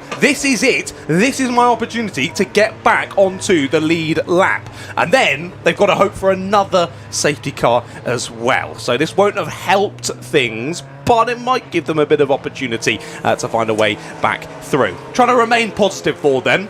Either way, a safety car isn't ideal. It throws another thing into the mix, doesn't it? Yeah. A weird ingredient has kind of gone in, and we're going to end up with a Heston Blumenthal kind of food offering, I think, at the end of this. The car that needs to be recovered is Chris Bridle, isn't it? Who's, I think, down for the 4th stint. Apologies if we've got the numbers incorrect. I've got to say that people are probably wondering how we know or don't know who's in the car. And it's not just looking at crash helmets getting in, it's that Fun Club give us a nice sheet which is declared before the start of the... It's not binding, it doesn't mean that they have to start in order they go, but we have a broad idea of who is going into what stint, and things might change. But I just want to say that, as a commentator, having done endurance for a while, it's the most helpful thing you can have, who's going out in what stint. Otherwise it's just guesswork, isn't it? I remember Ian Flux once being extremely rude to me because I didn't know crash helmet colours. And you can't. If you're coming into doing a championship for the first time, second time, maybe third time, with this number of cars and number of drivers, you can't be all over it. You can sort of make a bit of a speculative stab at some of them, but you can't know them all. Exactly, and it's very different doing, say, one championship for a weekend and then doing that championship all the rest of the season, because like you say, you're so involved in it, you get to know so much. Here on these Brscc weekends, we have so many brilliant championships to cover, but it means a lot more drivers to focus on, and, well, I've got a pretty puny brain up here, so remembering that many is very challenging. So yeah, like you say, Richard, we do our best, but documents like this from the championship are absolutely invaluable, aren't they? Yeah, they do. And do you know what? I think if Paul Rose or Christian Rose was to come and say, what can we change to make life better for you guys? There isn't really anything that could be done. No, honestly. They do everything they can behind the scenes, and all the drivers out there put on a good show for us, so we're pretty happy up here. The other formulas, well, that remains to be seen, but we'll come on to them a little bit later on. Oh dear, so here's our lead car, so it's a little bit of respite for everybody. Hopefully won't take too long. So he's got 5 back markers between the 169 and the 403. So that will help things for the 169 at least, but certainly not going to be the be-all and end-all. We'll take the UVO car, maybe a little bit more time to find their way through, but once they are then released, we saw, while they were in fresh air there during that stint, the UVO Hoffman's car was that little bit faster, so potential for them to be able to close up to the back. However, on the other hand, positive for Rob Boston Rare Vinyl car, they've got absolutely fresh air ahead of them for this restart, so they should be able to crack on unhindered. However, they'll only be unhindered if the couple of cars behind who are a lap down don't go, I fancy getting that lap back and sending a cheeky move on the restart. We shall see which way it goes. Yeah, quite handy, aren't they, with the lapped cars, the initially lapped cars there. So they've got a little bit of a cushion, haven't they, to be able to deal with things. Big fan of the Hyundai safety car as well. It's an Ioniq 6, I think it is, of the Hyundai safety car. Beautiful looking thing. I don't know my Hyundai range, unfortunately. I think it's something like that anyway, isn't it? It's something like that. Well, speaking of it, I think the lights have gone off already. Is that the Run Your Fleet supplying that? Or I don't does know, Phone Club actually. have their own? But I know Brscc, grateful thanks to runyourfleet.com for providing their vehicles. If that's not the one, I apologise, but worth giving them a little shout out. Did you see how much GRD were pressuring UVL Hoffmans there? Going up into clearways. They want to find their way through. Well, off to a restart we go. Here we go then. So back racing with an hour and a half just over to go. And again, a very spaced out start. John, what are they up to with the restarts? Yep, held up again. Another few drivers left napping on that restart. Well, that's 2 from 2 for very poor restarts here at Brands Hatch.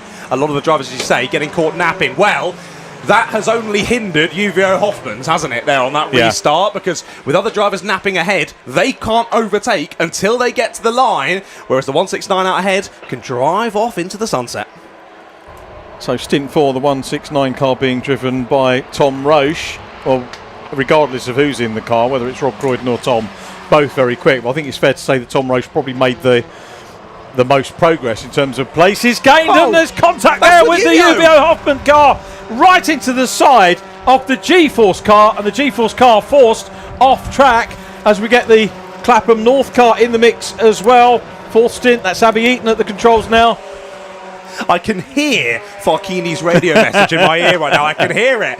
Oh dear, that's all gone wrong. Well, that's destroyed the splitter there for the 403. That's going to make this charge back to the lead even more challenging there for Farkini. Clearly he felt he had the overlap there to warrant the space, and the driver of the G-Force car not giving the room there. So that was Gary Summers behind the wheel, I believe, for stint 4 as well. So oh dear, holding up some drivers there on the restart, and then a bit of a clobber in the side there from the 403. Honestly, they've done well to only lose that little bit of front splitter there in that bit of impact, and I think we might be able to see that incident again, courtesy of the fantastic people behind the scenes here at Alpha Live. Yep, they are well and truly up the inside there through the left of Surtees, and the G-Force car turns across the front of them. The 403 are absolutely right in feeling a little bit aggrieved from that one from G-Force.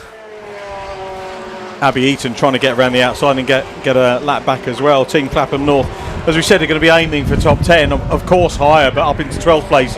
Chasing Seed Data in 214 in 11th position right now. The leader gap is 8.08 seconds from that 403 car, so really suffering as a result of that. But you get an issue, it's how you recover from it. And do you know what? You probably wouldn't even know that they'd had an issue looking at that. 8 seconds behind after that restart. Still there. Question is, have they picked up any damage through that, or any damage that's going to affect the car? Yeah, anything more serious on the front right corner? Well, we'll only find out in time, won't we? For the moment, looks as though they've got away with that pretty well, considering how sizable it looked from our position. But we continue on to another lap then. So indeed, when we went to safety car, there was a 6.5 second gap, wasn't there? And it's now 8. Not wholly due to the slightly slow start from drivers ahead, also from that bit of contact with the G-Force car. It's staying around 8 seconds. Let's see if the 403 can start to close back in. The number 1 of GRD, though, doing everything they can to press up to the back of the Rob Boston with Rare Vinyl car. Whereabouts are they? Okay, down through Graham Hill goes your race leader, and down out of Druids goes GRD. So there's a good, I'd say that's probably about 8 to 10 seconds to find here for the driver of car number 1. What can Riley Phillips do across this stint? He's got to find a way past Seed Data, and then he's got fresh air to chase down your race leaders. Yeah, we'll see whether he can get back onto the lead lap. Happened again. Yeah, Abby Eaton, who's got away from the second place car there, he's lapping in the 55s, and we've waxed lyrical about Abby's race performances. We go back to the GRD car down the inside of 214 seed data. Abby's dad, a good racer back in the day, Paul. Again, you won't remember him, but I do. You what? Yeah. I do know him from. I don't know if you ever saw the Havoc videos back in the day. It was basically just a big crash compilation over an hour and a half video. There was one of him, I think it was at Mallory, where he goes over and over, and then he goes into the pond. Do you know the circuit commentator was that day? Was it you? It was, no way! That's crazy, mate, because that is my childhood watching those Havoc DVDs, because he says, I went up to my mouth and up to my nose, and I just kicked the door and got out, and I was quite surprised, really. That's what he says, and that is a running joke in our family. So I can't believe you were the commentator. Yeah, we were there. Paul's an absolute gent, absolute super guy. Love him to bits, and that's why Abby's such a nice person, because the parents are lovely, again, as we've mentioned before in the juniors and stuff. But really, really good guy, and a great driver, Paul Eaton, as well in Eurocar. Very, very quick man.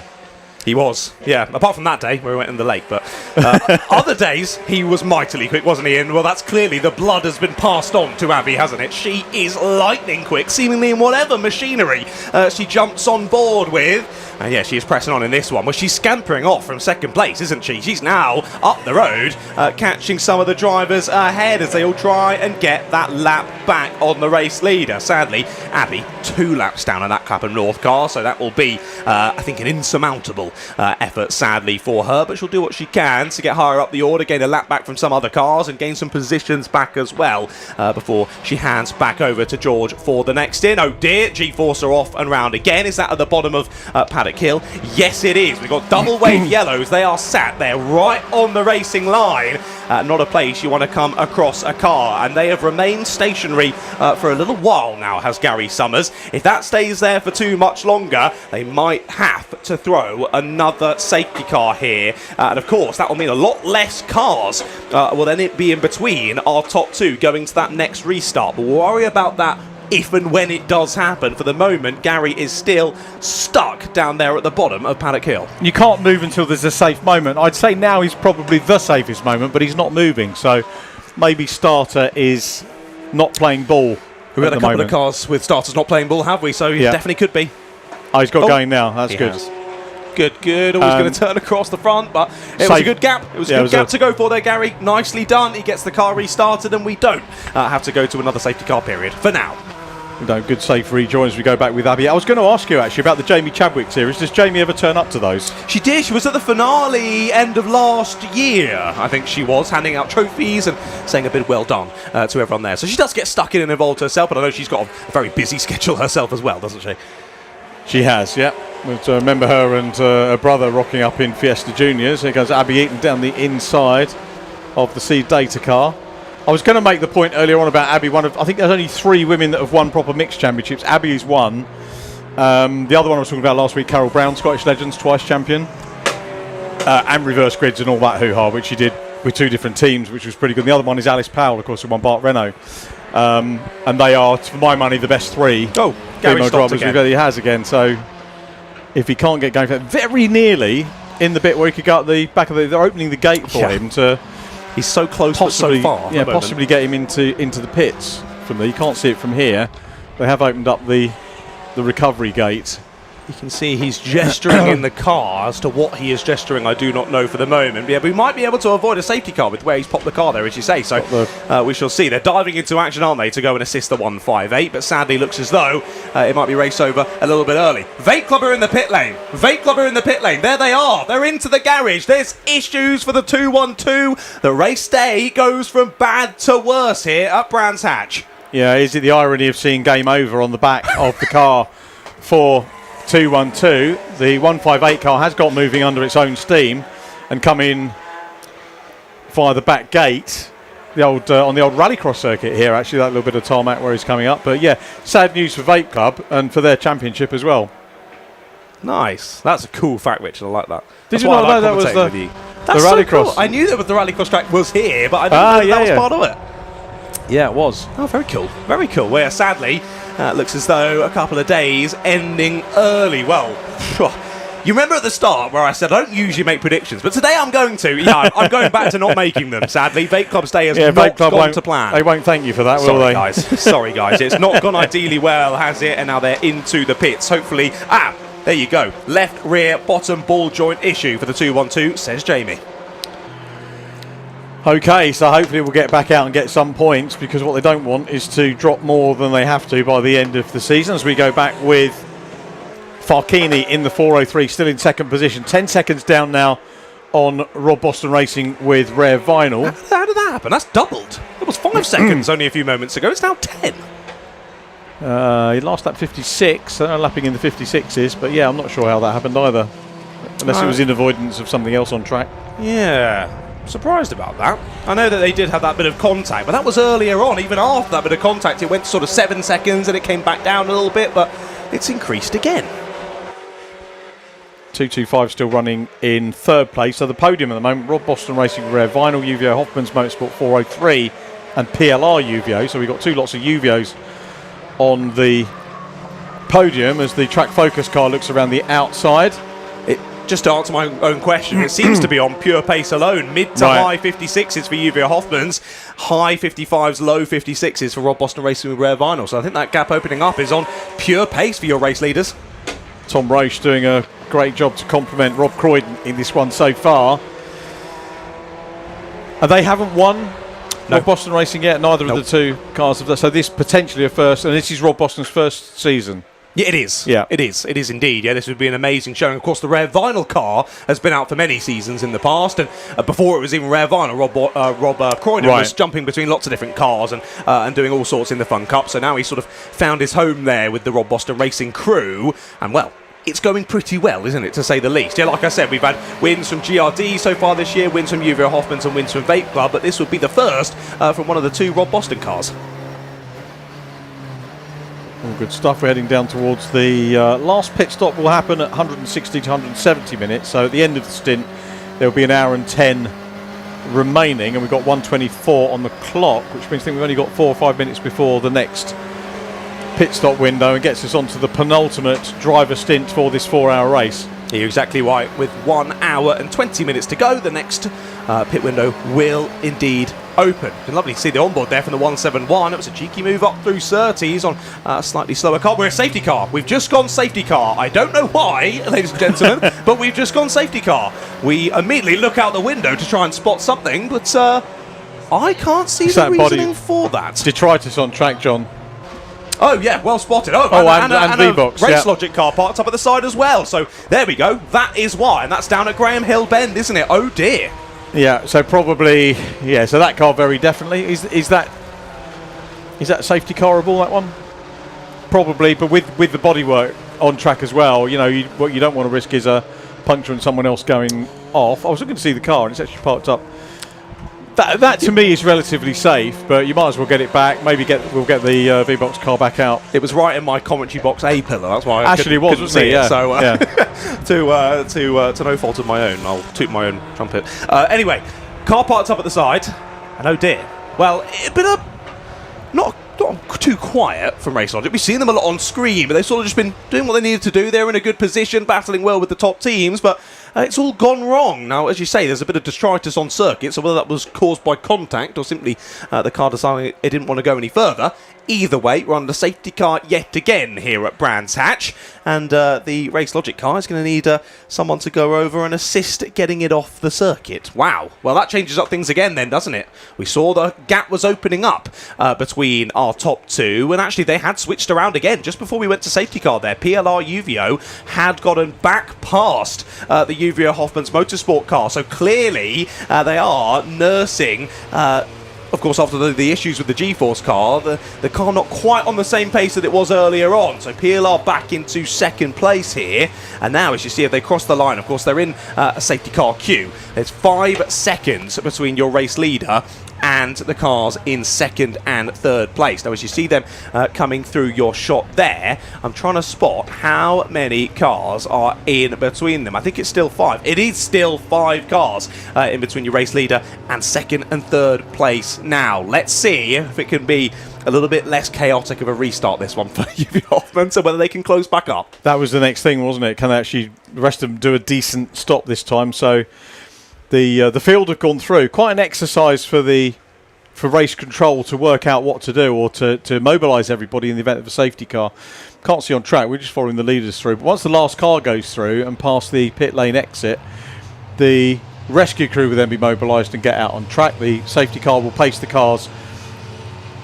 Very tricky job that, to make sure that they're slow enough that they don't catch up the rescue vehicles before they get there. The rescue vehicles are twofold. We've got the pickup truck and the rescue truck. I think the rescue truck might be waiting for the bodywork which has been recovered, or they might just stick that it's going behind the barrier up there at Druids, I can tell you from here.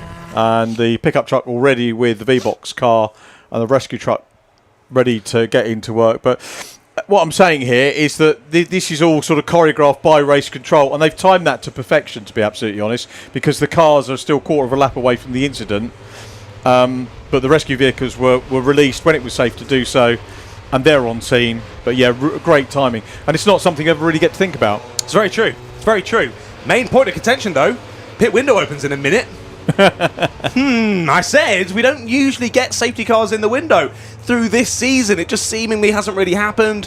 We've wanted to, or Julian Thomas behind the scenes has waited to send out that safety car, of course, before or after we go through the window and the period where it might become a bit more challenging in the pit lane. So as they continue on around the circuit, we might just creep in to this window. That would make it very interesting. So let's see as we play this one out. Of course, Julian Thomas. I didn't mean to say that. Sorry, Julian Thomas is stood over there by his car, if I'm not mistaken. I've lost him on the list again. It's going well. Yeah, it was Julian in behind the car. I did think it was him who had got his way up and out. Of course, Julian in race control. Very different Julian. But either way, what a shame there for the Race Logic car. Like we say, they've been doing sort of a decent job in this race. They dragged their way through to a good result, but it's all gone wrong. Hopefully, when the car gets back into the pit lane, Jamie will be able to head down there and find out exactly what has gone wrong with that car, whether that's been caused by contact or whether it's simply an issue for them to contend with. As yes, pit window board is out. Pit window is open. We're going to go round for at least one more lap here. Car is only just getting up on the low loader. We might see quite a busy pit lane in a few moments' time. So remind me of the regs in terms of you could basically do it with no penalty, so you can come in. Yep. So unlike when we see Club Sport a little bit later on, or Super Sport with Brscc, they're not allowed to. Yep. They can do it, but then they have an extra bit of time added. But here you can use it for your own purposes. Exactly so that. we might see a few coming in now. We will indeed. I think we're going to see pretty much the entire field coming in here, because you gain so much doing it under safety car. You would be absolutely silly to not do it now. And now there's a bit of gamesmanship as well, potentially here, with trying to hold up the field maybe from the 169 so he can break away a little bit to dive into the pits and gain that little bit to try and dive out in the lead as well. Round through Surtees we go, then up into Clearways once more. That's Race Logic car just about getting dragged onto the low loader now. It's at least going to be, 2 or 3 laps more. Let's watch and see then as our leaders come through. I think they're all going to bail to pit lane, and that's exactly what they are doing. We're seeing that Race Logic car onto the back of the low loader now, back to the paddock they go, and back to safety. Into the pits comes everyone, apart from Demon Tweaks. They stay out. So has one other car as well. That's the Rob Boston Racing car. The 252 has carried on round as well. So has the 263. Otherwise, a very chaotic pit lane. I will say, if there's any track to have everyone diving in at once, though, it's Brands. That pit lane is huge. Yeah, it's a pretty decent one, isn't it? But this is the point where if you've got a team manager, look at the number 1 car, very quick into. They've made. Surely that's going to get them back on the lead lap. if not the lead lap, it's certainly gained them a lot of positions and a lot of time, hasn't it? They just about clear out there behind the 146, and there you go. There is your race leaders, and like you say, the ones out ahead, so they have indeed gained that lap back. Very well done to Team GRD. But we were expecting that, exactly what they would have been wanting to do, and they get it done there in that pit stop. Very well done to Team GRD. The race is back on for them now. It is Abby Eaton taking over from herself, double stinting, is what I meant to say. George Grant watching, so she gets out ahead of the GRD car. So again, we'll wait for the safety car to come back in before we get a handle on who is where and what the gaps are. But yeah, certainly this is another chapter, isn't it, in the story of today's race. By the way, the safety car is a Brands Hatch safety car, not a Brscc one by the look of it, just to clear that one up. But I'm still going to thank runyourfleet.com for the great work they do for Brscc. Of course. We've got a few more cars diving in. A little bit surprising as to why you would do it on the second time around.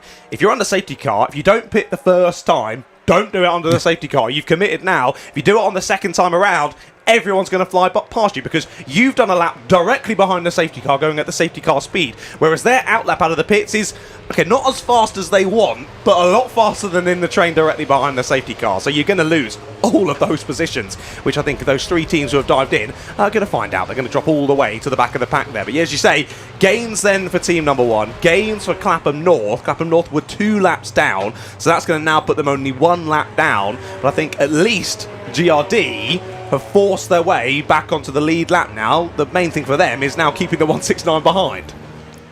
Yeah, they need to try and do that. Of course, they've got the faster 2 drivers to go. GRD having now, what are we on, stint 5, so Simon Rudd back behind the wheel to hand over to Riley Phillips. So one would question, they probably didn't need to safety car for someone like that.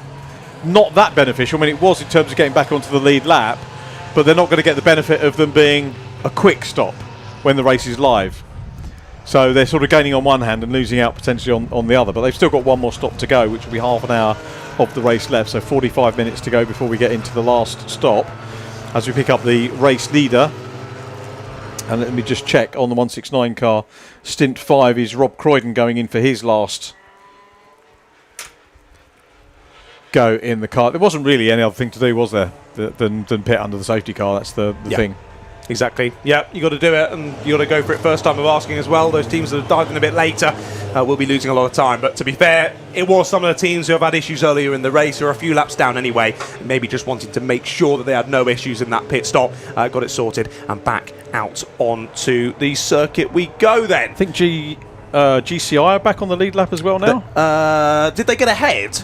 I don't think they did. I think they are still behind, because I've been told by Jamie as well that they double churned in the stop as well. So they are 3 cars behind your race leader at the moment, but just ahead of Uvia Hoffmans, who are in second place. So interestingly enough then, Uvia Hoffmans have jumped back ahead of PLR in that pit stop as well, because they switched around just before we went to safety car. They're back round the other way once again. Let's have a look. We got the rescue vehicle back. I think we're very nearly there. I think so. I think you're right. Lights are still on the safety car, so we'll still be doing at least 1 more lap. So, Andy, when did we last have 3 safety cars at Brands Hatch Indy? I'm not doing an impression of him, but we can go and get Kieran Mogg from the other room, and he does a very good impression. Actually, he does, doesn't he? Yeah. He definitely said one directly to us there through our ears, and it was very good, I must say. I almost thought Andy had joined us, but no, of course, he's off at British DT. 252 now dives in, it seems, from the queue. Yes, he does. So a little bit of a later stop there from 252, but again, another car that has not been without their issue so far in this race. So just making sure that pit stop is done and dusted nice and cleanly. So now I think the Letek's been waved by, haven't they? The Letek's a little bit further down. Maybe they were one of the later ones into the pits. And will we see these other cars get waved by, I wonder? Well, we'll find out in a moment. Until then, Jamie's down in the pits. Let's hand down to him. I am, John, thanks. Yeah, I thought I'd give you guys a bit of a rest and have a little bit of a wander down the pit lane under this safety car period. And I want to talk to one of our amazing marshals, because without our amazing boys and girls in orange, we couldn't do what we're doing. And I want to talk to this man, Dave Ely, because he's one of our resident Brands Hatch marshals. And Dave, first of all, how did you get into marshalling? I used to spectate a lot when I was a bit younger, and then one weekend I suddenly thought I'm going to be a marshal, and I just got in touch with the club that were organising the next race meeting here, and I've been here ever since. And you're primarily in the pit lane. What attracted you to the pit lane rather than being out on post? Well, I spent about 12 years out on the bank as a flag marshal, and then I wanted to learn something new, so I came into the pit lane to do something different, and I've been here ever since. I've done 8 years now in the pit lane, and it's completely different. There's a lot of different things to learn, but it's been great fun. Really loved it. And for anyone wanting to get into it, it's BMMC and Brscc. Just get in touch with all of them and arrange a taster. Yeah. If you go to the British Motorsport Marshals Club website, BMMC, you will find on there details of a taster day that you can do, so you can come see if you enjoy it. If you do more of it, or just get in touch with a club that's organising a meeting near you and say I'd like to volunteer as a marshal, and there you go. All right, fantastic. Thanks a lot, Dave. That's Dave Ely. He's one of our registered wonderful marshals. I marshal occasionally when I'm not doing this, and it is an amazing job. And like I say, we are indebted to all of our marshals because they are volunteers, and without them, we can't do this, and the guys out on circuit can't do what they're doing. So we're hugely grateful, as I say. Let's have a pop down and have a chat with Greg Evans, because he's had a testing day, let's just say. Greg, currently 12th overall, but first stint didn't quite go to plan because you had a query misfire. Yeah, it was a bit of a shame, really.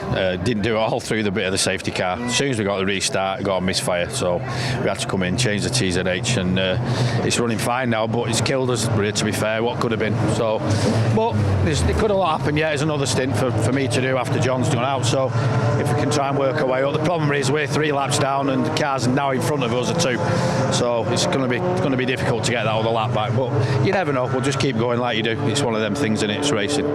How's it been being partnered with John? Because obviously he's jumped in for the last sort of couple of rounds. He's a quick peddler, isn't he? Yeah, it's good. I like John. He's a good lad. Obviously, I raced with John and Chris Weatherall last year, so yeah, it was good. But it's unfortunate Steve can't make it. He's away in France at the moment and on his holiday.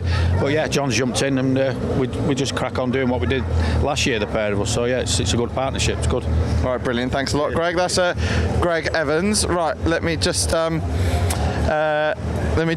wander down to the pit lane. I'm just hearing some chat in my ears, but that's okay. They're having a great time. Let's see who else I can find. Let me have a chat with Tom Roach very quickly. He's just hopped out of the 169 car, and Thomas, I'm going to tempt fate now. It's going all right, isn't it?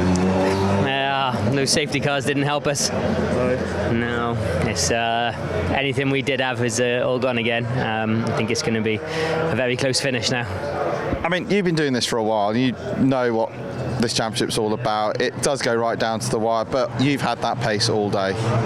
The pace has been brilliant. Yeah, the team have done amazing. That's just by far the best the car's felt. It just does exactly what you want it to. It's brilliant. I've really found a setup that seems to work now. It's a joy to drive, but it's super close. So yeah, it's going to be. I'm sure it's going to be really close at the end. And of course, you had a little bit of time away from doing this, doing other things. Coming back, has it changed a bit? Changed a bit, but you know, it's still brilliant fun. It's it's exactly the good racing that I remember. The cars are great, but the racing's even better because everything's so close, and and the pit stops add the extra element. It's a real sort of team effort, which is great. It's really good. And what do you think you can do for the rest of the race? Can you hang on? Rob's going to do really well now to keep the 2 or 3 cars behind him. Hopefully he does, but I can imagine maybe we're going to be sort of 3rd, 4th with the last stop to go. But who knows? Let's see what's Rob's pace like in this last stint for him, and then 1 stop to go. Hopefully we're still there, and see what happens. I think he might want to go and lock Mr. Boston in a dark room because he's pacing up and down like anything, and I think his blood pressure's going through the roof as well. It's way more nerve-wracking being stood out of the car than it is in the car. car. Yeah, it's much better once you're strapped in, and it's up to you then. All right, fantastic. Thanks a lot, Tom. That's Tom Roach from Rob Boston Racing. Right, we've got the Race Logic car in, and as you see, the left rear wheel unfortunately has detached itself, and Jules, not ideal. We were going so well. We were having a good day. But in true fashion, we'll get the car back out hopefully, and you can at least finish the race and get some points. We hope. I hope so. Yeah, you never know. All right, well, commiserations anyway, Jules. That's Julian Thomas from Race Logic. There's a couple of drivers and marshals from down here in the pit lane. But for now, once we complete the wave by, we'll go back to green, and I'll hand you back to John Ratcliffe and Richard John Neal. Thank you very much, Jamie. Wish a happy birthday to your mum as well. I don't know if she's watching the stream. Probably is watching your work. Most proud mums do. Or she might be getting ready for the party tonight. Speaking of happy birthday, Richard. Yes? Have I been told the correct information that it is your birthday today? Might be. Happy birthday, Richard John Neal. Can we flood the live chat with happy birthday, Richard John Neal, please? We are on the safety car. Happy birthday to... I can't do the whole song, can I, Richard? My goodness. Did my wife grass me up then? I think potentially someone did. Someone did, because Kieran passed it to me. Well, a very happy birthday to you, Richard, and fair play that you're out here commentating on your birthday. Look at the commitment to the championship. There you go. It's lovely. And it's home track, so we can go home. We're going to get a bite to eat tonight with my son and Mrs. as well. So, looking forward to that. Thank you very much. Very kind of you. Happy birthday. It's Kieran's birthday tomorrow, isn't it? We didn't tell me that. We'll have to do the same tomorrow for him.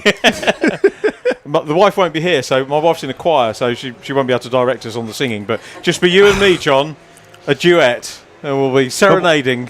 What you're saying is that happy birthday to you, I should have given the headset over. I meant to ask Kieran if he's related to Phil Mogg, the singer. He's not listening to me anymore now. He's not going to reply to you now. But it might be his Uncle Phil. Well, there you go. He's probably thinking, who is Phil Mogg? Probably. What an honour it is for Kieran to have his birthday only one day apart from the Richard John Neal. Goodness sake. There you go. Mrs. Peters Ennis. Birthday today as well. Well, happy birthday to everyone. The only other famous one is the Princess Royal, 15th of August as well. And Jenny Hanley from Magpie, but you won't remember Jenny Hanley from Magpie. You haven't got a clue. You just say things and I go, yeah, sure, yeah.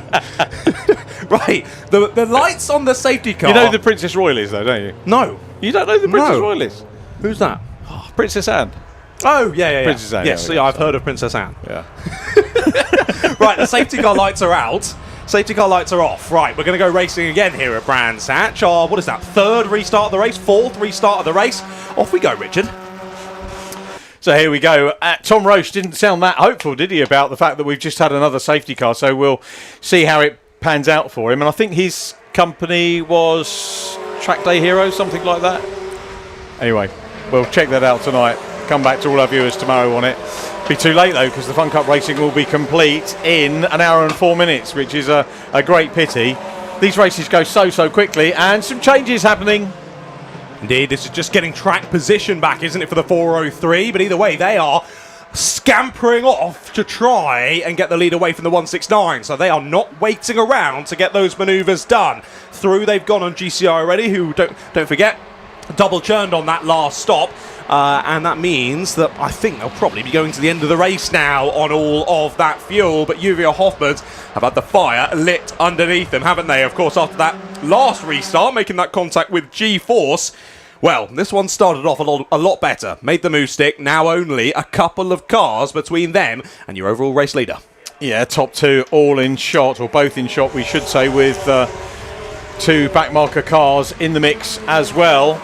This the penultimate stint. If you're watching the clock, the next stop is with 30. We'll leave 30 minutes remaining once the stops are done. So we've got a little bit of time to settle in. But yeah, we've had all of it today, haven't we? We've had overtaking of plenty. We've had safety cars. We've had cars unlapping themselves. Goodness me, the whole gamut has been thrown at us today. And we go on board now, looking at the back end. This is down to Graham Hill Bend, ride the curbs, watch the track limits there. The green is off track, isn't it? Does the wheel have to be completely on the green, or can you just touch it? I can never remember. I think if you go at all onto that green, it's track limits, no? Yeah. Even if you just touch it briefly. Because it's grass. Indeed. Or faux grass. It's not part of the circuit. The curb is, the green bit is not. So drivers needing to avoid that. Looks as though the 171 that we're on board with making moves, which is good to see live on board here for the live stream. They've just gone 2 by 2 down into Paddock Hill as they're now 3 wide behind. Demon Creek's 2 behind these drivers, dropping back through the pack. Greenheath scything their way past. Same queue said as well for the AI Racing Tech team. A lap or 2 laps actually between those two, between Greenheath and AI Racing Tech. Greenheath around! Greenheath around out of Druids, spinning around, making contact with another car. They'll get it back going immediately, but look at the damage on the front splitter. Time lost as well for the number 14. And that was Paul Turner behind the wheel there. Might need to see a replay of that one. I just turned away for a brief second there. Were they spun round there? Or was that a mistake from Paul Turner? Either way, splitter is damaged. They've dropped back. That makes this race, or this next hour even, that little bit more challenging. Yeah, it does. And we've got to be careful about the bits and bobs all over the track as well. Oh no, 171's off. Oh, that's a shame. Just as we were enjoying their onboard and moves being made, they're back to the pits earlier on, and it looked as though someone else was going in. Renan Racing as well, the 97. Uvio now challenging in as the well. lead. Yeah, this is nose to tail now. This is for the race lead. Oh, not a good time to go back to the replay. Sorry, Kieran. And up the inside goes Uvio. Nicely done. And into the lead they go then through Graham Hill. We thought from that restart that it would be a case of if not when that they would at least challenge for the race lead, but fair play to Uvio Hoffmans. That was quicker than even I expected. Into the race lead they go then. And now, crucially for the 169 already, Seed Data have got past as well, so there's a car between them. They can't launch a re-attack immediately. That is a real turn up for the... But if you'd have asked me half an hour ago what was going to happen, I wouldn't have predicted that. And that's the nature of Fun Cup racing. So Rob Boston Racing trying to look the way back down the inside. Rob Croydon manages to clear the Seed Data car, and he will maybe get the cut back. What he doesn't want to do is let the Uvio Hoffman car with Fabulous at the wheel get away. He needs to keep him within sight, maybe get his mojo back together and try and keep him in sight. We thought that car was, had the pace. Certainly Tom Roche was saying the car's had the pace all the way through this one. We've still got the first 2 together. And GRD 4th. Is it top 4 now just on the lead lap? Is that it? And seems to be, yeah, because GCI are just behind these drivers, aren't they, in this train? So I think you're right, top 4 now onto the leading lap, courtesy of GRD gaining that lap back in the pit stops. They did a great job of that to force their way back onto the lead lap. This has been very impressive. We saw in the background as well that the 557 it was with Signature RV going side by side with PLR Uvio, so they're making the job a bit harder for PLR Uvio as well to close back up to the top 2. And let's see how this plays out then. Once again, Rob Boston Racing with Rare Vinyl back ahead of Seed Data, and now only fresh air between themselves and Uvio Hoffman's Motorsport. Can they close back up to the back of them and re-engage in that fight? Because of course, don't forget, Uvio Hoffman's Motorsport had that sizable wallop with the G-Force team only about 30 minutes or so ago now. Are they still nursing an issue? And you don't know whether it's caused something to get a bit brittle. You never know. One slap of a curb could cause it to collapse. So let's wait and see. Here's that little replay of the incident with Greenheath, though, as they get to the corner exit. Do we see? Yes, they do get helped around, don't they? Was that the 97? It was. So then there was that bit of contact with the Renan Racing car. Then we saw the Renan Racing car come into the pits at the end of that lap, so it's caused damage for them. Greenheath, I think it's just front splitter damage, hopefully for them. Either way, less than ideal was that few set of corners, and there was the end of the move for the lead of the race, being taken back by Uvio Hoffmans. See whether Fabulous can extend the lead. It looks like it's all settled down, and we've got the battle back on for the lead now, because Rob Croydon has managed to put a little bit of clear air between himself and the chasing cars who want to take a lap back. But our 2 leaders here, just trying to work this out. We've had 1, 2, this is only our 3rd different leader of the race. I know Andy will be all over that. I'm sure he will. I'm sure he will. I won't hear the end of it when you leave me at Alton Park. We'll go through the stats at the end of the season, I'm sure. Right then, less than an hour to go. We are 3/4 of this race done and dusted, and there is half a second between your 2 race leaders. What other championship do you get to say that in? Using the slipstream very nicely here down towards Paddock Hill yet again, and they'll just fake that move to the inside, trying to put the pressure back onto your race leaders, but If there's anyone you're going to struggle to make feel the pressure, it's Uvio Hoffman's Motorsport. They've done this time and time again. They've been in this position so many times. To get that cookie to crumble will not be easy to do. But the pace so far from this race, and Rob Boston racing with Rare Vinyl, has been sublime. So if anyone can do it in this race here at Brands Hatch, it is then. Let's see what they do then for the next 57.5 minutes. Yeah, it might be how traffic falls, and the 99 car fell pretty well for both cars. And Fabulous Randaccio goes through. He's just fabulous on his own now without the Randaccio, isn't he? Oh no, it's Farchini. Farchini. Because Fabulous Randaccio, when you say it fast, doesn't mean anything. Was Farchini's old name very much did, and we're not allowed to say that anymore. So they're those two very close together, and yeah, still got this battle for the lead. And Rob Croydon looks like he's getting wound up again to have a look, and again just comes offline. So they go into paddock, thinks about having a look. Do we know where we are on fuel strategy with these two? I can't remember. I've lost count on these two. Jamie? That is going to be key, isn't it, towards the end of this session. We've got 57 minutes to go, so 20 minutes before the final driver changes pit stop window will open. So the last thing I've got was at 2:50 when the 403 double churned. So what is it now?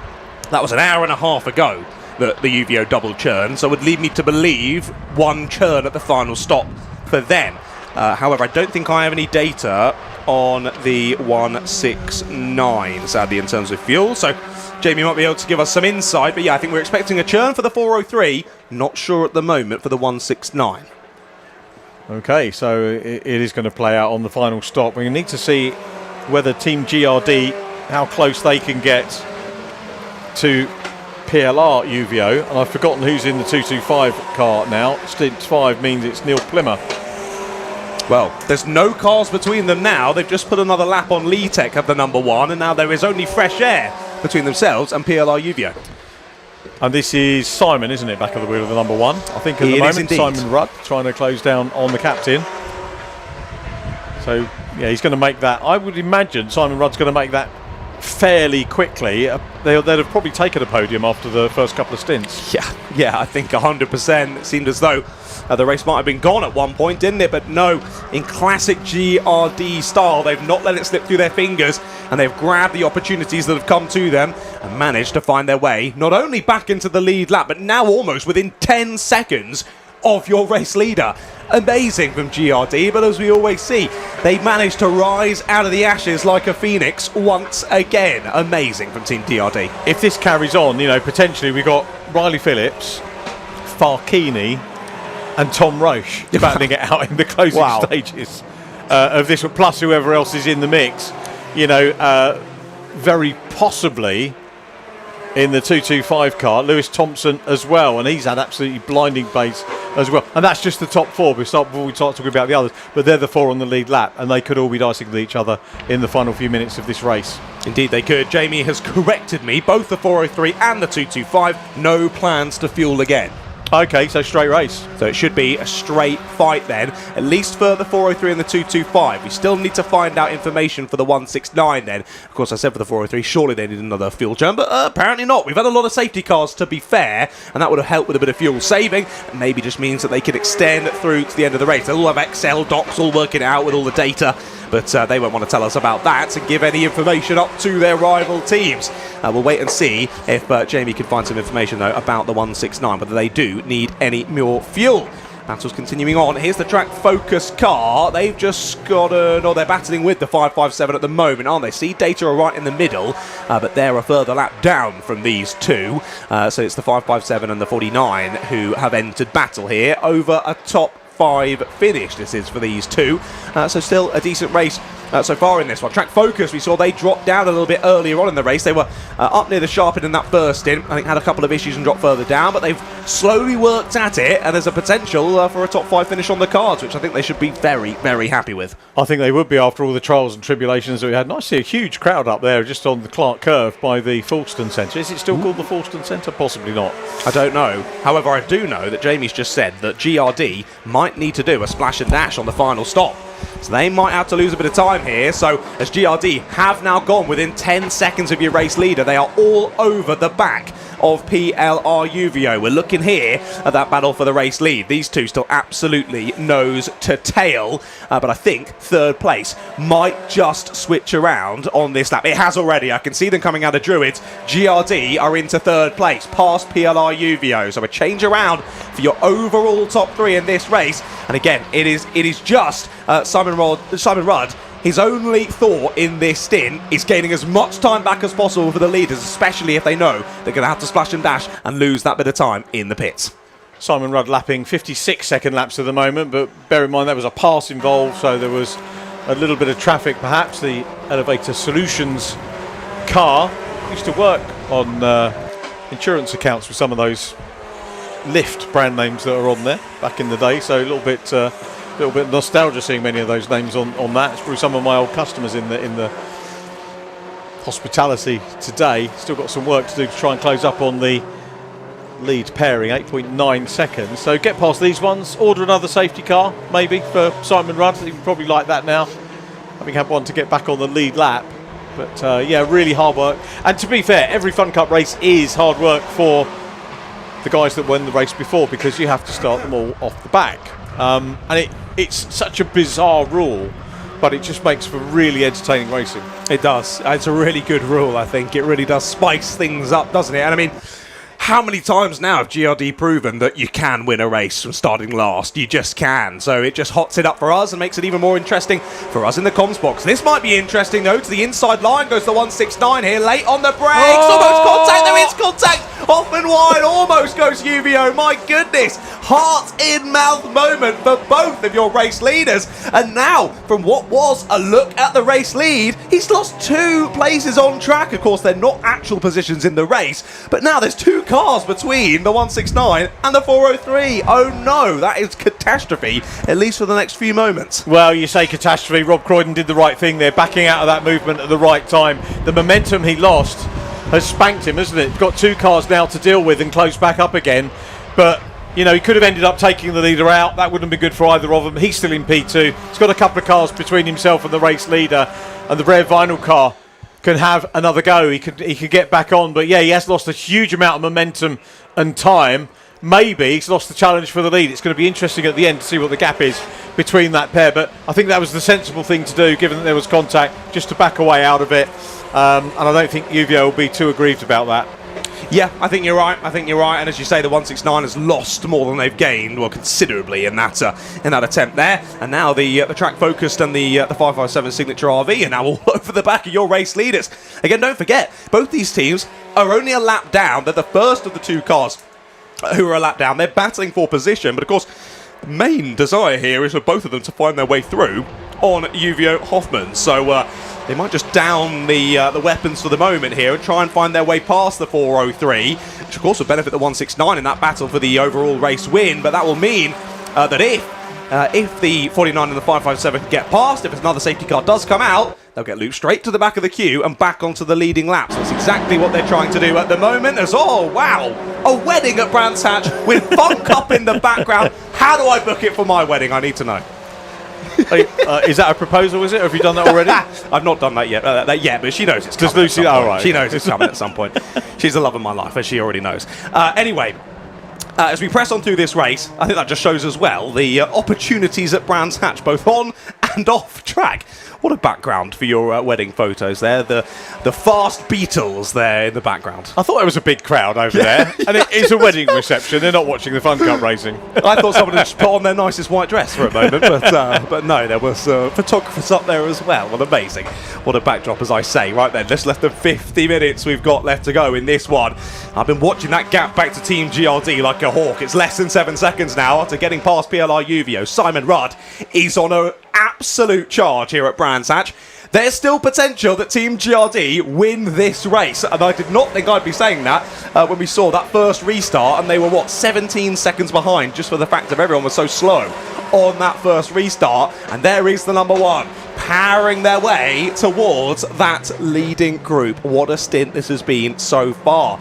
Still, the 169 though remaining frustrated here, stuck behind those 2 cars who are a lap down. And they're quick cars, aren't they? Sean Cooper, remember, was second as we came into the first lot of pit stops, so he did a really good first stint, and we know he's quick. He held that position so well. There are the championship leaders trying to close in, and for Fabulous Randaccio here, the issue he's got, he can't sit back, because if you sit back, you're just going to slow yourself up. You're going to allow that second place car to close in.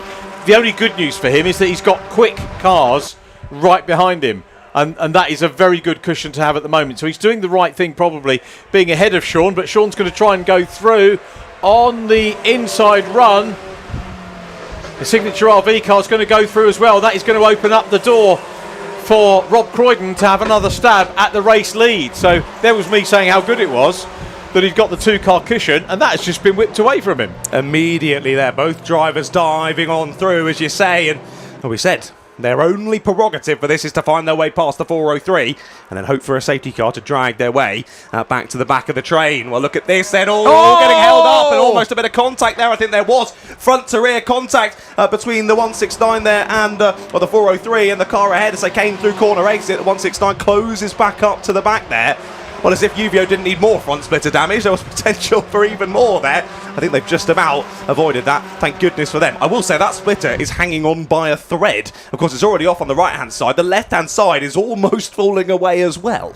That was a little bit of a worry. A big Mr. Whippy as he came down, exiting Graham Hill Bend, and now he's under pressure again from Rob Croydon, who probably thought, you know what, the way this race has ebbed and flowed, I'm going to get another chance to have a go at Fabulous Randaccio. And what you can't see in terms of the commentary position is John Ratcliffe pointing at the screen. And what is it you're pointing at? It's the reigning champions closing in the background, back of shot. GRD are within 3 seconds off your race leaders now. We have 3 seconds separating the top 3 with 45 minutes to go here, ladies and gentlemen. It does not get closer than this. There is no other endurance championship where you'll be saying the top 3 are within 3 seconds with 45 minutes left to go of a 4-hour endurance race. Let's get this, because not only have we got the top 3 all close together, there's multiple other battles going on in this group as well. This is going to really start to hot up. Yeah, absolutely terrific racing. This is why you come out on your birthday, isn't it, to work? You know, work. Who's calling this work, not we? Clearly they heard it was your birthday, and we've got to put on a show for Richard John Neal. They put on a show regardless, don't they? Every single time that we've seen them. I'm only doing 3 meetings this year. This is the second one. Looking forward to Silverstone in a few weeks' time. Such a shame that I'm not able to work on the final round of this year, but we'll be watching avidly to see how it goes, as Uvio Hoffman's still there with Fabulous Randaccio heading from Rob Croydon, who hasn't got close again. Rob maybe can't be keeping his powder dry at the moment because he's got Simon Rudd closing in, and he must know that Rudd is a couple of cars behind and closing in and taking the battle down. We've only got 5 minutes before the pit window. So, okay, each of the 3 cars, John, what's the strategy going to be? Early stops for anyone or leave it later? Leave it later, I think, especially staying in this group, using the tow to the best of their ability as well. Only potential is maybe the number 1 goes a little bit earlier, because of course handing over to Riley, you know, Simon and Riley will be pretty much equally as quick here. But you might think as well, Simon's already dialed in through this stint and maybe see what he can do in terms of an outright battle before the handover. It could go either way, to be fair. It depends what GRD decide is the best opportunity here. But yeah, this is really going to throw the cat amongst the pigeons, isn't it? Also, we saw there quickly in your picture-in-picture, the Vape Club car in again for another unscheduled stop. Day going from bad to worse for the 212. A real shame for them. Ted Bradbury bringing that car home and trying to sort it out, hopefully carrying some sort of form to Silverstone if they can get things sorted out. But we got a really good shot of the damage on the Uvio car there. He's staying clear of Rob Croydon at the moment. He's just got the measure, and it actually doesn't matter about the cars in front for him just now, unless they get in a squabble and he gets caught up in something. But looking fairly comfortable is Fabulous Randaccio at the minute in the 403 car. Still Rob Croydon in second position. The Rob Boston Racing with Rare Vinyl car trying to close in. I wonder how much of this is going to be about timing when they get into the last section. We're away from that at the moment, but this has just been fascinating to watch. And now Fabulous is into the scenario where he needs to try and get in and have a go at Harry Mailer. Again, there aren't any slow drivers to make easy passes on, are there? No, indeed. He was pushing Harry down the back straight there, sort of both metaphorically and physically willing him on, trying to push him ahead, because of course this is the worst possible place that the 403 can be at the moment. He's got two very speedy drivers ahead who are in no way involved in the battle, and two cars directly behind him in this squabble for the race victory. This is the worst place to be for the 403. He doesn't have the pace to get to drive away and get past these two once again, but he's got so much to think about behind the wheel of the 403 at the moment. Very challenging. You saw there a little thought of a dive there for the number one at GRD to find a way past Seed Data. Didn't work. A bit too far back that time for Simon, but he's there. He's looking feisty. He is on it. Potential here that the number one is in the race lead by the time we dive to pit lane. Could well be. He's very, very close indeed. So Matt Hogg is the next target for the number one car. Too far back at the moment. As you can see, when we get side onto him, length and a half between the two of them through Surtees, out of McLaren into Clearways. Let's see what the number one car can do. The GRD Lifts and Engineering Services machine trying to close down, and very nearly got our top three all line astern, but for Matt Hogg in the mix as well. We got the Rob Boston car, and now it's through. Now we have got the three cars together, so a great move there by Simon Rudd. Is that his work done, as we only have 2 minutes before the last pit window opens up? Oh, contact! I've just seen out of our window between Seed Data and GRD. Seed Data had a little look up the inside there on corner exit, and there was a bit of contact. I think nothing too egregious there. I think the GRD car has gotten away with it, but has lost them a bit of time as they headed through Paddock Hill and up into Druids as well. GRD car was almost close enough to look for a move. The Rob Boston with rare vinyl car did cover off that opportunity, but that's just slipped Simon a few tenths back once again. He's got a bit more work to do there, and I think he'll be pretty annoyed with the Seed Data car after that one. Yeah, he probably will. Both going for the same bit of tarmac. Meanwhile, we've got Fabulous Randaccio about to try and deal again with Sean Cooper. He's done another great stint here, Sean Cooper. Absolutely brilliant stuff. Harry Mailer doing a good job in front of him as well. And bear in mind that those two guys with the race leaders now. Here comes Rob Croydon, sends it up the inside as they go into Druids. But he's got the inside run, he's got the lead, he's got the line as they come out of Druids and down into Graham Hill Bend. And maybe it was the sight of the number one car that spurred him on to do that. What can Fabulous do about it? Fabulous is going to lose P2 as well. Fabulous has got criminal understeer, I fear. Up through Druids there, went very wide, left the door wide open for the Rob Boston with rare vinyl car, and now it's under pressure for some back markers as well. Looks as though the 403 pace just dropping off slightly. Of course, they've been in the walls throughout this race. Is there something behind the scenes that we don't quite know about? But what we do know on your screens, change for the lead. Rob Boston with rare vinyl into the lead, but here comes GRD. Simon Rudd chasing. I said, was his work over when he got into third place? The answer to that was a very definite no, because he now wants to come into the final stop in the race lead. He's putting the pressure on. Rob Croydon looks down the inside, goes back out wide. He'll try and get as much speed as he can. It's not, I don't think here, about the line to pass around Druids. This is about carrying speed down into Graham Hill Bend. He's the wrong side at the moment. Rob Croydon will defend coming into Graham Hill Bend, which he does. And Simon Rudd now will try and carry more speed along Cooper Straight. Loses out a little bit as they come along the straight up into Surtees. And now this is as much as anything else about Simon Rudd trying to work out where Rob Croydon might not carry as much momentum and speed, and therefore hold on to that lead. But I never thought we would be in this position, that we would have the GRD car coming through and challenging for the lead before the start of the last stint. Honestly, this is crazy. Simon Rudd's looking for it again here. Gets sent to the outside line, and as he looks for the race lead, it's not going to happen that time. Up and under, though, is what he's searching for. He's hunting for it. Will the door be closed by the 169? It's late, but it is closed. To the outside line goes the number one yet again. So late on the brakes, but locking up into Druids, and that opportunity goes missing again. Cracking bit of racing. I mean, how many dices have we seen all the way through this? This is endurance racing, but it is the racing bit added on, as I said before. Simon Rudd being frustrated in every attempt. Now we've got Fabulous Randaccio not that far behind them again, almost getting a second win. The PLR UVO car still back in fourth place. Rudd looks to the outside as they come through Clearways. This might give him a little bit more of a run along the straight. He's looking for the outside, so driver change. And that's going to be Tom Roche coming in. So Tom Roche is no slouch as well. But they've robbed us of a little battle here. They have, but I think that was all choreographed, wasn't it, by the 1.6.19 and when to dive in. Now, crucially, could we keep it? Actually, don't worry, keep looking at the pictures because I can see them down here. There's no fuel going in. No fuel going in for the 1.6.9. New driver in, but no fuel. So no extra time being lost there as we just look back. Here was that move for the lead. Look, the 403 was so wide. There's no way that they were just being kind there up at Druids. That was a mistake there from the 403, and again then down through Graham Hill Bend. That car proving tough to drive for the 403, I think courtesy of that contact earlier on with G-Force. I don't think that would have done the car any favours. Here then was the move attempt for the lead. Around the outside this time for the number 1, lock up, and it does not work. But there we go then, pit stop done for the 1.6.9, no fuel. We don't think we need fuel from the 403. We think there's potential for a splash and dash for the 1, which could again reshuffle our top 3.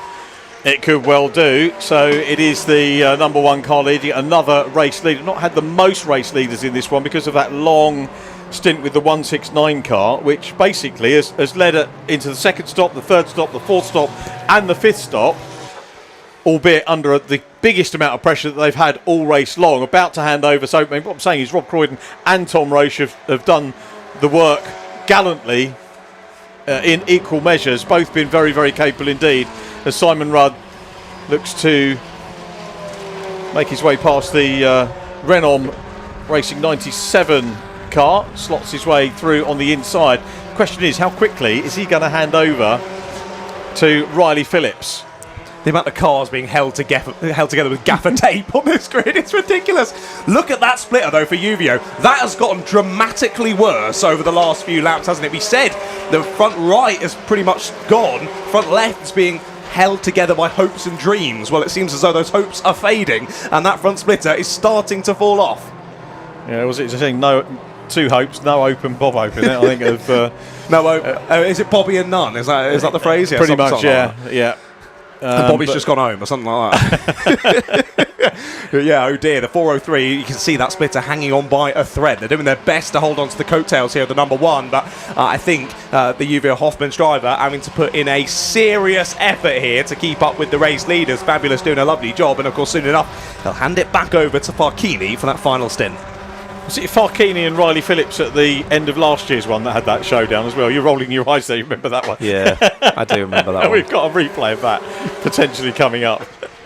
Yeah, that was an interesting one. I remember, was it last year? Was it 2 years ago? A year before, wasn't it? Yeah, it was Alton Park yeah. when they came together down through Cascades. Yeah, that was quite the interesting incident, wasn't it, that one? But for this year anyway, I don't think Uvio close enough really to think about that into the final round, but you never know how this one plays out. They've still got 35 minutes to go. Plenty can still change here. There's potential for different strategies. Of course, there's drivers nursing issues with cars. You never know. They could just potentially decide, I don't want to go around this track anymore and stop at any point in this last 30 minutes. So plenty could still change. Stick with us. Out of the pits there comes one of the cars with a lot of gaffer tape on the side. Oh dear, not going so well for a few teams. There is your race leaders. Number 1 continuing on round. So yes, indeed, Simon will let this sting go all the way to the end of the window before handing over to Riley. Gap as they cross the line then. It was 1.2 seconds, but it's certainly more than that as they now head on to lap number 198. 6/10 gained on the last lap. Yeah, possibly even more than that. So GRD trying to fly off here and taking even more time away from the Uvio car. There they are heading into Druids. It's the name of the game at the minute, isn't it? Just try and gap them as much as they can in case they need those extra seconds. And if they do need some fuel, then that could be something that changes the story as we get into the final part of this. But we're going to be very focused on that number 1 car to see when it pits. We have, I think, 4 minutes of the pit window, so it could be last knockings. Riley, I think, from my experience, tends to get in about mid to early to mid stops normally. Correct me if I'm wrong. Seem to remember he tends to go in earlier. Whether they will or not in this one, I don't know. Pit lane clear at the moment, so nobody coming in. Just having a quick look at the Team Clapham North up in 7th place. I think their best finish is 9th so far, so George and Abby potentially. I know we've had a couple of stoppers here on for their best result, and again consistently in the top 10.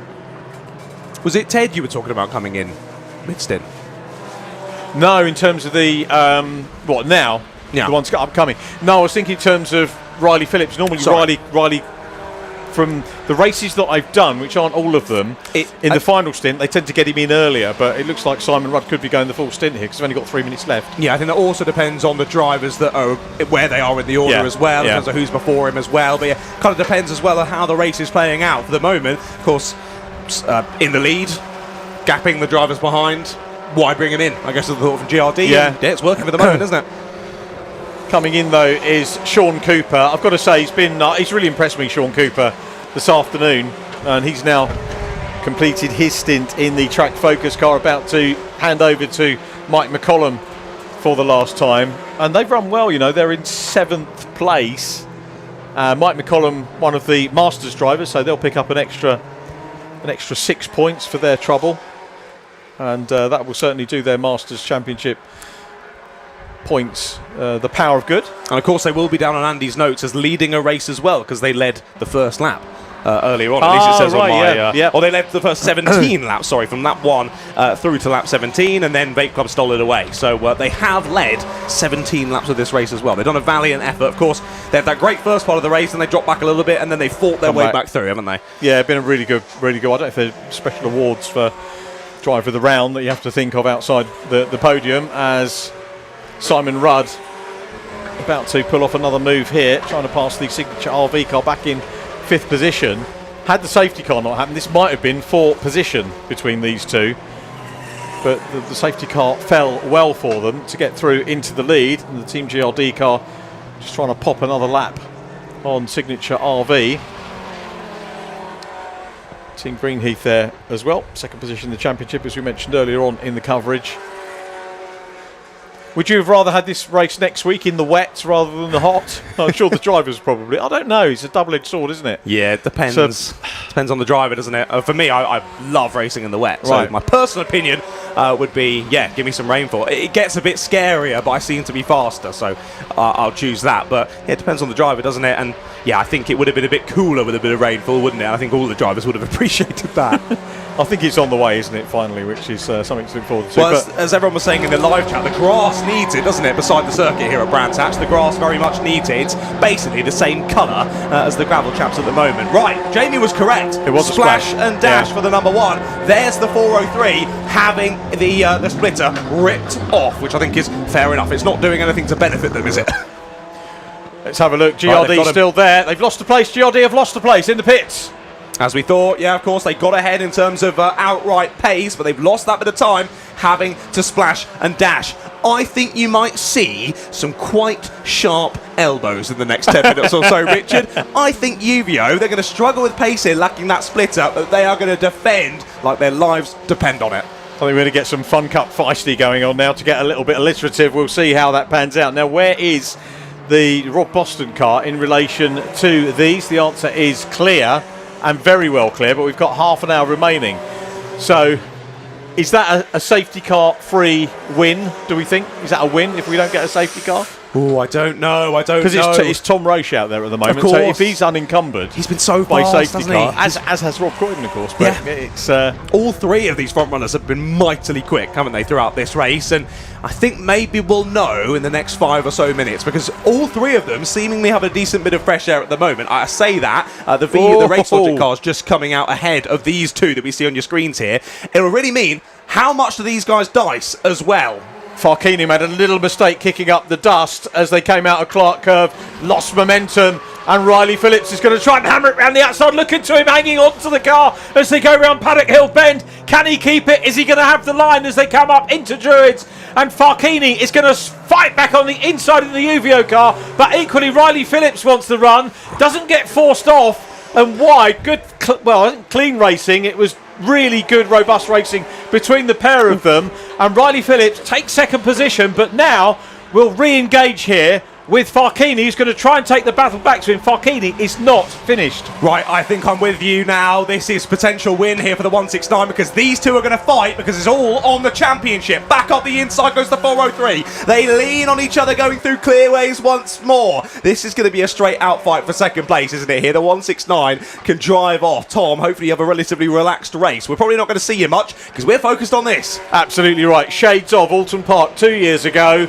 Obviously the championship not at stake at this moment, as Riley is going to now go for the cut back on the inside. Can he get the job done this time round? Again, Farkini coming out wide, trying to get the momentum and grip into the corner. Back up into second position goes Riley Phillips in the Team GRD car.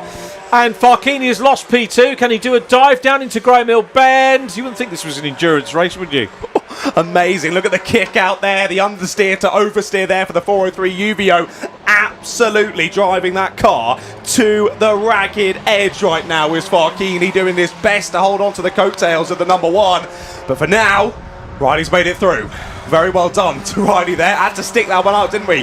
But we basically had about half a lap there where they spent the entire time side by side. Well, GRD are through. Now as they come across the line, how much time do they have to find? 11 seconds it is to find to catch up to the 169. I think now, given that they're intact in terms of the splitter and whatnot, they should be fine in terms of UVO attacking them again. There was that wide moment from UVO, and that set up, well, that very exciting battle for a good lap or so.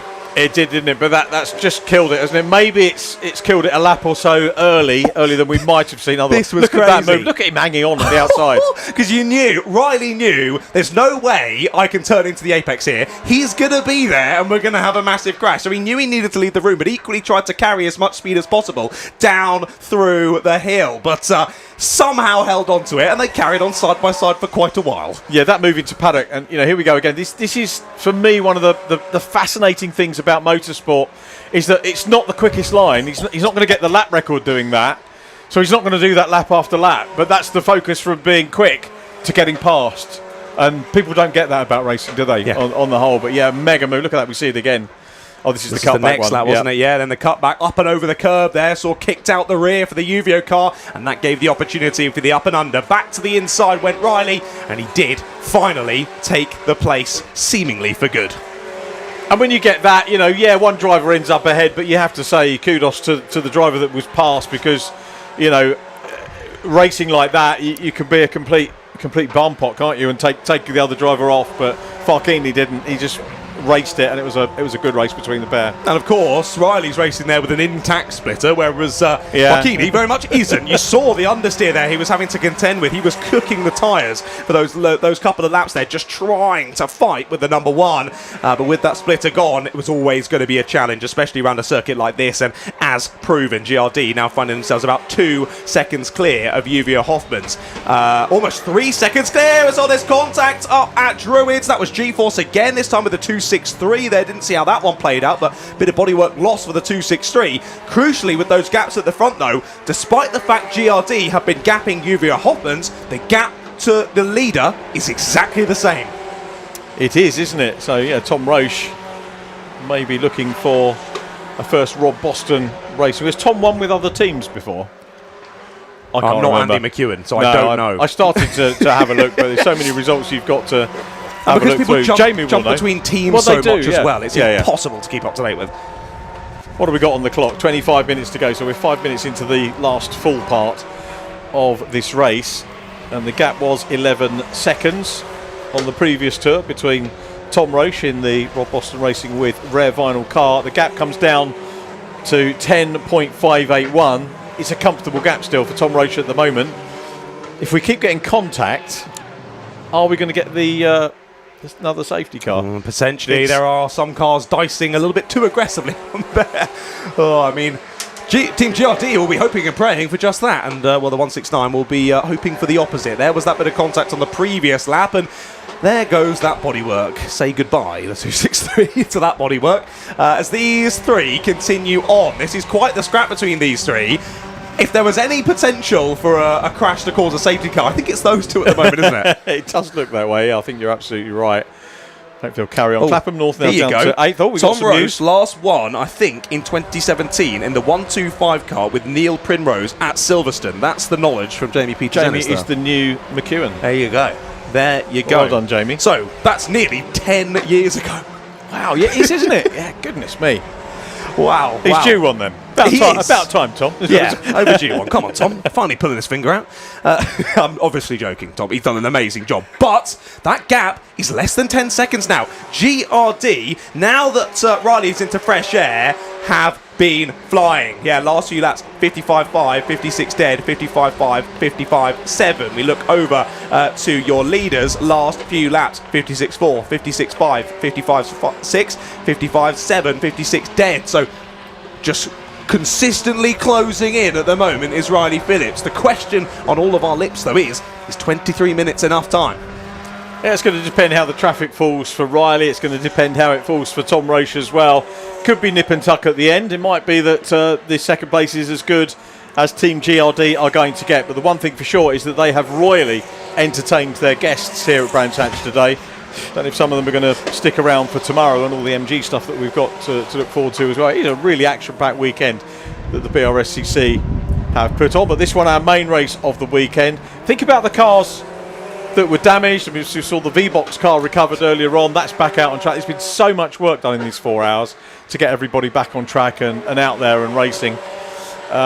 Loads and loads of work. I think there might be a few sherbets drunk tonight and very well earned. Yeah, I think so. I think this is probably one of the races this season with the most amount of damage that we've seen, but it makes sense. It's such a short and such a frenetic track, this Brands Hatch Indy. It makes sense that drivers, they're all compacted on a much smaller layout, so they're likely to be closer together and they're likely to have more contact. So it makes sense. Well, looking back to our leaders, there you see, clattering the curb there on the inside there for Paddock Hill goes Tom Roche, and through he continues on. Still about 9.5 seconds then back to Team GRD. I'd spotted it's only Greenheath and that Race Logic car that's between our two leaders. As we say, the gap's staying about the same on the last lap, but both drivers got to be a bit careful. I did spot, as you see there again for the 169, both the 169 and the 1 have been, shall we say, pushing the track limits to the full extent.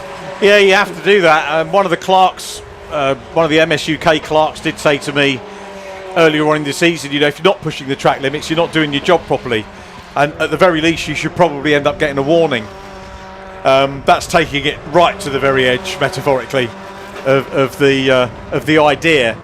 And I think a lot of drivers, probably coaches, will tell you, no, you probably shouldn't do that. But just in my head, thinking about what have I commentated on him, but I'm pretty sure Tom Roche won in Ginetta when I commentated him. I definitely commentated on him winning in Mazdas.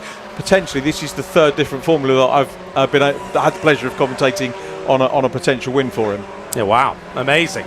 Amazing. Well, clearly he's showing that he has the experience and the talent to jump between many cars and still be right at the sharp end. He's been amazing to watch today, and himself and Rob Croydon have not missed a beat, have they, today? They've been on it, taking every opportunity they can with both hands. They've been fantastic to watch. Well, for the moment now, they can't do anything really more to affect this race apart from driving as fast as they can. It's GRD who we are watching. As you see there, Riley getting all sorts of sideways. You heard the tyre squealing there as they headed through Surtees as he made sure that he got that move done there on the Race Logic car. The 169 now closing up on a couple of back markers themselves, to be fair. Onto a new lap we go now. We have completed well over 200 laps now in this race. And gap, despite that move from Riley, went down by half a second. Yeah, incredible stuff. We've got a sprint race left now, haven't we? 20 minutes. This is what the remainder, pretty much, of the weekend looks like now. It's a shame. Should we add another hour on just for fun? That would be good to see. But we have, 9.023 seconds. Riley Phillips trying to close down. They'll take the second place points, and you just got to put the perspective in. You know, being a lap down, right from the back of the grid. The only thing that could be better for them is the win with all the race fans that we've got here, but and guests that we've got here for them. But they've got to appreciate this drive right the way through from the back. Indeed they do. I think they'll be loving it. But again, there's still 20 minutes to go. this isn't done, Richard. They're still screaming and shouting, I think, in the supporting areas, thinking they could still do this here, as I think Greenheath, they're just moving over, allowing the number one pass, and you saw there the thumbs up from Riley saying, thank you so much for not making that particularly difficult, and through he goes. Of course, now, this would mean there was only fresh air between our top two, but I think now Tom has got past a couple more back markers, which GRD will have to contend with in due course. They will. The gap, meanwhile, comes down to 7.867 seconds first to second place, so we still potentially could have a grandstand finish on the cards. The leader goes through. Watch the shot. Here he is. Here comes the second place car. We didn't have to wait long. It's pretty much the length of Cooper Straight at the moment, and we'll see whether that comes down. The Renault Racing 97 still working hard as well. But, Tom Roche, in my book, not the sort of driver that's going to throw this away. No, you wouldn't have thought so, but Riley Phillips is different gravy. Let's see if he can find even more time. Across the line they go then. Stays about the same for the moment as they continue on to another lap, or did go down slightly actually, tell a lie. It was another 4 tenths, sorry. So again, about 4 or 5 tenths it seems to be per lap that Riley is able to find. But again, of course, the 169 had those back markers to contend with as well. Might have lost a little bit of time through there, which, of course, GRD will have to do the same in the next coming laps. It is still the 169 that has the overall fastest lap of the race, a 55.1 from much earlier on in the race. That last lap was a 56.2, so just over a second off of ultimate pace. 55.8 it was a GRD, so 7 tenths off of that ultimate pace from earlier on in the race. So time still to play with here. If there's anyone that can do it, it's Riley Phillips behind the wheel of the Team GRD car. On to lap number 216 we go. Absolutely incredible stuff. Yeah, at the moment, if that pace continues, then another he half will a second. close in. Yeah, half a second a lap. 17 laps to go. And 14 laps to close in if he stays at half a second a lap. Yep. Interesting. It's going to be nipping, and then getting past is another matter, isn't it? So it's especially when you're trying to pass a team who are looking for their first race win. Look at that though. Rob Boston Racing have just parked up at the side. Could the teammate be the thorn in the side of the 169? They've parked it up there, and if we had to go to a safety car here, that could really make things interesting. And like I say, if we see a Rob Boston car lose the race lead because another Rob Boston car parked up at the side, that would be just the biggest shame. The biggest shame for them. But let's wait and see. It's still parked there, still local yellows for the moment. Yeah, that would be a huge irony, wouldn't it, for the race leader. So we need to keep our eye on the timing screen to see what happens, see whether that car can get moved or not. It may be that they are able to leave it there because we haven't got that long to run. It's not in too bad of a spot either, is it? No. The inside of the left of Surtees, not really a place you tend to see people going off. It's another consideration, another thing that, you know, the clerks have so much work to do. As I mentioned earlier on, when we did have the safety car, they've got to time the vehicles going out, but they've also got to make the decision as to when they call it, and they're trying to give all the clerks and officials, trying to give all the drivers value for money, as much track time as they can. And I know they get a lot of stick from some quarters about the job, but it is virtually impossible, like refereeing in football or being an official in football. So difficult to do. I couldn't do it. They get so much grief, but yeah, very, very difficult to try and work it out. Now then, a little bit of traffic for the number one car. Both dealt with in one swoop. Yeah, did a very good job there, didn't he? Even with that bit of traffic, still gaining about 3 tenths that time around on your race leader. So we're down to 6.2 seconds.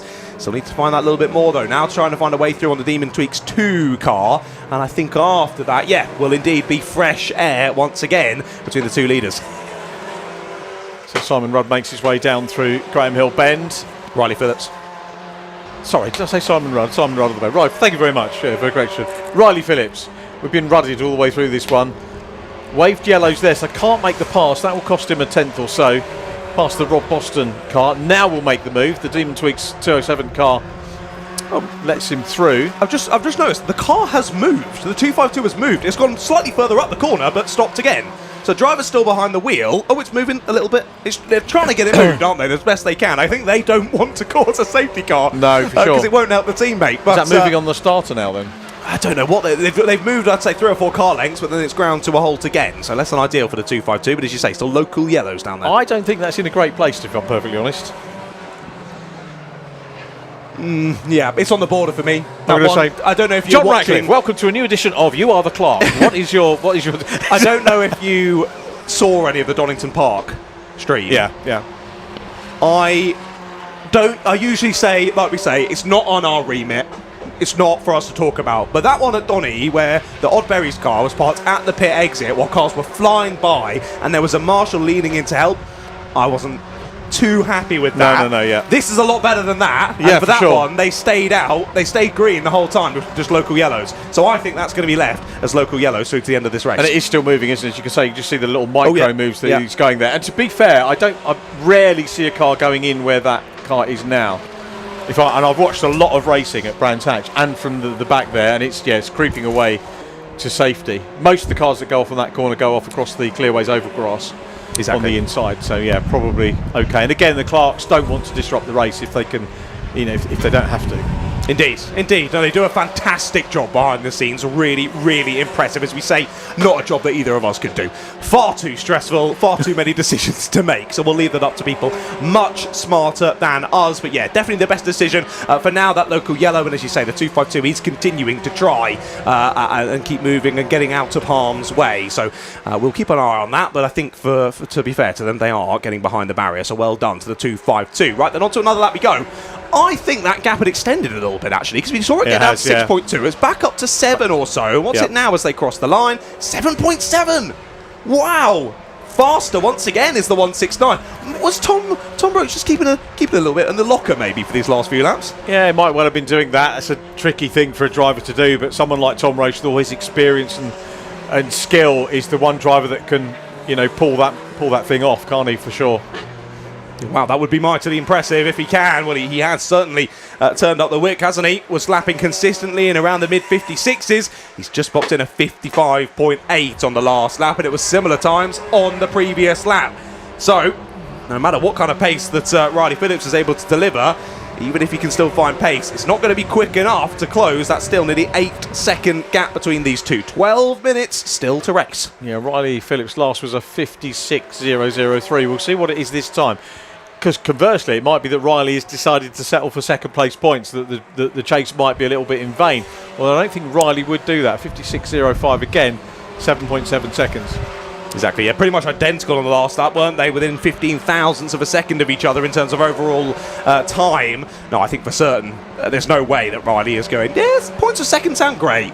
No way. I know Riley, and he is pressing on for that victory as best as he can. But Tom, as we say, clearly has kept something in the locker here. He's found some great pace into the dying moments of these races. Well, I say that. He's had amazing pace throughout, but he's somehow been able to keep some in the locker, ready to release it for the last 10 minutes or so. Battle's still going on your screen, though. That's Leatech looking to the inside here at the 557 Signature RV. They had been squabbling with the track focus car a little bit ago. They seem to have dropped off the back of them, and this is now 3 cars all battling for track position, but all on totally different laps. Oh, they are, aren't they? Track focused in 7th, so I think they've demoted Clapham North down there's been to a big 8th. bit of contact between them. There was. Big bit of contact. Oh dear, they all got sort of held up on corner race. I think they might have got caught out by the yellow there as well. That was a really weird one. It's almost like they forgot the yellows were there, potentially. That was weird, because it almost looked like they missed a gear, but you can't really do that in a Fun Cup car.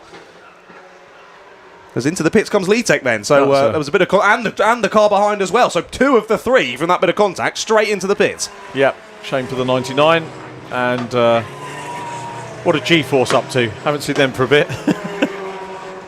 With GCI at the moment, GCI good solid points again. So 4th in the championship, 5th in the race.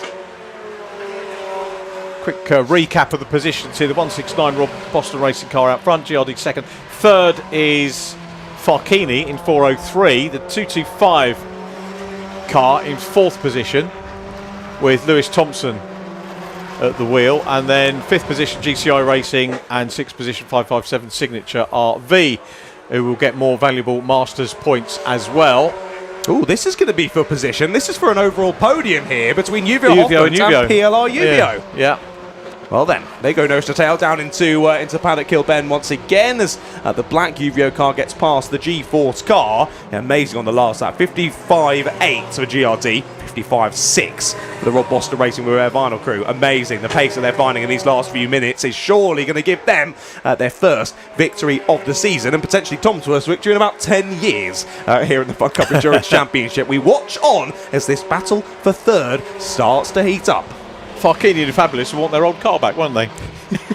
It's still chucking bits of bodywork off left, right and centre, the new one. I think they will. Yeah, have your old car back. We'll have here comes the battle. So this is Lewis Thompson putting the challenge into Farkini at the moment. Thompson's been very good here, building on the great work done by Neil Plimmer, and he's going to come out of the slipstream and pulls level. Are we going to see a brave outside move here at Paddock Hill Bend? This is very valuable championship points. This is all for 2 points in the championship, isn't it? One place.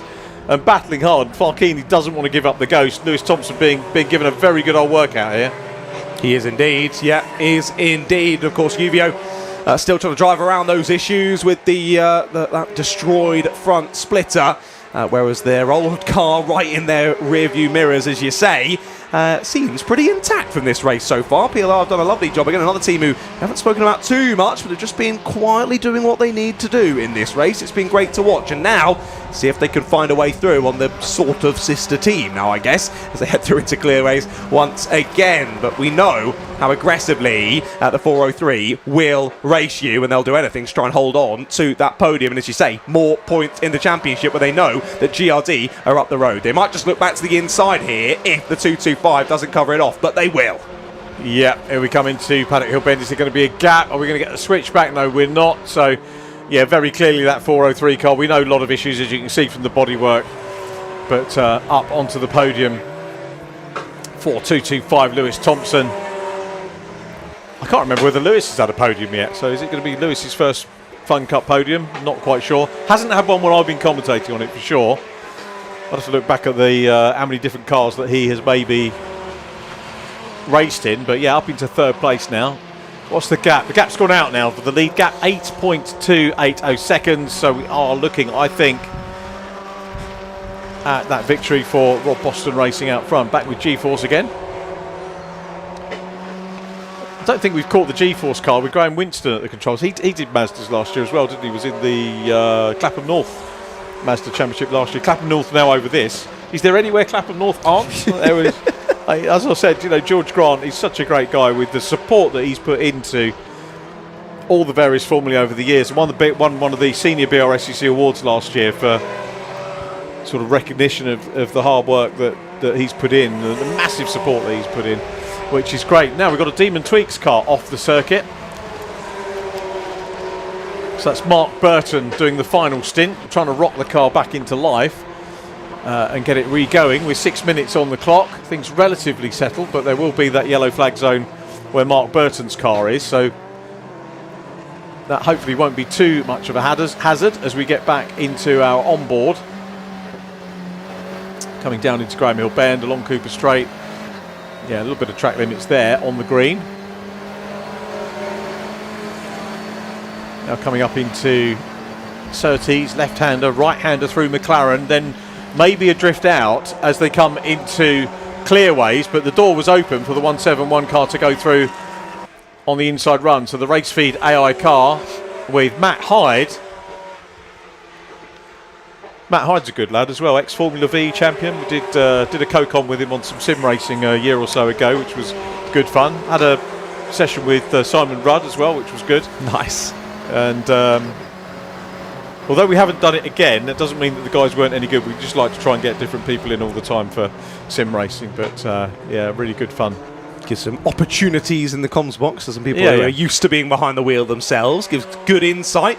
We saw that at the 214 getting overtaken that time, the 171. Finding their way through. I was just having a little look through the results previously this season. PLR's best result so far this year is an 11th place overall. Yeah. So Lewis Thompson. They haven't even got a top 10, and their potential for an overall podium in this one. And who's normally with the captain? It's I can't remember the. Oh, don't ask me that. Hang on, I've probably got it here. Yeah, we might have it here. Because last time out we had two different races. We had Stuart Lyons and Brian Heary behind the wheel for PLR UVO. Ted's done one. Has he? PLR? Oh yeah, of course he has. Yep.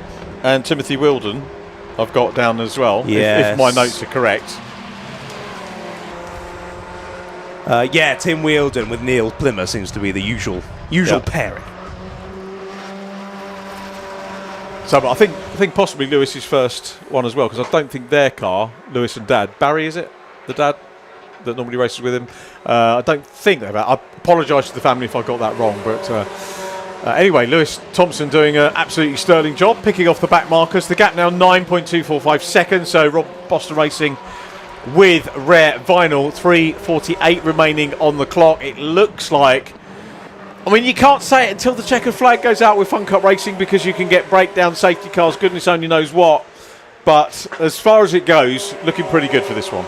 Indeed, as they said at the 1966 World Cup, it ain't over till it's over, is it? So, well, it is now. We'll say that in about 3.5 minutes. Some people are on the track. No, they won't be. They better not be. No, let's not say that. Let's not say that. Yeah, 9 seconds. It's been sort of yo-yoing. You knew that cultural reference, Yeah, I which did was, know that. well before your time, isn't it? Yeah. It's a pretty big cultural moment in the United Kingdom, isn't it? Princess Anne's going to be offended, though. You didn't know her. Sorry, Princess Royal. Sorry, Anne. Yeah, I'll apologise to her after the race. Right, 3 minutes to go then. As we say, that gap has been sort of yo-yoing between the top two, but Tom Roche just done the most amazing job in this final stint, hasn't he? Doing everything he needs to do. And now getting sort of the push on by the Vape Club car as well. Now, they are going to be 22nd once this race is said and done. They've had two big issues in this one, two big visits to the pit lane, I believe, and now are 47 laps down. Oh dear, it's not gone ideally well when the team boss isn't there. No, shame for them, but it's racing, isn't it? As some of my northern friends tend to say. I think it might have been Paul Eaton used to say that, actually. It's racing, isn't it? Not these northern, but I think they come from Hull. I remember Paul back in the days in the Arco car. That was the one that went in the drink, wasn't it? He won't thank us for keep mentioning the pond. All I remember was it was blue. Yeah, it was like, Arco. Sponsor safety wear company. Things getting nervous down in the Rob Boston garage? Yeah, I can imagine. There's Bobby himself. He doesn't look nervous, does he? It's all in a day's work for Rob Boston. Yeah, exactly. He's been in this position plenty of times, hasn't he? But this will be the first time in the Fun Cup Endurance Championship that they have been in this position.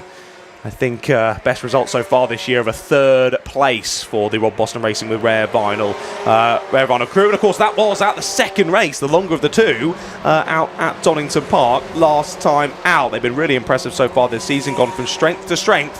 And is this the time for them to take their first race win? Could be the start of a new era, couldn't it, for Fun Cup? We've had the sort of GRD era and plenty of other different eras going back with regular winners. Obviously, Uvio Hoffmans have won plenty of championships in this as well. But to be that consistently good is so difficult. But you've got to say, if any team can do it, a little bit of contact there. This is not a nice place to be. It's not right in the mix. No, Tom Roche is all right. Picks his way through. He's fine. 1 minute 3 to go. Lap and a bit. Indeed. It might just be on to the final lap, won't it be? It will. We'll just about get final lap then, as one of the doors on the back of the car there's popped open for our Vape Club car, but that won't affect things too much. Might even give them some slightly better cooling. Right then, on to the final lap of the race, ladies and gentlemen, I believe. Down into the first couple of corners we go. I think that gap will be about the same. It's closed back up to about 7.5 seconds, but I think if Riley Phillips did that in one lap, he might have omitted part of the circuit. That's a pretty good shout, isn't it? Yeah, Riley has driven well, as has Christopher, as has Simon Rudd, to bring the car from what we thought would be nowhere near, but P2 and only 7 seconds down. But Rob Boston Racing with Rare Vinyl along Cooper Straight for the final time. Still cars to pick off. The Seed Data car immediately in front. Is he going to bother with the last couple of passes as he comes up through Clearways for the last time and onto the Brabham Straight here at Brands Hatch to head towards the flag? Wow, what a race this has been here at Brands Hatch. 4 hours of excitement, but the 169 rounds the final corner. Through Clearways they go, and they will take their first ever race victory in the Fun Cup Endurance Championship. I say that, I cannot see the checkered flag being waved as they continue on round. So potentially onto another lap. I don't know. The time has hit 0. Down, isn't it? The clock's hit 0. The checkered flag was being readied, but it didn't go out. So maybe they were able to just extend it by one more lap then. But the checkered flag, I could see it being readied, but it never went out. So although the timer definitely hit 0, didn't it, before they got to the line there, clearly there might have been a bit of miscommunication there. We've got an extra lap, but it's not going to matter, I don't think, for the 169. You sometimes get 20 minutes plus 1 lap in sprint races. I'm not aware of ever having seen it in an endurance race before. But so we can do the big build-up again. As Tom Roche comes around the last couple of corners, he's got the Vape Club car just beyond him on the outside. Here's the run to the flag. Indeed, I think checkered flag being ready this time for your race winner. Indeed, they see it and they win here at Brands Hatch. The Rob Boston Racing with Rare Vinyl crew take their first win of the season, and what a victory it was, despite the late charge there from Team GRD, who, don't forget, grabbed their way back from being a lap down at one point in that race to second place despite that late charge. The 169 held on. Both drivers drove brilliantly in that race. A well-deserved first win. Yeah, there is Rob, centre picture just behind the Fun Cup banner. Delighted with that. We knew that those guys would put together a good car. Rob wipes his brow, absolutely rightly. Well, whatever they go in, they will win. You fear them. A hug from Jamie Peters-Ennis. I think we're going to possibly grab a word with Rob as well, and Jamie will do the podium. I don't think we do podium on air, do we, generally, because it's rightly they enjoy it and they take their time over it. Well, we've got some other racing to go on as well, so whilst it's a shame that we don't get to see that, it's right that they have a lengthy podium and fully embrace it and enjoy it, particularly when you get a first-time team winner. So that was a good 4 hours for me. Fun Cup again delivering. Really looking forward to the September Silverstone 1 and joining forces with yourself again. Should be a good weekend. And we've got, of course, another couple of races today and a full day tomorrow. But I think we can head down into pit lane and have a word with Jamie Peters-Ennis, who's going to catch up with all the emotion for us. Well, what a 4 hour race we've had here at Brands Hatch, full of drama, but your winners was Rob Boston with Rare Vinyl. And Rob, first of all, Team Boss, your first ever Fun Cup win. Do you know, they are remarkably harder to come by than I thought. God, that takes some effort. It is an endurance. There's no other way of saying it. You can be fast, you can have all the little pieces, but they've all got to be put together, and it's so hard. I'm so proud of the team, and what Rob's brought to the team as well, and all the guys. It's been a bit emotional. Like I say, it's just so hard come by, and not that we underestimated it, but these guys are so good, and the front runners are such hard competitors, and it just feels great to get to the end, and a bit lost for words. It's amazing.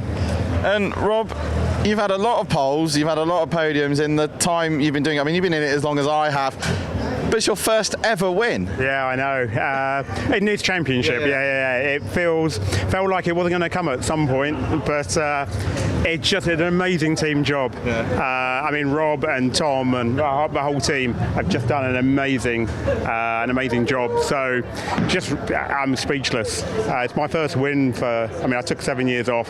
First win for getting on for 20 years. So, it's a long time coming, and hopefully more to come after this. Yeah, in downside now, he's got to start last for Silverstone. Oh, you had to spoil it, didn't you? Silverstone. Yeah, we're all right, Silverstone. I think we've got the formula. We just need to replicate it now. So we're hopeful for a good result there as well. Well, the last race you've got to do is go up there. So go and do some running. Go and celebrate. Well done, guys. There you go. There's your winners. Rare Vinyl, Rob Boston Racing. Big hugs from Abby Eaton at Clapham North, and of course EDF were one of the first teams to congratulate on what has been a thrilling 4 hour race here at Brands Hatch. I'll be passing the baton back over to Morrow for your remainder of the weekend, but from now I've been Jamie Peters-Ennis, and I will see you at Silverstone in 5 weeks' time. Is it that long, Jamie? Thank you very much, mate. Top job as ever. Let's have a look at the result and the highlights of the 4 hour race that we've just witnessed, and first win, as you heard there, in the formula for not only Rob Boston Racing but also Rob Croydon. They take the win. Team GRD second from PLR UVO Hoffman's in fourth place. Incidentally, top three all have Masters drivers over 55 years of age. So if you're, my sort of age and you want to come motor racing, Fun Cup is the way forward. 5th place goes to GCI, then Signature RV6 from Track Focused. Clapham North in 8th, I think, again getting their best result in their first season of racing as well. Greenheath 9th from Seed Data, then Team Viking and Ursus Capital Racing in 11th. The Hot Dozen completed by Morpheus in 12th. AI Racing Tech 13th from Demon Tweaks 2 in 14th. Then it was Lee Tech in 15th from Renham Racing, G-Force 17th from Race Logic, the second Rob Boston, Car 252 in 19th, then Demon Tweaks, Racefeed, AI and Vape Club down the order in 22nd. They will be back. Axiometrics in 23rd, JPR for hire, 72 laps adrift, but they got some track time after the incredible start that we had here at Brands Hatch. And let's remind ourselves about what happened way back 4 hours ago. We were hoping for such good things, and very sadly it all went pear-shaped on the Brands Hatch Indy circuit with a 3-car incident going into turn 1, which necessitated the safety car for the best part of 20 laps, including the pole driver, the 257 Red River Sport car driven by Gareth Williams, right out of the mix.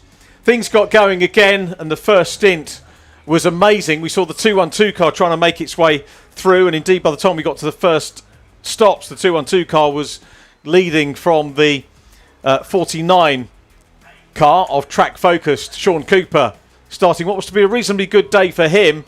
Great work in the early stages done by Greenheath as well. Once we got into the stops, things took a little bit of a turn for the worse for the 212 car. No fault of Neo Clark who got into that one, but there were very clearly problems starting to manifest themselves with that car as it started to just drop away from the sharp end of the grid. Up front, though, the battle raged with the Uvia Hoffman's 403 car leading, but there was an onslaught coming from both of the Rob Boston racing cars. Started initially by the machine that was ultimately going to take the overall win. And Rob Croydon, as we heard, doing a super job to get through into lead position. Bits and bobs of contact throughout the field. You expect that on a short track. You expect that at Brands Hatch, and you expect it with the big numbers that Fun Cup supplies. We had a quick look there at Team GRD making their way through the field. Great work by Chris DeVell in the opening stint. Super work by Simon Rudd and then Riley Phillips to come through. Good work from the Clapham North team as well, working their way up to, I believe, their highest race finish as well. G-Force were in the mix and caused a few problems throughout the day, but nothing they can't bounce back from, as we continue to see the GRD car coming through, being a lap down at one stage and fighting their way through. Remember, as championship leaders and race winners last time out at Donington Park, right from the back of the grid. Maybe the win was denied them by the splash and dash strategy at the end, but a P2 was a very, very good finish for them as the 169 car continued to hammer its way around and take the maiden win here despite safety cars and the lights. No worries, I shouldn't whistle so much, mate.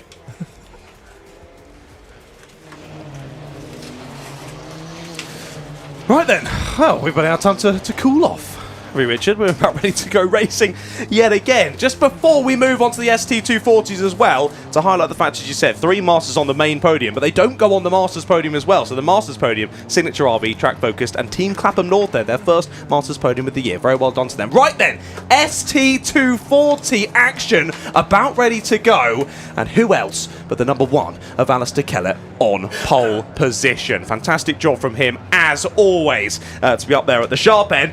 Only 82 thousandths of a second, though, between our top 3 times for this one. Kasper Tomilewski, great bit of qualifying from him to go onto the front row with Kellett. Then it's Graham Colfer and George Foxlow who are on row number 2. Jack Sant and Gary Miller on row 3, with Brady Pollock and John Cooper on row 4. James Pope and David Nye rounded up the top 10, with Sean Reynolds and Luke Ward. Then on row number 6. Row 7, we'll have Harry Hayes and Maggie Webster. Row 8, James Palmer and Matt Chambers. And then it's Simon Waugh who rounds out the grid then. 17 ST240s about to do battle here around Brands Hatch Indy. Nice to see Brother Waugh back with us. I can't remember if he was at Donington. I'd have to look at the results and check that out. But Graham Colfer, the championship leader. Alistair Kellett, second defending champion, top master as well. And what I love about a lot of the Brscc formula is that the older drivers in the Masters category, 40s and above, can take overall wins, which is absolutely superb. You know, none of this, youngsters dominating everything. You get that in a lot of Formula, but you don't necessarily in this. We have got some quick youngsters, as we said. Absolutely right, John. Kasper Tomilewski, superb qualifying, second position. Championship leader Colford in third. George Foxlow, one of the youngsters. Has he still got the mullet? I can't remember. Did you interview him at Donington? I'm pretty sure. Has he still got the mullet? I think so. Yeah. Last time I saw him, I think he did. We were talking about George Grant and Clapham North and their patronage of the various championships and race days, and George Foxlow's dad Tim supported the Donington meeting, of course. The Netherton Hall Cottages supported that one, so grateful thanks to big thank you to Tim for getting involved, and he'll be watching his son George. I think will be here, so might not have it on the stream, but certainly be watching it back when they get home after the weekend. Jack Sant, another good youngster in fifth position, making an early move up from junior formally into fifth. We don't have Lord Horrobin here this weekend, I don't think. He might be here, but he's not racing. Simon Horrobin, 193 career starts in Fiestas. David Nye is not that far behind him. He's on 159. My goodness. But the man who's running them closer is John Cooper, 180. So Horrobin, get yourself back out in the car, because Cooper man is trying to get back at you and get that record back. I'm sure John Cooper had the most a couple of seasons ago. That's crazy. Sound more like Andy McEwen than Andy McEwen does, Wow. don't I? On the stats. That was great. And one question, maybe someone can ping me or let me know a little bit later on. Is Sean Reynolds, the driver that is in the 777, the same Sean Reynolds that was running in the championship when it was Ford SI Championship in '99? Because I suddenly twigged there was a Sean Reynolds then and there's a Sean Reynolds now. So I need to get that question. I haven't been down to the paddock today to find out. A good commentator would have done, but I didn't. I didn't have a chance, to be fair. That's because you're not a good commentator. You're a exactly. great I'm not commentator. about that. But Richard John question needs to be answered whether Sean Reynolds is the same one from Ford SIs. I was going to answer another one of your questions. Yep. Of course, like you say, no Luke War here today. This is the first round that he's missing. No, Luke's here. He's 12th on the grid. Oh, sorry. That was my mistake earlier on. Okay, fine. So Simon joined us at Snetterton and then at Silverstone, but did not join us at Anglesey or Donny, and he's back here at Brands. Oh, that's really good to see. Sean Reynolds in the 777 car towards the back of the grid. Just getting himself into line. This one split between the Pro category and the AM class for the drivers that are maybe looking to make their way up the grid. Interestingly, the AM class does also include, it did before, include David Nye, but it looks like he's a pro again now, rightly so, a multiple champion in various other Fiesta classes over the year, because we've had the SIs and, well, more to the history later on, because we've already got lights out. Pole position then, Alistair Kellett, loves a bit of Brands Hatch, does Alistair, a very good, strong and welcome Irish contingent in the Fiestas, and it's Kellett that leads them. Tomilewski trying to go around the outside. Graham Colfer looks up the inside run as they go up Hailwoods Hill for the first time and into Druids, but looks like a clean start so far. Indeed, Tomilewski looking to the outside, heavy on the brakes there, up into Druids for the first time. There's a bit of contact behind though. That's Foxlow into the side of Gary Miller. Just a little slight lean between the two of them, and another driver diving up the inside of both of them. What a move there from the number 12. That's Brady Pollock getting through, almost up into fourth, but Gary Miller will pull alongside as they head through into Surtees once again. Brady Pollock, the AM class pole sitter, raced in the City Car Cup as Foxlow pops the move there through on the inside of Brady Pollock. Fair to say, Foxlow with a little bit more Fiesta experience than Brady, but yeah, Brady really sort of looking to, like Foxlow, trying to make his way up the order, and great that he is a product of the City Car Cup, Brady Pollock, so really good to see him in this. And out front though, it's Kellett that leads from Tomilewski. Oh! Contact, that's your Sean Reynolds. Yeah. Off and round, he's done well, though. He's booted the throttle and held on to it. Nicely done there through Graham Hill, as there was Foxlow trying to find his way once again around the outside of Gary Miller. Doesn't work, and Brady Pollock trying to get stuck in once more. He's up the inside though. Oh, that door was always going to close. Thank goodness. Foxlow backs out of it. Well, Pollock says thank you very much, uses his much better exit and finds a way around the outside. John Cooper will try and follow. Well, I was trying to get to the point there. It's Brady Pollock's in the lead of the AM class going into today. And well, he's racing well already in this one, isn't he? He is, and he's in up ahead, the orange car against the blue of Foxlow, who races in the ST150 Championship as well. Also had a go, or was due to have a go, in his dad's RT2000, which is the replica Mark 1 Ford Escort space frame. But it didn't behave itself, so it didn't get out last weekend, unfortunately, which was a pity. But look at the battle we've got between Pollock and Foxlow, really getting stuck in with each other. I think there might be words afterwards between the pair of them. Oh, that was a bit of an odd one, wasn't it? Because Pollock almost scuppered his own line there, trying to give space there to Foxlow, and there seemed to be a bit of a hip check on the corner exit. Either way, Foxlow is back through then, so back into the top 5 he goes. But casting our attention further ahead, it is third place of Graham Colfer with the fastest lap of the race so far. Of course, they've only done one proper representative lap so far in this one, but he is still hot on the heels of Tomileski. Tomileski did a good job there to remain firm through the first couple of laps and not allow Colfer to find a way past. Tomileski's sort of been yo-yoing a little bit this season. Some rounds will be right up there battling for the race win, other ones just down sort of in 5th, 6th, 7th place, but that again just shows you how close the entire field is here in the ST240s. But what is usually consistent is Kellett is out front and he's just taken a fastest lap. Yeah, once Kellett, he's kind of doing what he did last year. He started off relatively quietly. I mean, I say quietly, he was banging in podiums last year, but came through, wasn't getting the race wins, and then all of a sudden, I was looking at it and thinking, why hasn't Kellett had a win? But he's leading the championship, and he just seems to keep accumulating the points.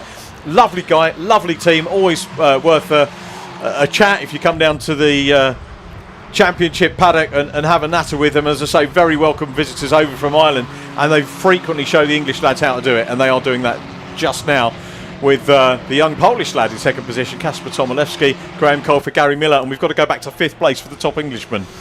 Indeed, indeed we do. Yeah, Foxlow's holding that one down at the moment, isn't he? But let's see, it all changes in behind. A few bit of reshuffling in the order behind them as we head on to a new lap of the race. Then Cooper and Sam moving through as that's Foxlow's off and wide.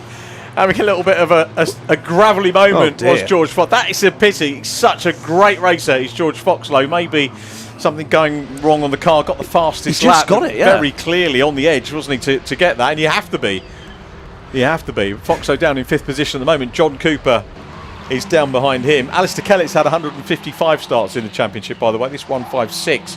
So closing up on Dave Knight, who is down in 10th place, ex-British Touring Car Championship racer. And that's the interesting thing about Fiestas. Can't think of too many other championships where you've had drivers that have come through, graduated into touring cars. The likes of Jason Hughes did it, David Nye's done it, and David now rejoining us after racing Seat Cupras, touring cars, and coming back and enjoying himself in the Brscc Fiesta Championship once again.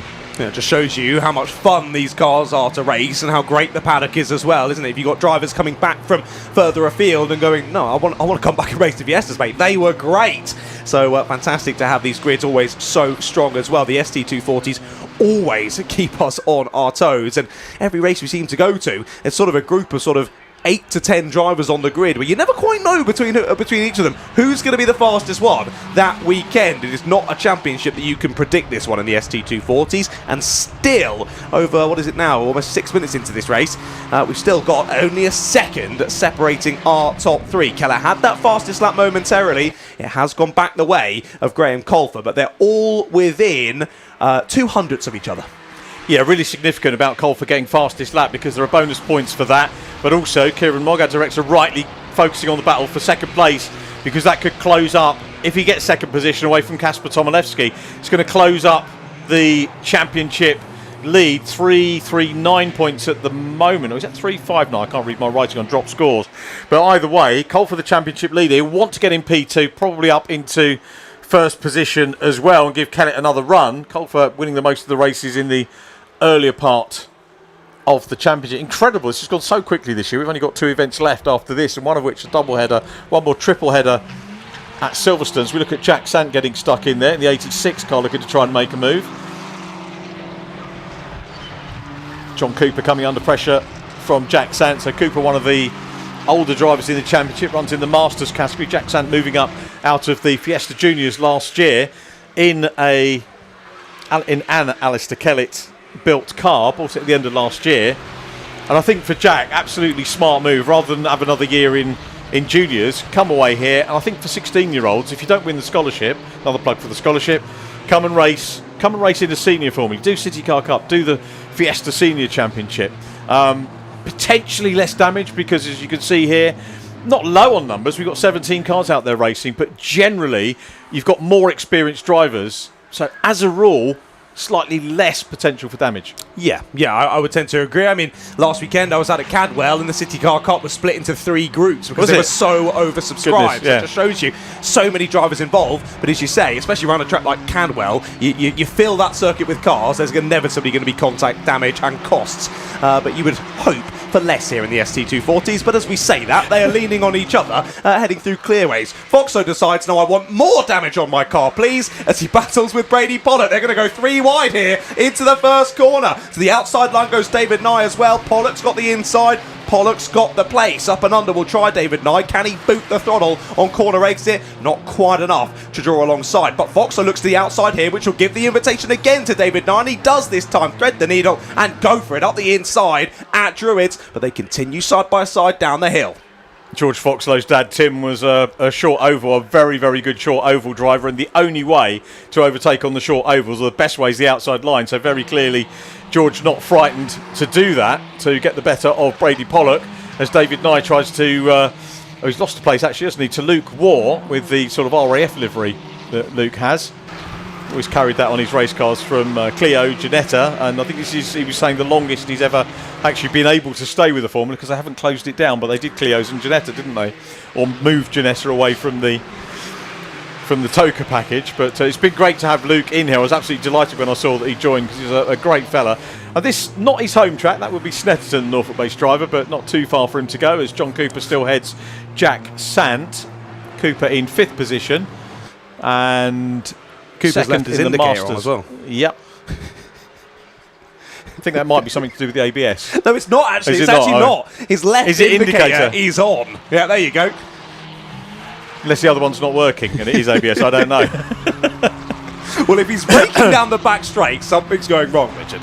You do sometimes get them doing that, as Jack Sant tries to pile the pressure on him. As I say, Sant's done a superb job so far this year and is 5th in the championship. Kasper Tomilewski is in 6th position in the table. Colfer, Kellett and Miller, the 3 Irish lads, running at the top of the table at the moment. There is Tomilewski still receiving the attention of Graham Colfer, wants to try and get into P2. And it means that Alistair Kellett's got a gap of about a second. So breathing space as we approach the half distance from this. We'll have a look. There is Kellett just exiting Graham Hill Bend. Tomilewski here putting in a good race in the Breck sponsored car. Goes behind the commentary tower and where all the officials are here. But Kasper doing a good job, and he'll be more than happy here to take a podium. I'm sure he'd like a win as well, but this is all building for the youngster. It is indeed. Yeah, he's been building really well through this year, I have to say. He's been very impressive in the ST240. It's not the easiest car to get a grip of, and he's done a great job of it, but he's under pressure at the moment. Heading down into Paddock Hill Bend. This time Graham Colfer thinks better of it. Settles back in for now, but it seems as though a matter of when, not if, that he goes for this move for 2nd place, particularly as, he's going to go straight on. I've just seen out the window, he's gone almost straight on up at Druids. That was very close there for Graham Colfer. You can see there, he's lost about a car length or so. He was all over the back of Tomilewski. I think it was a bit too close. Got spooked by Tomilewski braking, had to dive in avoidance, and he did well to keep that on track, to be fair, to Graham Colfer. I was going to say, big for the championship for him. Of course, going into today, Colfer does lead the championship by 7 points ahead of Alistair Kellett in terms of with drop totals included as well. And that was due to that DNF from Kellett in race 2 back at Donington Park. That has not helped proceedings, and Colfer now has the championship lead. But with Kellett leading this one, 9 minutes still to go, Colfer's going to want to at least get 2nd place to get as close as possible to Kellett in terms of those points. But as you say, Tomilewski's going from strength to strength this year, and he would love a 2nd position from the first race of the weekend. He would. He's had 1 podium so far, which was at Snetterton earlier on, as I just checked my records and, back on the path. I think I said when we were at Anglesey he hadn't had one, but he has had a podium as Kasper. Had a nice little chat if you want to watch it back as well and learn a little bit more about his racing career as Cooper and Sant get on. Both of these drivers are capable of taking... In fact, if you look down, I'd probably say everyone, given the right circumstances in the field, capable of taking a win. Yeah. And there aren't too many championships that you can do that. Certainly podiums. Yeah, certainly I would for say everybody. I'd say there's 10 in the championship where you come into the weekend and go, could be either of them, to be fair, as you say, depending on what happens. It could be any of them for potential podiums or even potential wins. But Alistair Kellett has the number 1 adorning his car. naturally you would think he's the one most likely to win. And, well, he's trying to prove that here today at Brands Hatch, isn't he? Now 1.5 seconds clear of Tomaszewski and Kolfer. Here is Cooper still staying ahead of Jack Sands, and there is your battle for second place. This time, Kolfer doesn't go too wide up at Druids. He's closed the gap back up to the rear bumper of Tomaszewski yet again, but still just not able to find or to try and draw out a mistake from Tomaszewski. Tomaszewski's dealing with the pressure from what is the championship leader very well. He is learning a great deal, and you're saying you did the Motorsport News report. Are you doing this weekend as well? You're not doing this weekend? I've not been asked. Okay, so maybe they didn't like the first one. Yeah, me too. We'll stick to the shouty bit, mate. We're much better at that. But yeah, we're just wondering whether you're going to be doing the report on this one. So Tomaszewski still there, dropped back a little bit further back. Foxlow still there. James Pope down behind him at the moment. Brady Pollock a couple of places clear. Luke Waugh having a fairly decent race of it at the moment. The AM class headed by Brady Pollock from Luke Waugh in P2 and Harry Hayes in third position. Always liked Harry Hayes, who gave me a really good animated interview a couple of years ago at Croft, and then had it taken away from him. But we've done the interview, so brilliant. He had his shout on the stream. Fair play to him. I think it must have been last year. I had a great chat with him at Donington as well. Really, really fun to chat to. He's the sort of guy you want, isn't he, for a podium interview? Because you don't have to tease the answers out of him. No, exactly. You can just hand the mic to him and walk off, honestly. Yeah. There we go then. So Sand's going for it. Jack Sant and Cooper side by side. So that is youth versus experience here. What a great mix we've got in this Fiesta Championship. Sant teeing up the inside. Cooper's going to get a slightly faster run. It's got a bit more momentum here. Let's see how Sant sends it down into Paddock Hill Bend. He's got the position. John Cooper will cede that. What a hold there from Jack Sant! That's the most amazing drift I've ever seen in a race. That was unbelievable. Yes, and that you have to say probably learned in Fiesta Junior as well. That was awesome. I know Esther Crook, the Junior Championship coordinator, will be watching this and going, that's my boy from the juniors, as are several of these, of course.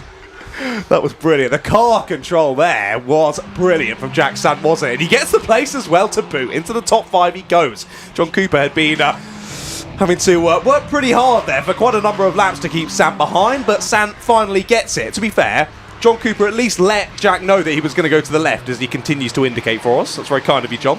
But 5 minutes left to go in this one then, and still 1.8 seconds between your top two. Kellett doing just enough here to keep these two behind.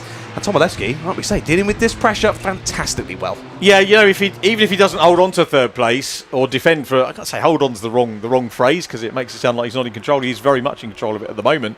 Even if he doesn't finish in second position, this is going to be a really big learning episode for him to soak up the pressure. And he's probably had to do that before, but he wants to get that. He'd love the win, but for the moment, I think he'd settle for second position. One place better than his best so far this year. And it sends a little benchmark out for everybody else, doesn't it? Including Jack Sant. Championship-wise, 20 points between them at the moment. A further 10 up the road is George Foxlow. But you see where they're scattered about in the field here. It shows how competitive the championship is. Colfer now is getting a little bit more momentum. I think he's going to pop a move in the next lap or so. It looks like he's building up to it and starting to close in, which he did before, but he couldn't quite work out where he had the run to be able to do it. And this is the joy, although you might not see necessarily place swapping, what you will do is see the drivers just working out in their own minds where the place to go is, so they'll match each other for pace, and that is just as good as maybe seeing a side-by-side battle as Alistair Kellett continues to lead. 1.5 seconds. Colfer still with the fastest lap and third position, chasing Casper in P2. And of course, because not only have they got this race today, they've got 2 more coming tomorrow. So plenty of learning needing to be done as well between these drivers, because you would imagine they're probably going to be fighting at some point again tomorrow. So if you can maybe study that bit more in this race today, it might give you the upper hand for racing tomorrow. I have noticed, though, there has been a black and white flag out at some point in this race for Graham Colfer for track limit. So he needs to be careful here for these last couple of minutes that he doesn't extend the circuit a little bit too far and gets himself a penalty for track limits while he's trying to find a way past Casper. And of course he's trying to get every little bit out of the car and every little bit out of the circuit as well. to close in and maybe have a battle with his second position car of Tomilewski at the minute, and runs the curb there. He's okay on track limits there on the exit of Paddock Hill Bend, the end of exit of Graham Hill Bend, which is the normal troublesome place. Drops back a little bit now, does the treble one car. Not quite game over. 2 minutes 53 remaining. The last quarter of this race going very quickly indeed, but Alistair Kellett very much in control of this one, looking for his 4th race win of the year. He's only been off the podium twice, plus one non-finish. How is he not leading the championship with results like that? I know. Just shows you how close it is in the championship here in the ST240s. And as we always say in any championship, but particularly in the ST240s, consistency is key. And Graham's just done a lovely job, hasn't he? Of course, both of them have got one DNF so far this year. It was one at Anglesey for Graham. It was one at Donny, as I mentioned earlier, for Alistair. And to be fair, looking down the championship running, there's not been a single driver who's been without issue, without a DNF, without a poor result. It's been up and down across the season for many of the drivers in this championship, and that is what makes it so close here heading into the last couple of events.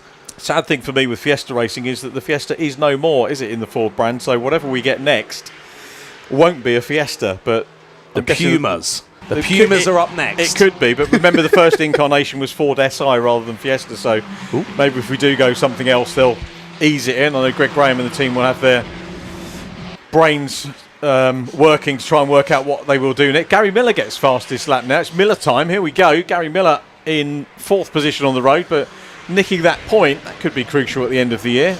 Yeah, I've been keeping an eye on the gap back to him. It's gone from sort of 6 to 4 seconds now between your race leader and Gary Miller. He's been putting in a good shift over the last sort of 4 or 5 laps as Gary. And also looking to the gap between Tomilewski and Colfer. It's now 1.3 seconds between first and second, then a further 1.3 seconds between second and third. So Tomilewski's been able to shake off Graham Colfer and give himself a bit of fresh air for these last couple of minutes of the race. It's only 2 seconds, even less than that, between Colfer and Miller now. But with only a minute left to go, I think it's going to be too little too late, sadly, for Gary Miller. There's a name I haven't seen for a while, Bell & Colville, great car dealership from the classic age. We were talking about David Pinkney earlier on, and David will have to fill me in on what that is. I haven't spoken to David since he announced he was coming back at Silverstone, but we'll try and chat to him before the end of the weekend if I can. 38 seconds on the clock, on to potentially the last lap, then we go. Kellett's still out front from Tomilewski, Colfer, Miller, Sant, Cooper, the top 6. Indeed, last lap board is out. So your race leaders have already seen that as they press on round to this final lap of proceedings. Then the number 1 looking to take the first victory of the weekend as more drivers continue on battling through. But Kellett looks as though he might just lead this one lights to flag. Yeah, and far from boring for Alistair Kellett. A masterclass from the multiple champion. Alistair Kellett, then the defending champion, won it the year before as well. Won Class D back in 2016 as well. A flash of the lights, the checkered flag, and it's a win for Kellett. 4th win of the year is the story for him. The story for the young Polish lad, Kasper Tomilewski, is a P2, his best finish. Graham Colfer completes the podium, the championship leader. Gary Miller in 4th with, I think, the fastest lap still to the flag he did. Jack Sant in 5th and John Cooper in 6th. That was a good opener for the Fiesta seniors. How did Gary Miller do that on the last lap? No, it must have been the last couple of laps, and he closed that gap from, it was 1.8, wasn't it, to 0.6. Amazing time being found there late on for Gary Miller, but just a little bit too little too late. I think the podium was potentially there. One more lap, and maybe he could have got it. That's always the driver's saying, isn't it? Always. One more lap. Here's how they finished. Alistair Kellett, the winner. Kasper Tomilewski from Graham Colfer and Gary Miller. Jack Sant in 5th position from John Cooper. Brady Pollock takes the amateur class win ahead of Luke Ward. Then David Nye, George Foxlow and James Pope. Harry Hayes completes the amateur podium. Just off the AM podium is Maggie Webster on her home circuit. And Simon Waugh completing the top 14. Following them were, I think, Matt Chambers, 69 in 15th position. Sean Reynolds, 17th, had a couple of issues. And James Palmer in the 600 car, completing our 17 runners. 2 more races to go for them this weekend, as John said earlier on, one of which, the last one of the weekend, is a partially reverse grid. So that will be interesting, as will race 2 be. Race 2 will start in the order they finished. And they are there. Alistair Kellett, they get around very quickly, don't they? Or am I just slow with the results? Either way, they're there and ready and waiting. And you can see Alistair Kellett's car looks brand new, doesn't it? It looks like he hasn't even been out on circuit. He's been well and truly clear of the rest of the field. And, well, so far at Brands Hatch, relatively dominant as well. As you say, what a result for Kasper Tomaszewski there. He is hopping up and out of the car. Best finish of the year so far for him. And he was very impressive in that one, not crumbling under the pressure with the championship leader hot on his heels. Very impressive. And that will mean, as we say, with Kasper in between Colfer and Kellett there, a couple more extra points gained for Kellett and will help him in the championship battle. Right then, sounds as though Mr. Woodwiss is ready down there with the microphone. We'll hand it down to him.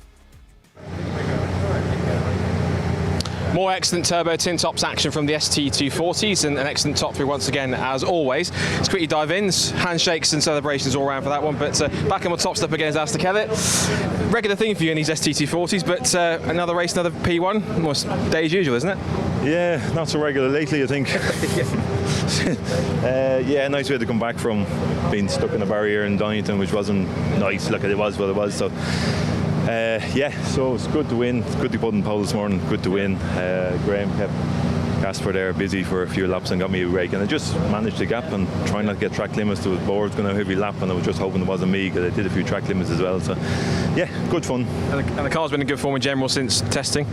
Yeah, I went testing for once just on Friday morning, just yesterday morning, just to make sure it was okay because it got a good hit on the passenger side. But all back together, all good. Seems okay. Good stuff. Same again tomorrow. Hopefully. Good stuff. We're short on time because we've got the production shot coming out, but well done. Thanks. Excellent stuff. I'm going to quickly go Kasper Tomaszewski. I believe this is your second podium as a pro, so congratulations. And you've been sort of making some rapid progress since you've got out of juniors, haven't you? Yeah, a lot of progress. Last weekend it wasn't the best, but this weekend it's something else. Since I put the new tyres on in qualifying, I thought I didn't do so well, but it just felt right, but it didn't. But then I came into the pits and I'm second. Great weekend in my opinion. At the moment, great weekend at the moment. Yeah. Still more to go, and the only way's up. So who knows? Could be different tomorrow. Yeah, it could be different. A lot more different. We're short on time, but congratulations. Well done. Excellent job. We'll see you for tomorrow. And third place for Graham Colfer was over here. Congratulations. Well done. Thank you very much. You're becoming getting more and more regular towards the front now. That's a half-fought podium. How was that? It was good. It was warm. I thought I had a bit more pace. I thought I had the pace to stick with Alistair initially in the front. Kasper got a good start. I nearly got him off the line and in through the first corners, but he fought it out well. And I think I just cooked my tyres trying to get by him. And then I nearly rolled it a couple of times on Graham Hill Bend and got track limits, so I just had to back off then. Happy with a podium. Yeah. Same again tomorrow? No, win tomorrow. Win? Yeah. Fighting talk? Oh yeah, not going to let them have it easy anyway. Well done, congrats, excellent stuff. We should also say congratulations to Brady Pollock, who wins our round class, but we are running out of time because it's time to hand up to the box one more time for our final race of Saturday here at Brands Hatch. It's the first of the weekend for the Silver Lake Production Cup and DS3 Cup. So back up to the box with John and Richard to take you through the grid one more time.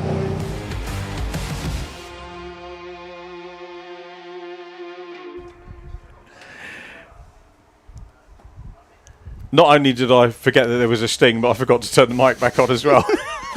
Luckily, you couldn't have interrupted it then, so that's positive. Let's have a look at the grid then for our final race of the day. So we've got Rich Hockley starting on pole position with Brian Rose alongside, Honda and Audi on the front row. Colin Dunn in the Clio and the Seat Leon of Martin Cully. Matt Dennis on the Pure Track Racing McGann with Chris Reese next up from Dawn Butcher and Chris Brown completing the top 8. Tyler Bull and James Estham next from Gerard Merriman and Barry Cully. Then it is Kelton Martin and Aaron Chalk, Theo Longman and Alex Hughes are into the DS3s now. Curtis O'Brien and Stefan Oates, Elliot Doyle and Haval Carter completing our 20-car grid. And two separate grids effectively for this one. We've got the Silver Lake Production Series, as was. I'm pretty sure it's a series. Didn't see any championship points online for it. And then the DS3 Cup, which is in its second season and first year as a fully fledged championship. The Brscc doing the right thing and starting the cars. You can see there, back of the grid, the cars get to have a race on their own merits.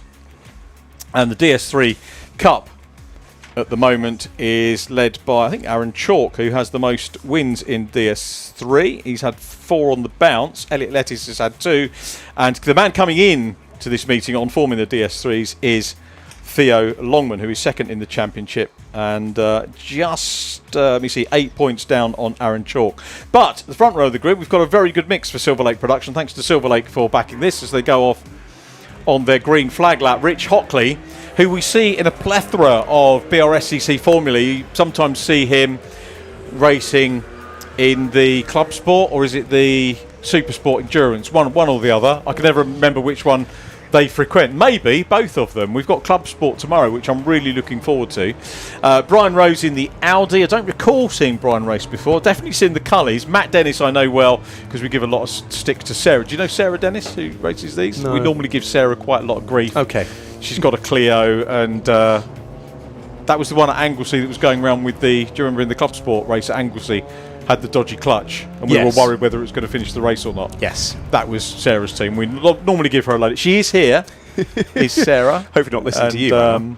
Sarah is great. She looks after a lot of people on Toka weekends, does a lot of corporate hospitality. Pure Track have loads of cars, hoping to put my son in one of her cars next year for a round. Awesome. Which would be good. That'd And be they great. will look after you. So although we joke, I would very definitely recommend Sarah's team and Matt's team for doing it. My wife's pointing at something that I can't see down in pit lane. It's a car it's James Estham in the Mazda RX-8. Thank you, Michelle, pointing that out. Pushed off the grid and into pit lane, so very possibly a pit lane starter. Yeah, less than ideal. Yeah, quickly in the production cup, as you say, series, no championship standings for them. They can run from Class A to Class F. We only have A to D with us this weekend. So Class A is 236 to 265 brake. Class B 206 to 235 brake. This is per tonne, by the way. Class C 176 to 205 brake, and Class D 146 to 175 brake. So you can expect that the Class A's will be at the front and the Class D's will be the slower ones nearer the back. But as you say, two different sort of races to watch here in one for our final race of the day here on Saturday. It's gone very quick, hasn't it? We'll do all the same again tomorrow, which we look forward to, with more practice sessions and so on, qualifying sessions. We'll tell you more about that at the end of the day, because we're looking forward to our two Silver Lake championships, or two Silver Lake competitions, getting ready to go, with Rich Hockley on pole position. A second gap in qualifying, so I think we can expect Hockers to maybe disappear into the distance here. That's a pretty sizable gap, isn't it? Yeah, well almost 1.1 seconds. What a lap in qualifying then from Rich, and as you say, maybe we expect him to dive away on this race start. I think the board going out. We're ready to go then for our final race of the day. Who's going to dump the clutch and get the best start? It is the 111, but we're side by side by side.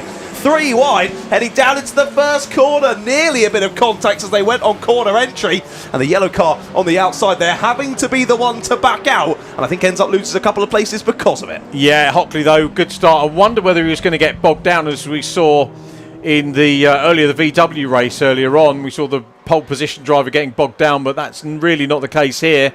As we look at the number 19 Clio of Colin Dunn getting stuck in Class C. I think Colin has had class wins. He's had 3 class wins so far this year. We've got a spinner down there at Graham Hill Bend in the background. There's a bit of contact with another car as well. It was contact with the 113 of Stefan Oates. And it was indeed. The 38, it was also involved in that. Elliot Doyle, as you say. So a bit of contact there to begin with from our DS3s, and those two dropping down the order. Stefan Oates runs in the BMW Super Cup, so surprised to see him getting involved early doors. Not really great for his point scoring capabilities. Rich Hockley leads them around. It's Brian Rose in second position, and Matt Dennis is up into third from 5th on the grid. So good stuff from the Megane. I might be upgrading from the Clio option for the son to the Megane, maybe. Don't tell Taylor I can't afford it. Or we can't afford it, I should say. The missus giving me the evil eye from next door over that one. We would love to put him in a race and then see what he can do. Did his odds course with the Motorsport School, who are great friends of Brscc up at Mallory Park. So where did you do your odds? Here. You did it here? I did it here. I did it at Brands. Who was the instructor? Can you remember? Oh, that's far too long ago. That's about 4 years ago. I don't remember. They were fantastic, though. They were That's brilliant. really nice to hear. Really, really enjoyed doing my odds test. It was a great experience. We got a driver off, though. Big kick up of the dust there into clearways. That's one of our DS3s off, is it not? 465 it is that's gone Aaron for Chalk. a bit of spin. Aaron Chalk, Championship leader, was right on the back of Longman as well. They were squabbling, and he's off to the scenery, as you say. Championship leader dropping down the order as its protagonist, Longman, goes further clear in the lead. So Aaron Chalk had 2 wins out of 3 here at Brands Hatch in April. Daniel Jewell winning the first one. Aaron then had 2 more wins at Snetterton. Elliot Lettis, who you'll know from City Car Cup, had 2 wins at Donington Park. And then at Alton Park, it was Theo Longman grabbing 2. And so Theo, I think, will be leading... Is he leading DS3 at the moment, Theo Longman? Yes, he is. Not quite showing up properly on the timing screen in the classes. Still Rich Hockley out front from Brian Rose in P2 as we pick up on Martin Cully down in 11th place here in a massive tyre scratch. That was loud. Oh, that's why. That's why on your screens. That was our driver who got pushed off the grid. No, now in the wall. Yeah, James Eston in the Mazda RX-8. Does it sound as good as those things should sound, the RX-8? I don't know if we've got one in the Classic and Modern sports cars tomorrow, or Classic and Modern tin tops, and not tin tops anymore, production saloons and special saloons. They've got the correct way of calling them now. But yeah, that car stuck in the barrier. And you can see the bonnet is not how it should be. That's had quite the hit, hasn't it, on the front end, and that's going to need a bit of work doing to it before it can head back out onto the circuit tomorrow. That's a real shame for them, and the safety car's out. Safety car has been scrambled here with about 11 minutes and 20 seconds to go, so that's going to draw all our field back together once again, so that nearly 3-second lead for Hockley will be reduced to 0. It will be. I'm sure he'll be able to try and speed away again. Best lap for him, 54.4 seconds, 55.2 for Brian Rose in the Audi. So a little bit of respite for everyone. There is Theo Longman in the 16. Comes from Chichester. His dad used to race Legends, so I know his dad as part of a 3-car Legends cars team going back in the day. And that car was a Christmas present. I'm sure you've heard the story before. I haven't actually. He came to, actually a good chance to plug the Driven by Racing event, which is coming back this year for Brscc. It's a sort of an active car show, Silverstone, in November. I haven't got the exact dates yet, but basically there's a racing school is running. All of the formulae will be on show. So, you know, if you're thinking of looking at Fiesta Juniors or Fiesta Championship or Mazdas or this or whatever, you can go and look, talk to the drivers, maybe get some track time as well. Theo and his dad came along to that. They'd done the Fiesta Scholarship, and he was a finalist, Theo Longman, in the Fiesta Junior Scholarship. Didn't win it. I mean, you can only have one winner out of 60 odd drivers, which is tough on everybody, but they went to Driven by Racing, had a fantastic day, and Simon, Theo's dad, just decided, you know what, I'm going to buy him a car so you can get a kit. It is very cost effective racing, the DS3. If you haven't looked at it, Red flag, and want to come racing, red flag. Thank you, John. Thank you, Michelle, for pointing that one out. If you want to go racing, DS3 is an extremely good starting point and cost-effective starting point to go racing. Donor cars next to nothing, and you put the kit in that the suppliers can give you, and then you can come racing. My only surprise is there aren't more cars. I don't know why there aren't more cars out there. Yeah, but, it's a shame. It is building. It's a shame, isn't it? But yeah, as you say, definitely building, and they're clearly exciting cars to race and very fun to race as well. Sadly though, looks at this one we're looking at has a slight issue. And there's been a bit of wheel-to-wheel banging, has there? Issue? Bless you. Oh. Walked into that one. That was rubbish, mate. That's your worst of the day, that one, mate. Well, we can tell it's the end of a long day, can't we? We're almost done here on Saturday for Brscc, but as we say, to red flag we go then. More safety car briefly, but straight into red flag conditions there, just with the operation that's needed down there at the bottom of Graham Hill. What a shame there, driver. We've already seen them hop up and out of the car. They look absolutely fine. Of course, it was a relatively slow impact there into the barrier. I mean, not that the car would say such things. It's very bent in at the front end. That's going to need some work, as I say, to bend that bonnet back into place at least. Hopefully it hasn't damaged anything further, radiator, all things like that. Hopefully it hasn't damaged that and won't be too much of an operation to get sorted by the time that they go racing next time. Well then, red flag here at Brands Hatch once more. We've almost sort of bookended the day with red flags, haven't we? Here on Saturday, we started off with one.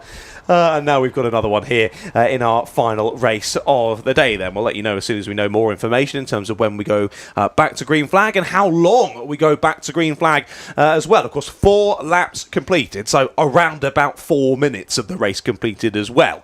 The last time we went to red, it was on the first lap of the race, wasn't it? And we were reduced from a 15-minute race to a 10-minute race. This again should have been a 15-minute race, but we've had about 4. So what it gets reduced to, I'm not so sure at the moment. But once again, massive shout out to our Orange Army, jumping straight into action to get that slightly sad-looking Mazda on to the low loader. And as you say, everyone's got a bit of a sweet spot for a rotary engine, so I hope we do see that back out again tomorrow. Yeah, I hope so as well. Hopefully that can be ironed out. Tomorrow, incidentally, kicks off, qualifying kicks off at 10 o'clock for the a formula we haven't seen racing today, or 2 groups again like this one. We've got the Hickford Construction MG Metro Cup and the MG Cockshoot Cup, which is for various types of MGs, and of course it is MG Live tomorrow, and there is some MG demos going on track, and a grid walk for the MGs as well. The other formula we welcome tomorrow are the Classic and Modern Motorsport Club with their super saloons and production saloons. So the productions, as you would expect, pretty much as near to standard as you can get, and the super saloons a lot more modified, and those guys, I think, looking forward to their stream tomorrow as well. We've got a very good set of cars coming out to race for us in that one. As I say, qualifying gets underway at 10, but racing resumes at 10:50, so 10 to 11 for the first race, Racing Line Audi VW Racing Championship, which we saw early doors this morning. And then we kind of go through the card as we did today with the actually I was going to say we get the juniors next. We get the Airtex again, the senior Fiestas, and then the second of the Silver Lake races, and then Fiesta Juniors before the lunch break. Surprised the Fiesta Juniors aren't earlier, because they might need more time to repair cars if they have a day like today. And I don't mean that disrespectfully to the formula, but it is a big grid. It is a big grid, and yeah, as you say, with more cars on circuit would lead you to believe there'll be more contact and more issues. But anyway, it's before the lunch break and before that demonstration, and yeah, we've got a 15-minute demo and then that 30-minute lunch break before we continue on racing into the afternoon. It's going to be a great day of racing tomorrow. Of course, another endurance race on the bill with the SW Motorsport Club Sport Trophy. That one a little bit shorter than the one we had today, though. 4 hours today for Fun Cup, only 45 minutes for them tomorrow, but still lots to play into strategies and whatnot for the racing tomorrow. But it's pretty much a bumper sprint race schedule, isn't it, tomorrow? And yeah, some really exciting races to look forward to. Make sure you join us here on the live stream tomorrow, courtesy of Alpha Live.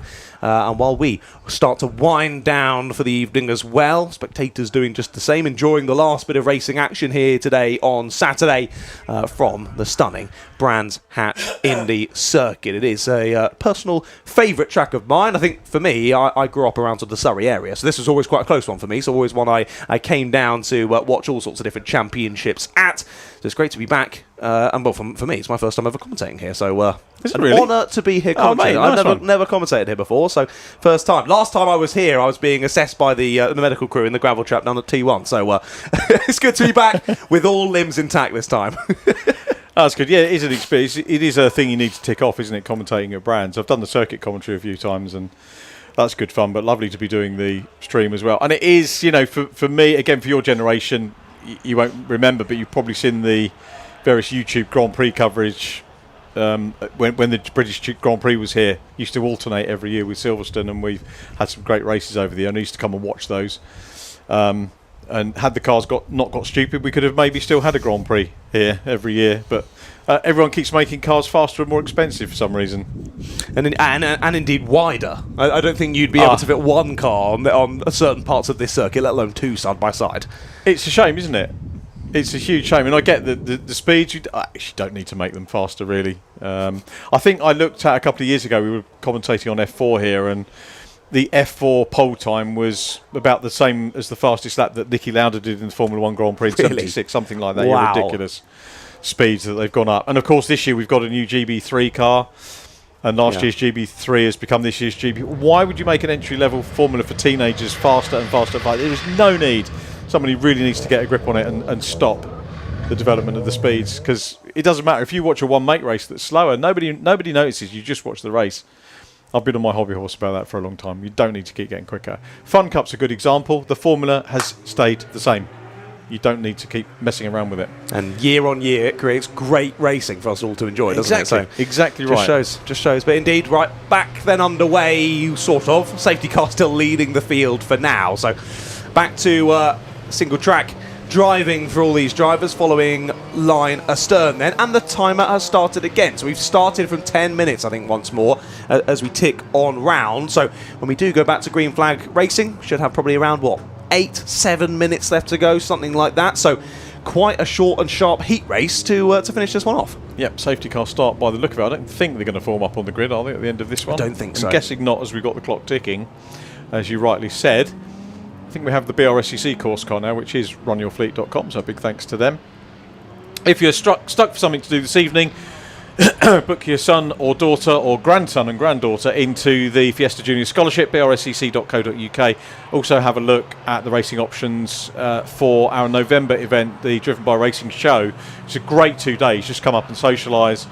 What better to see? Indoor shows don't really do it for me, but I love the fact Silverstone you can go, you can dip in and out of the garages. It'll be a bit chilly for sure. Actually won't be, because we're going away in the sun, I think, that week. Ooh, but lovely. But a really good show, and very well worth going down to and chatting to all the BRSCC people. So Rich Hockley will lead them round in the Honda Civic from the Audi of Brian Rose. Let's see, we've got the Cullies showing leading on the timing screen, which is incorrect. Hockley will rightly lead them round, as he had earned pole position and the lead in the first start, and he will continue to lead here with 8 minutes to go on the first of 3 races for these cars over the course of the weekend. Hockley coming under a little bit of pressure as they go up to Druids from Brian Rose. Matt Dennis has done well to get up into 3rd place in the Pure Track McGann. See whether he can hold on to that. Then we've got Colin Dunn in the number 19 Clio 172. Runs that one himself, Dunn Motorsport car. Martin Cully next up in the number 10, the Seat Leon Cupra. And there he is. Remember those running as a standalone championship in the on the BTCC programme many years ago. I think that's what David Nye was racing on BTCC supports. And of course you wonder what happens to those cars when the support championships finish. Well, they get to come and race in things like this and club sport. He's coming under pressure at the moment from Chris Rees, and Rees is making the move down the inside in the BMW, very neatly done on Cully, and BMW passes Seat. Nice to see some multi-class racing going on. Indeed, yes, with some great multi-class racing, hasn't there? Through then up into the top 5 now for Chris Rees. Nicely done through Paddock Hill Bend. There's of course battings going on up and down the DS3s as well. It can be a little bit mixed in now with that brief pause that we had a couple of moments ago. It was nice to see in that pause still some happy drivers. We saw Havel Kader waving at the camera as well on that little stop as well. Feeling very happy after that first part of the race, and good to see the drivers' personalities on show as well. 6.5 minutes left to go then, and this is all hotting up as no into the pits for the number 19. Colin Dunn, his race is over. It's done.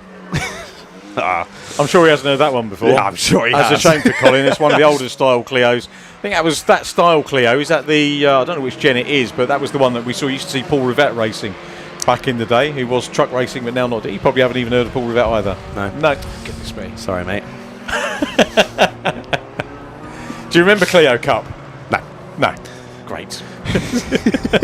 Sorry, Richard. Oh well, we'll go back and have a look at Tyler Bull in his BMW. At least my birth year starts at the 90.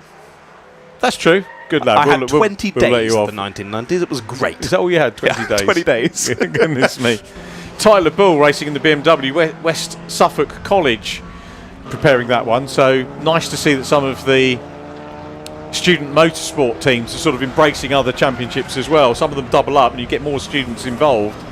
So great to see West Suffolk involved there with Tyler. I don't know if Tyler's one of the students as well. I don't have a commentator's pack for this one as yet, but I'm sure the championship coordinators will facilitate that for us next time we see them. It's great to see the students getting involved in more things. Like we always say, the only way to improve is to getting out there and doing it, isn't it? So the more time you can have at the track, the more experience you got working on the cars, the more you're going to improve, the more you're going to learn, the better you're going to get at it, the more likely you're going to get a full-time position when you move away from education. So great to see that, getting stuck in across more championships and, like we say, giving the experience to the youngsters on the spanners. Less than 5 minutes left to go in this race. Then still only Colin Dunn, our only driver out of the race, of course, apart from the DNF we saw causing that red flag. But we continue on in this one.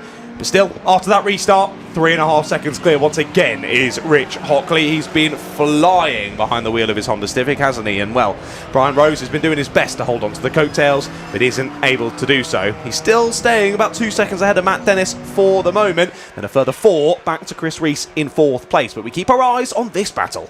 Yeah, it's a good battle as well, isn't it? Tyler Bull giving chase at the moment to Dawn Butcher. So Dawn's a name I remember, racing quite a lot. Shame we haven't got Jamie Peters-Ennis around. I think Jamie knows Dawn very well indeed, and Dawn doing a great job at the moment, but leaving the door open as they come up into Druids. Coming up as well is Chris Brown in the R53 Mini.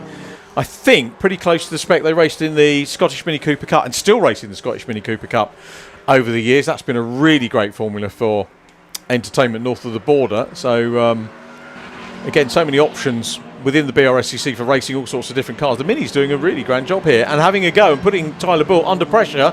Looks up the inside, cheeky move by the Mini, can't quite do it. Tyler Bull under pressure though. I thought there was surely going to be contact there. The 1-2-1 slings it up the inside, but just about enough room given. No contact made, and this battle will continue on to another lap of the race then. 6th, 7th and 8th. Absolutely line astern here in 3 totally different machines. As again, looking up the inside into the first corner. Surely there'll be contact this time. Oh, just about avoiding each other again. But yet again, doesn't make the move stick. Chris Brown going to have to rethink that one. He's going to do it again.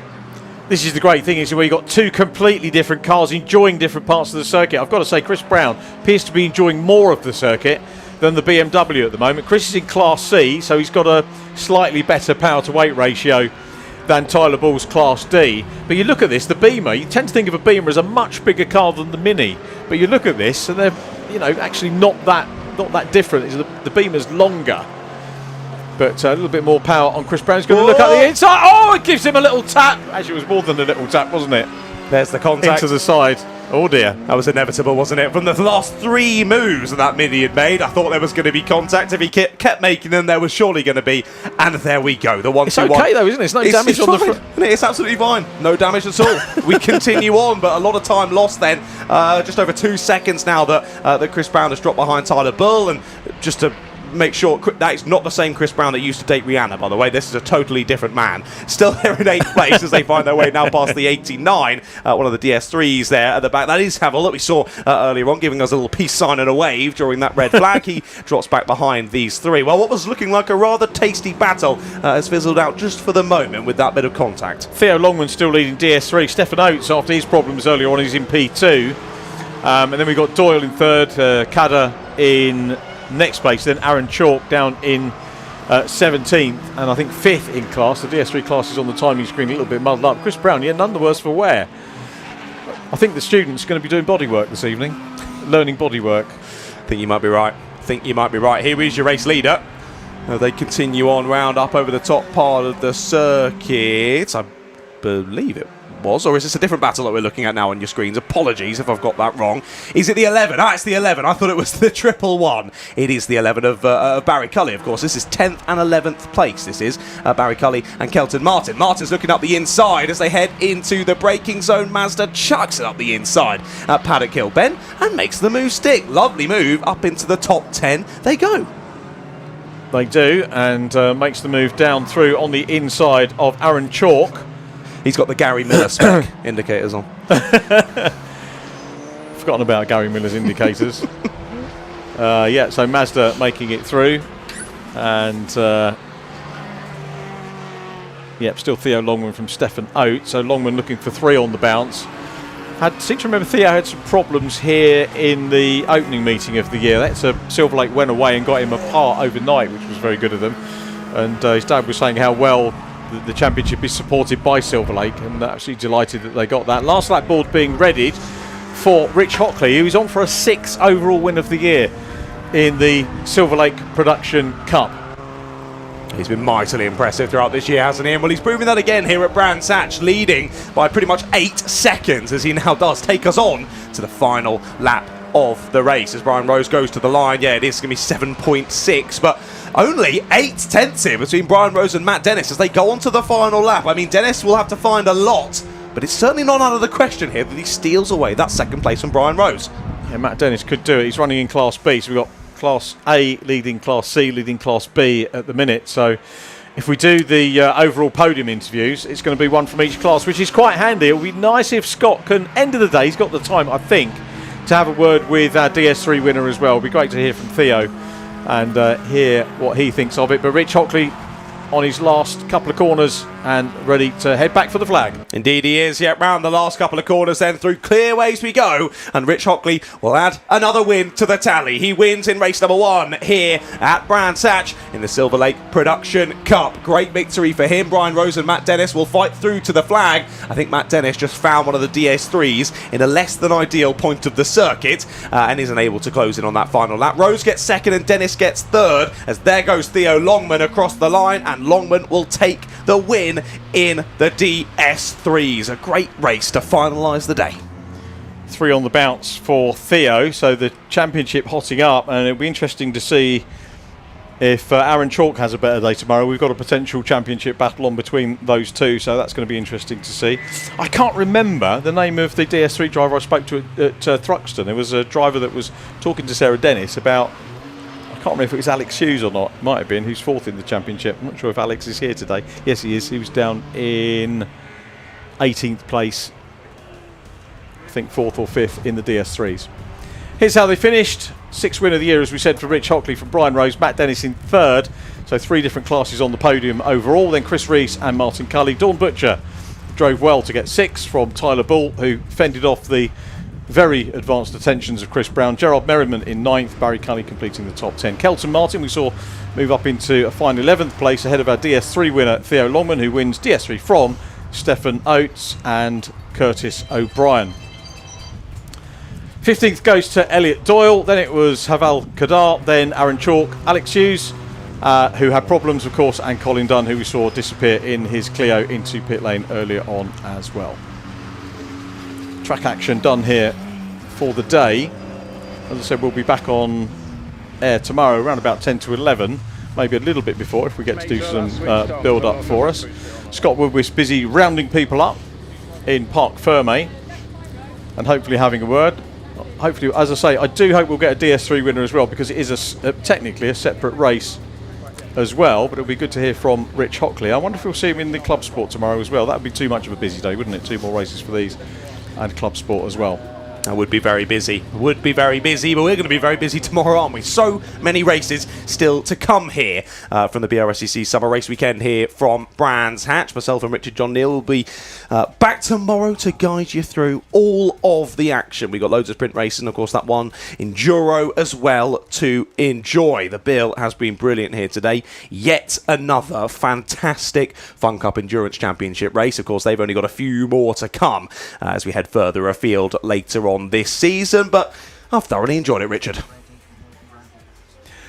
Yep, it has been a good day, and we'll get the final few words from Scott Woodwish down in Victory Lane.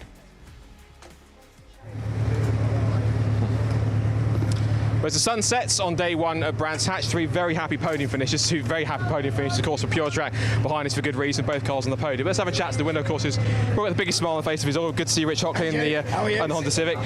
Sometimes this is a bit temperamental, but she held it this time and put in a good performance. How was that? Yeah, we've got warning lights on, so I don't know how Oh no. Every time I come here, it's like alternator lights on, oil temps on. I'm like, oh, come on, just get me to the end. So, yeah, touch wood, we're there. Just willing it to the flag. Yeah, exactly. I still had to keep it down because I knew it was going to come if I backed off, so I just had to try and nurse it back. But yeah, good. The great thing is when the car's in the sweet spot, it's clearly the fastest car out there, so it's in a good position. Just it's a bit has a bit of a tantrum sometimes. Yeah, it's like a good woman, isn't it? Moving on. But even so, yeah.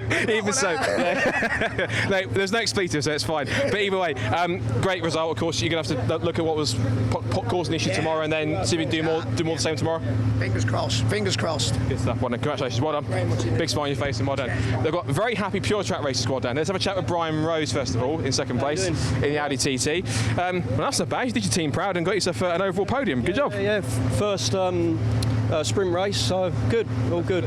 First sprint race podium? Yeah. Congratulations. First sprint race I've ever done. Really? Oh, because you've done a lot in the endurance, Super Sport Endurance Cup, so this is your first sprint when you get a podium? Yeah, that's it. Can't moan with that. Yeah.